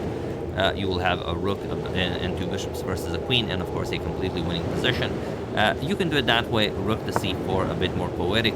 Magnus just forces the game where he's absolutely the best. He forces the game into an endgame, and of course you have to capture. Rook captures on c4. We have knight to d5 now with check, forking the king and the queen. King to d6, knight captures, and the rook captures. And now it's two bishops versus a rook. And, well, it's up to Nodrbek to try and save it. We have bishop to f5, pawn to h6, defending the pawn, and now bishop to e4, going after the b7 pawn, and Nodrbek defends it with rook to b3. The best possible way to try and save the game is pawn to b5. I guess, play for the win to try and get a draw, as they say, but Nodrbek defends the pawn with rook to b3, and now Magnus just starts slowly improving. king e2, we have rook to b2 with check, king to d3, the bishop nicely defends the pawn, so there's no worry there. Rook to b3 check, king to d2, we have king to e7, and now bishop to d5. Attacks the rook, rook b5, and bishop back to f3. We have king f7 and king to c3. Slowly but surely going after that b7 pawn, and then you will take care of the kingside pawns. King to g7, king to c4, we have rook to b1, and now pawn to h3. So all of the pawns are defended, the light square bishop makes sure of that.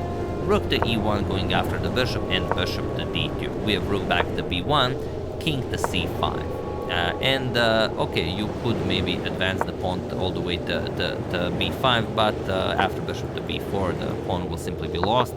So no point in doing that. Rook to b2, attacks the bishop, bishop to c3, and now rook back to b1. We have bishop to b4 now with the threat of bishop captures on b7, and rook to f1. You could also maybe win some time with pawn to b6 check, simply because the king has to go back, you cannot capture. But rook to f1 is also annoying for Magnus. We have king to d5, you don't want to give up the f4 pawn. Rook back to b1 and bishop to c3. Magnus abandons going after the b7 pawn and looks for a different plan. Rook c1, bishop to d4, and pawn to b5. Finally, Nodrbek advances the pawn, but now king e6. We have rook to e1 with check, king to f5, and now pawn to b4. We have bishop captures on f6 with check, king to h7, and bishop to d5. With ideas of simply guarding the b3 square, and also you can further harass the black king, win the pawn, and then start pushing your own kingside pawn. So rook to d1 goes after the bishop, king to e6, we have pawn to h5 and pawn to f5. Nodrbek gives one last check, rook to e1, and now bishop to e5, and he was in this position on move 61 that Nodrbek Abdusattorov resigned the game, as there is nothing more to be done here. So what can you do? Okay, we could show how easily this is won. You just push the f pawn and win the game. That's pretty much it. And even if you try, advancing the b pawn, let's say f6, b3. Okay, the b3 square is guarded. Let's say f7. You'll play b2 as the bishop is pinned. You simply bring a queen. Black brings a queen, but white also delivers checkmate on the next move. So it's pretty much pointless. So yeah, brutal game, and it's. I don't know why Magnus would do such a thing. Here after bishop captures on c3, after queen c1, maybe, okay, it looks a little bit dangerous, but it's not like only one line is winning for white. After queen c1, all of the lines are winning for white. So sacrificing the queen here is just Magnus saying, I'm going to qualify, for the main event. However I play this, let's have some fun, and let's show everyone who's boss. And okay, then he just gives up the queen, plays c captures on b5, and just continues playing and ends up winning a brilliant game. So the event, the preliminaries have now been finished. I will show you the standings. If you guys have any games that you would really like to see, do use hashtag suggestion, and I will gladly go over them. These are the standings. So Nepo and Magnus with 8.5 points in first place. Nepo has better additional criteria, so he is actually first, and he will be picking his opponent first for the main event. Magnus second, MBL with 7 in third place, then Arjun and Nodrbek with 6.5, Hikar with 6, Vincent with 5.5, and Fabiano Caruana with 4.5. And players who did not qualify: Pragnananda, Rigar Rapport, Gukesh, and Vidit Gujarati. So there we have it. Indians not shining bright in this scrambled pieces chess variant, but okay, this is only one event of many. I believe there are 6 of them. I could be wrong, maybe 6 or 5. So they will also get a chance to strike back. But yeah, we'll see what happens. Great game by Magnus, great game by Nodrbek as well, but yeah, it was just a masterclass. So yeah, that's the game. Hope you guys enjoyed it. I would like to thank Peter Van Dulst, Derek King, Charles Benjamin Flynn, Diane Schwartz, and Ilya Maltsev for a contribution to my channel. Thank you a lot, I really appreciate it. As usual, you can check 2 of my previous videos here. Thank you for watching, and I will see you soon, continuing to check up on your wonderful suggestions and whatever else happens in the chess world. Thank you all, I will see you soon, and have an excellent rest of your day.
fucking Japan coffee shops put syrup into every fucking thing. I think they put more syrup in. Oh my god. You're supposed to drink matcha latte with no sugar. What the fuck? I'm gonna crash out, guys.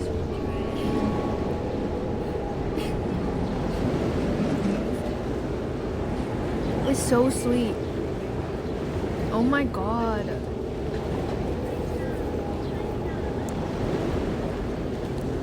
They don't even ask. 就已经是有效调整体质，稳定不娇嫩。 Hello and welcome back to the channel. Today I'm playing sideways pawn chess, where pawns can move sideways. My goal is to win 5 games. Let's get started with game number 1.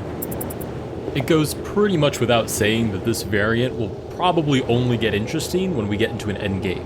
So when it's king and a bunch of pawns and maybe like 1 or 2 minor pieces, that's when it'll get interesting. My opponent says, no way, is that you? Yep, sure is. Oh, doing a board? There we go. All right, we sneak in c6 right after answering our opponent. Oh, and our opponent says, I love your videos, man. Keep it up. Hey, if you're watching this right now, I really appreciate it. All right, we get d4. Let's go ahead and drop d5. e5. Okay, right away we get a closed position. Let's develop our bishop to f5. I normally like my bishop to be outside of my future pawn chain, even if I have to play like h6 and then drop it back to prevent it from getting trapped. Bishop to d3, sure, I'm happy to trade it off. And now e6. Oh, interesting. Our opponent recaptures with the pawn, which is actually a complete non-issue, right? The pawn can always slide over, and the pawn chain comes back into existence. Let's try c5 to see if our opponent does precisely that. Our opponent's having a deep thought here. I'm assuming the calculation is possibly taking and then playing d4. But that, in my opinion, might be a little less concrete than just sliding the pawn over, but we'll see what our opponent decides on. Okay, we do get the capture, sure, I'll take back. And we get d4. I could play bishop b6 here to keep pressure on the d4 pawn, but instead, I'm just going to slide it back to e7 and maybe develop my knight through h6. That could be a little bit interesting. Maybe knight to c6, queen d7, cheeky queenside castle, and then see if we can get a kingside attack going. Or rather, yeah, kingside attack. I'm going to get pawn to c2, develop the knight. c3, nice, very nice way to make that pawn structure a little more concrete. Let's play queen d7. And we do get that short castle. I'm going to play knight to h6 now. I'm kind of inviting this trade so I can open up a semi-open file, staring right down the barrel at the king. Oh, we do get that trade. Nice.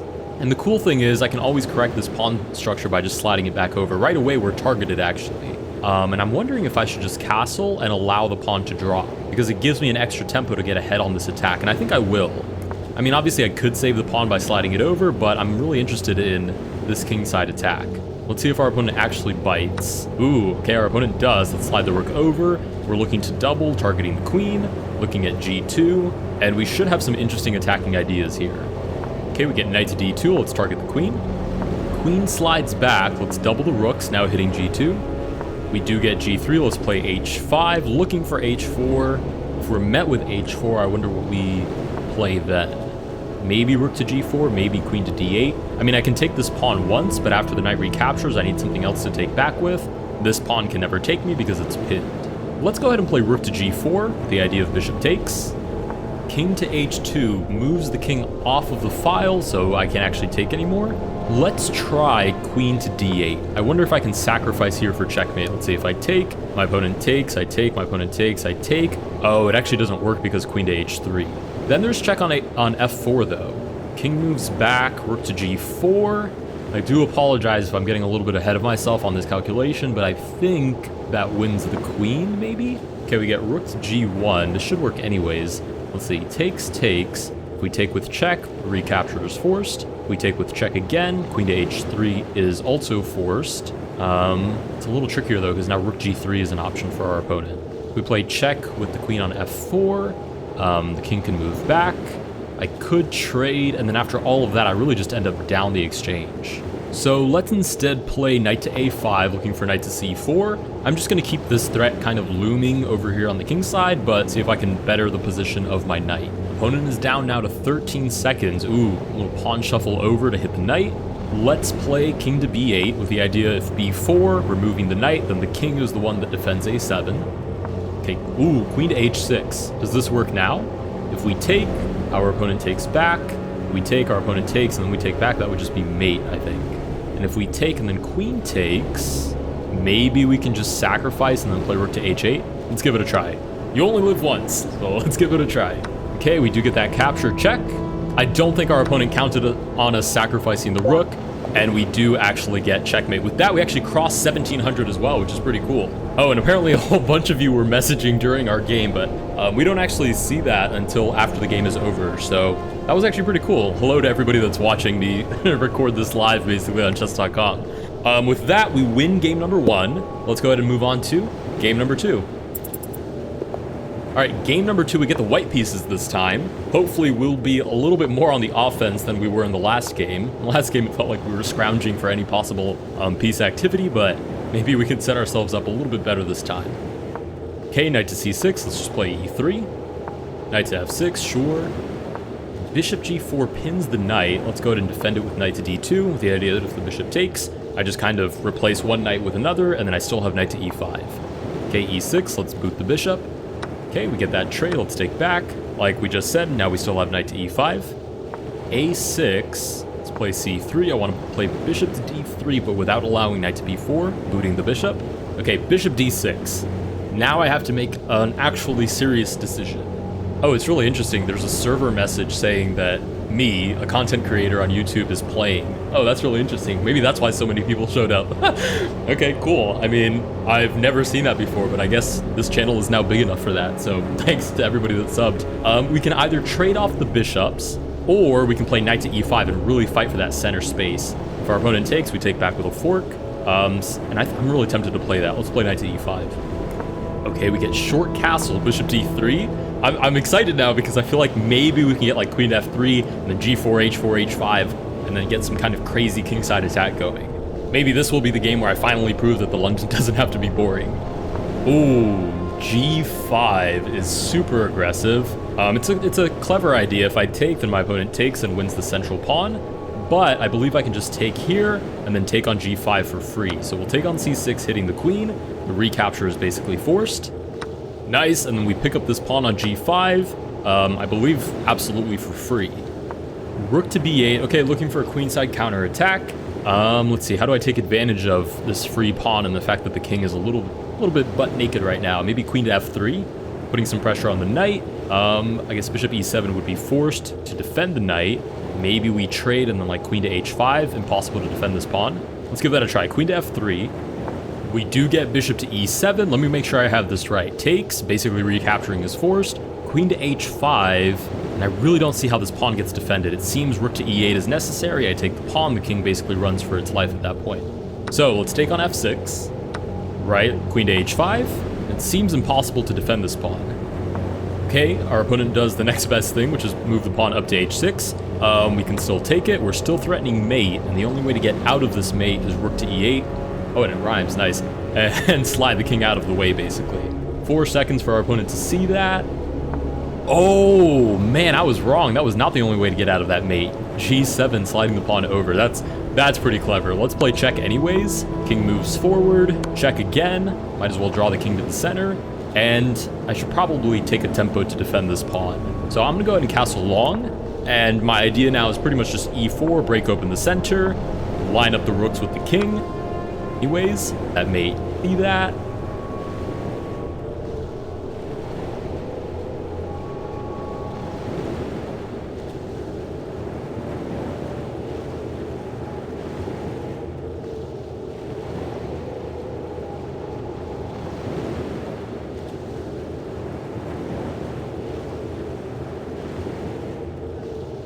Oh, man, I was wrong. That was not the only way to get out of that mate. g7, sliding the pawn over. That's pretty clever. Let's play check anyways. King moves forward. Check again. Might as well draw the king to the center.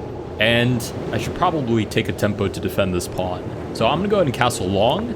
And my idea now is pretty much just e4, break open the center, line up the rooks with the king, and get a not a counterattack, get a full-fledged attack going. Let's take with the bishop to hit the pawn. Whoa, king comes forward. I slide my pawn out of the way. Give me the queen. Uh-oh. Okay, we've now won the queen. We'll take the pawn as well. Rook to d6. I guess I just slide the bishop back, activate my last rook, and we should be looking at a victory here shortly. King forward. Check. Nice, we get a sacrifice. Check again. And I'll just kind of speed through this conversion.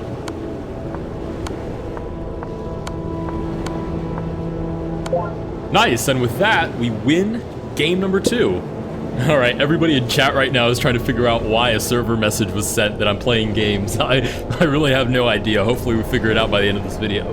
Let's go ahead and move on to game number 3. All right, game number 3. We get the black pieces.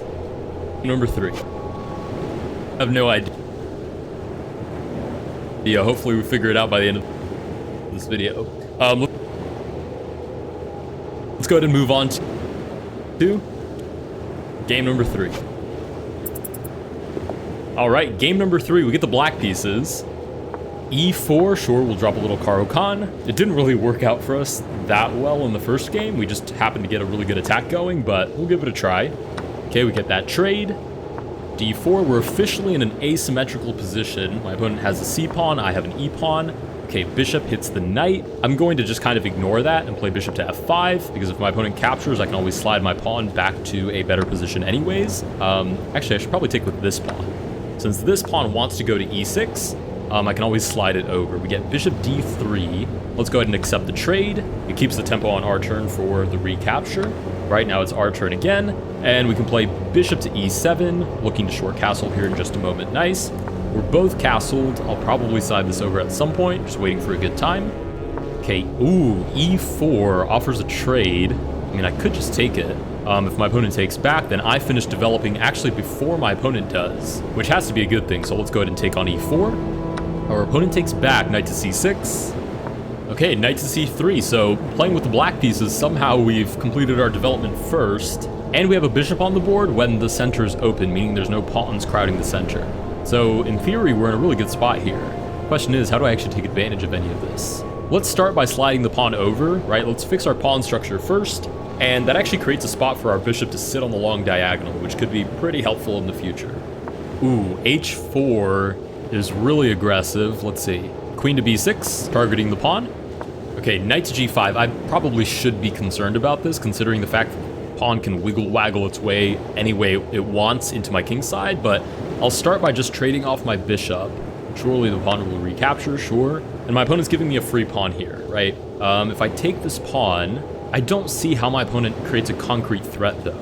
I mean, I'm going to have to see it to believe it, so let's take on B2. Okay, knight to A4. And now that we're up a pawn, I think I'm happy to have a queen trade. So let's play queen to E5, offer a queen trade. Nice, and we've actually officially entered an endgame. We get pawn to F4, booting the knight right away, sure. Let's move the knight back. I'm happy to trade these pawns. Nice, we trade. And let's see if we can get into any funny business with our own pawns. Let's start with this, targeting this C2 pawn. It's quite funny because now this pawn could just slide out of the way all the way back to the king side if it liked. But we get pawn to C3, which kind of ties down the knight a little bit awkwardly, so let's target the knight. Now our opponent has two different things to defend. Okay, we get the knight back, which wins us the C3 pawn. Sliding the knight over, let's drop the rook to C2. Rooks are usually happiest on the 7th, or in my case, since I'm playing as black, on the 2nd rank. Okay, pawn to B2 doesn't do anything about knight here, which hits the rook, also hits the pawn.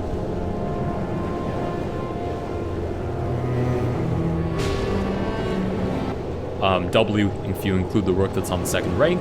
Okay, we get rook to F2, which does stop it, to be fair. Let's go ahead and, well, doubling our rooks does allow this capture. If we take, our opponent takes back. And it's a little bit risky because our king could get back rank mated.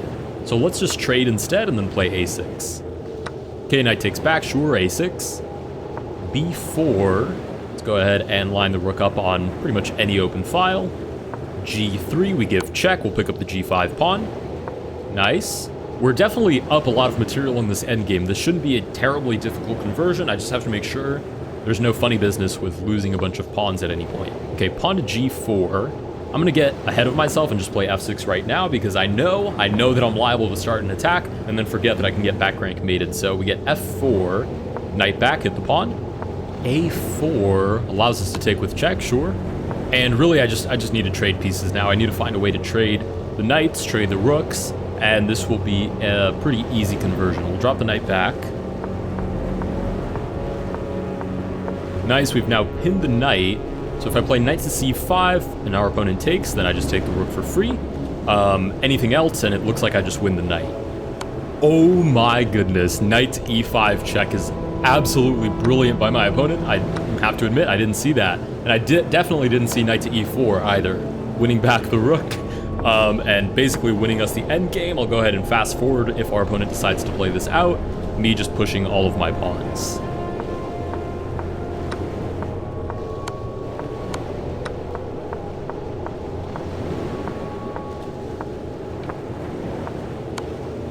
Nice, and with that we prepare our ladders mate, and we win game number 3. Nice. Let's see what the update is on the server announcements. It seems like somebody fixed it because nobody's talking about it anymore. We still have 10 observers, but I don't see any magical server announcements coming up anymore. So if anybody knows what happened, I mean, drop it in the comments. I would be more than curious to know. Let's go ahead and move on to game number 4. All right, game number 4, we do get the white pieces, and we're playing Cookie Vortex. I love when I see a name that's just like downright funny. That's pretty funny. Cookie Vortex. Okay, we get e6, relatively modest opening, probably d5. Oh, c5, interesting, e3. Nice, we'll go ahead and take back, and on move 4, we're already asymmetrical. Opponent has the e-pawn, I have the c-pawn. h5, it seems a little bit early for that. Let's play knight to f3 to stop the idea of g5. Bishop to e7, trying to force the matter. Do I really care if my opponent plays g5? I could play like knight d2, g5, drop the bishop back, g4, push the knight forward. And I feel like no matter how my opponent plays, all of my pieces end up having a good spot anyway, so it should be okay. Okay, we do get knight to c6. Let's play c3 to develop the bishop. d5, okay, bishop d3. Besides this like little interesting idea, this has been mostly normal development and right out the window. Okay, we get pawn to f5, looking to trap the bishop. Is there anything I can actually do about that? Not that I can see besides centralizing the bishop. If our opponent takes, we take back, centralize a knight, and we are hitting a bunch of weak light squares, so that should be pretty good for us. Pawn to f7 covers those weak light squares. I forgot that there's really no such thing as weak squares necessarily if the pawns are so malleable. Let's play queen to e2. We'll probably just castle long, and then maybe like g3, h4 or something. Depends a lot on what my opponent decides to do. We get knight to f6. Let's go ahead and castle long. I don't think that should be an issue at all. a6, probably setting up b5, b4. And I should probably be looking at how to open up the center, since that's where my opponent's king is camping out. Let's try king to b1, and maybe I can meet b4 with c4. And any weird captures, I actually end up opening up the center, and that's where my opponent's king is, so that's where I want to be. Okay, bishop d7. I have a feeling that this position will open up a lot very soon, so I'm actually going to trade off my knight for the bishop, and then just replace it with my other knight. So now just knight to f3, hitting the pawn, threatening knight to e5, alto with tempo because it hits the queen. Knight to e4 defends the pawn. Let's play knight to e5, hitting the queen, and then maybe just f3 to try to boot the knight. Okay, queen c7 doesn't seem to create anything new, so let's boot the knight. Knight goes back, and just to stay with our plan, let's play rook to c1 so we can prepare c4. b6. If I play c4, then what? My opponent takes, I take. We can trade, I get my rook nice and active. I really see no downside, so we're going to try c4. Okay, c6. c5 here is pretty interesting, but then that just leaves this open. So let's take on d5, threatening c6. Obviously, our opponent can't take with the c-pawn because we win the queen, but taking with the e-pawn isn't all that pleasant either because it opens up the king, and it drops the c6 pawn. Oh, short castles. Whoa, talk about committing to your idea. Okay, so that leaves this completely on the table. I could take with the knight and threaten the bishop. I could take with the pawn. I could take with the rook. I think taking with the knight is most concrete, because then I can still threaten to take this pawn, wear down my opponent's kingside defenses a little bit, and maybe even just 180 completely and go for a kingside attack instead. Still, our opponent can't take back because it drops the bishop. Okay, rook to e8 tries to mend that situation, but now we take on e6. If our opponent takes back, I take back with the queen. Check. I mean, there's check with the knight. Actually, oh, there was check with the knight right there, and I could have won the queen. Ah, okay. Too excited. That's what we call tunnel vision. So focused on one plan that you miss everything else. Okay, still puts a lot of pressure on my opponent. A lot of, oh, e6. Check. Oh, but then the queen takes back. Terrible calculation. Worst calculation of my life. Okay, so we've missed out on a free pawn. Let's play h4, try to just open up the king side, whatever which way we can. Wow, h5. I will insist, though. I will insist that we open up this king side. I just want to say hi to the king. Look at him. He looks so lonely. Let's go ahead and take back.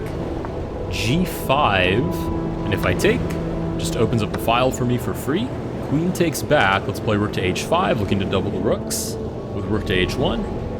Queen goes back to f6, and I'm thinking that we are going to solve the lonely king's issues in just a moment. He is going to have a lot of friends hanging around in this empty space. Maybe a couple of rooks, maybe a bishop, dare I say a queen. We get knight to f7, defends h8. Our opponent clearly wants their king to be lonely, but we will insist. Let's try g5 on for size.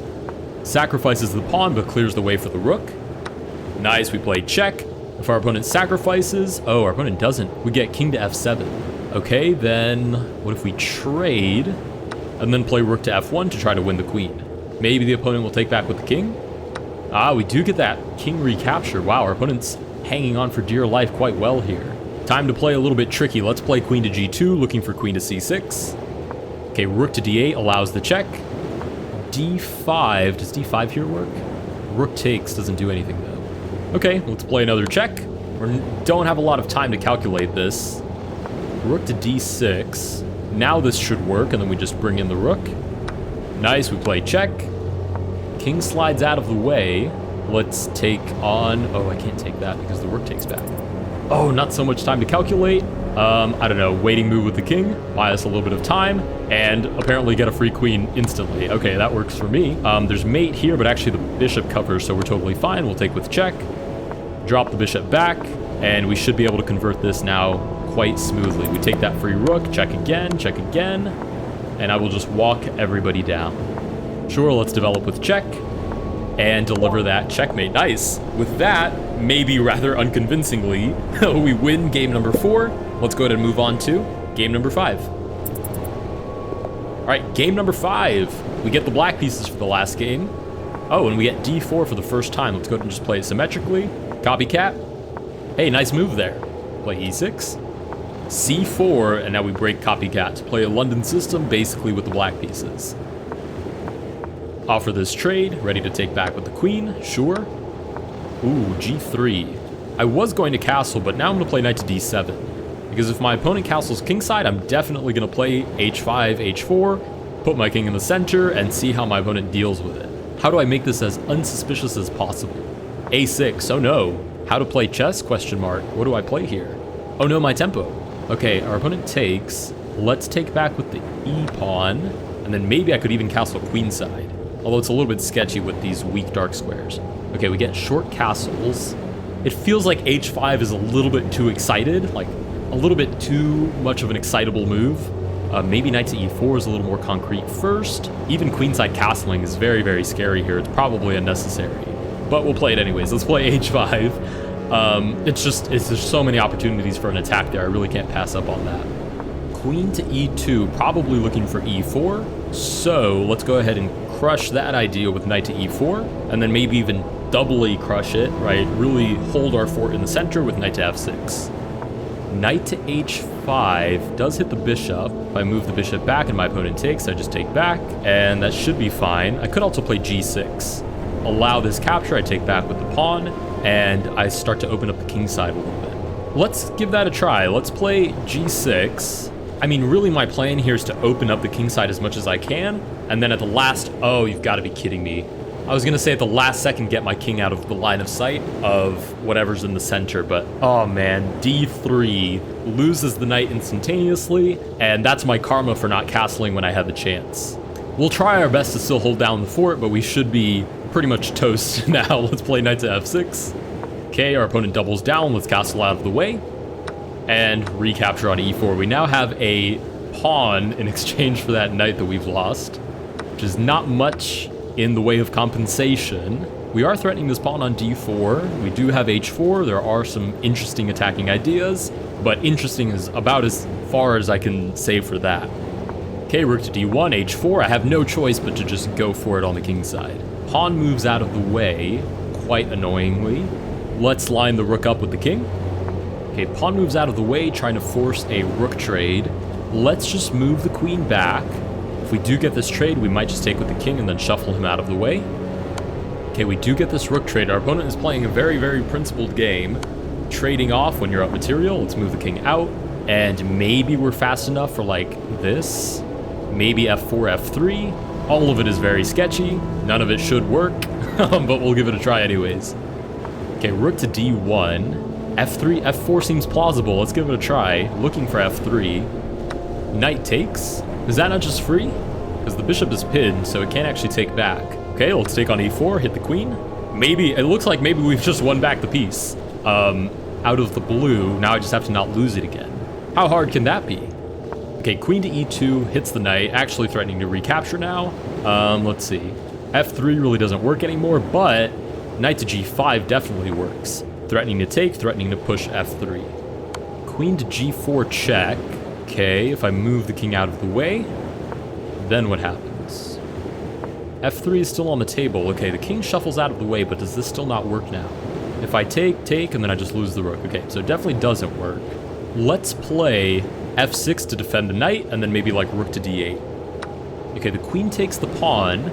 Rook to d8 now, trying to take advantage of the weakened back rank. We have way less time than our opponent, but we're both under a minute. Usually I do okay in these kind of bullet situations, so we'll see if we can hang on here. Objectively, we're probably losing, but we have some practical play at our disposal, like f3, the weak back rank. Oh no, and our opponent leaves the weakened back rank, precisely that, weakened, and this should just be forced mate now. Nice, and with that, we win game number 5. Easily our least convincing game, but we do sneak away with the victory. If you guys did enjoy this video, please consider liking and subscribing. Let me know down below what you guys think of Sideways Pawn.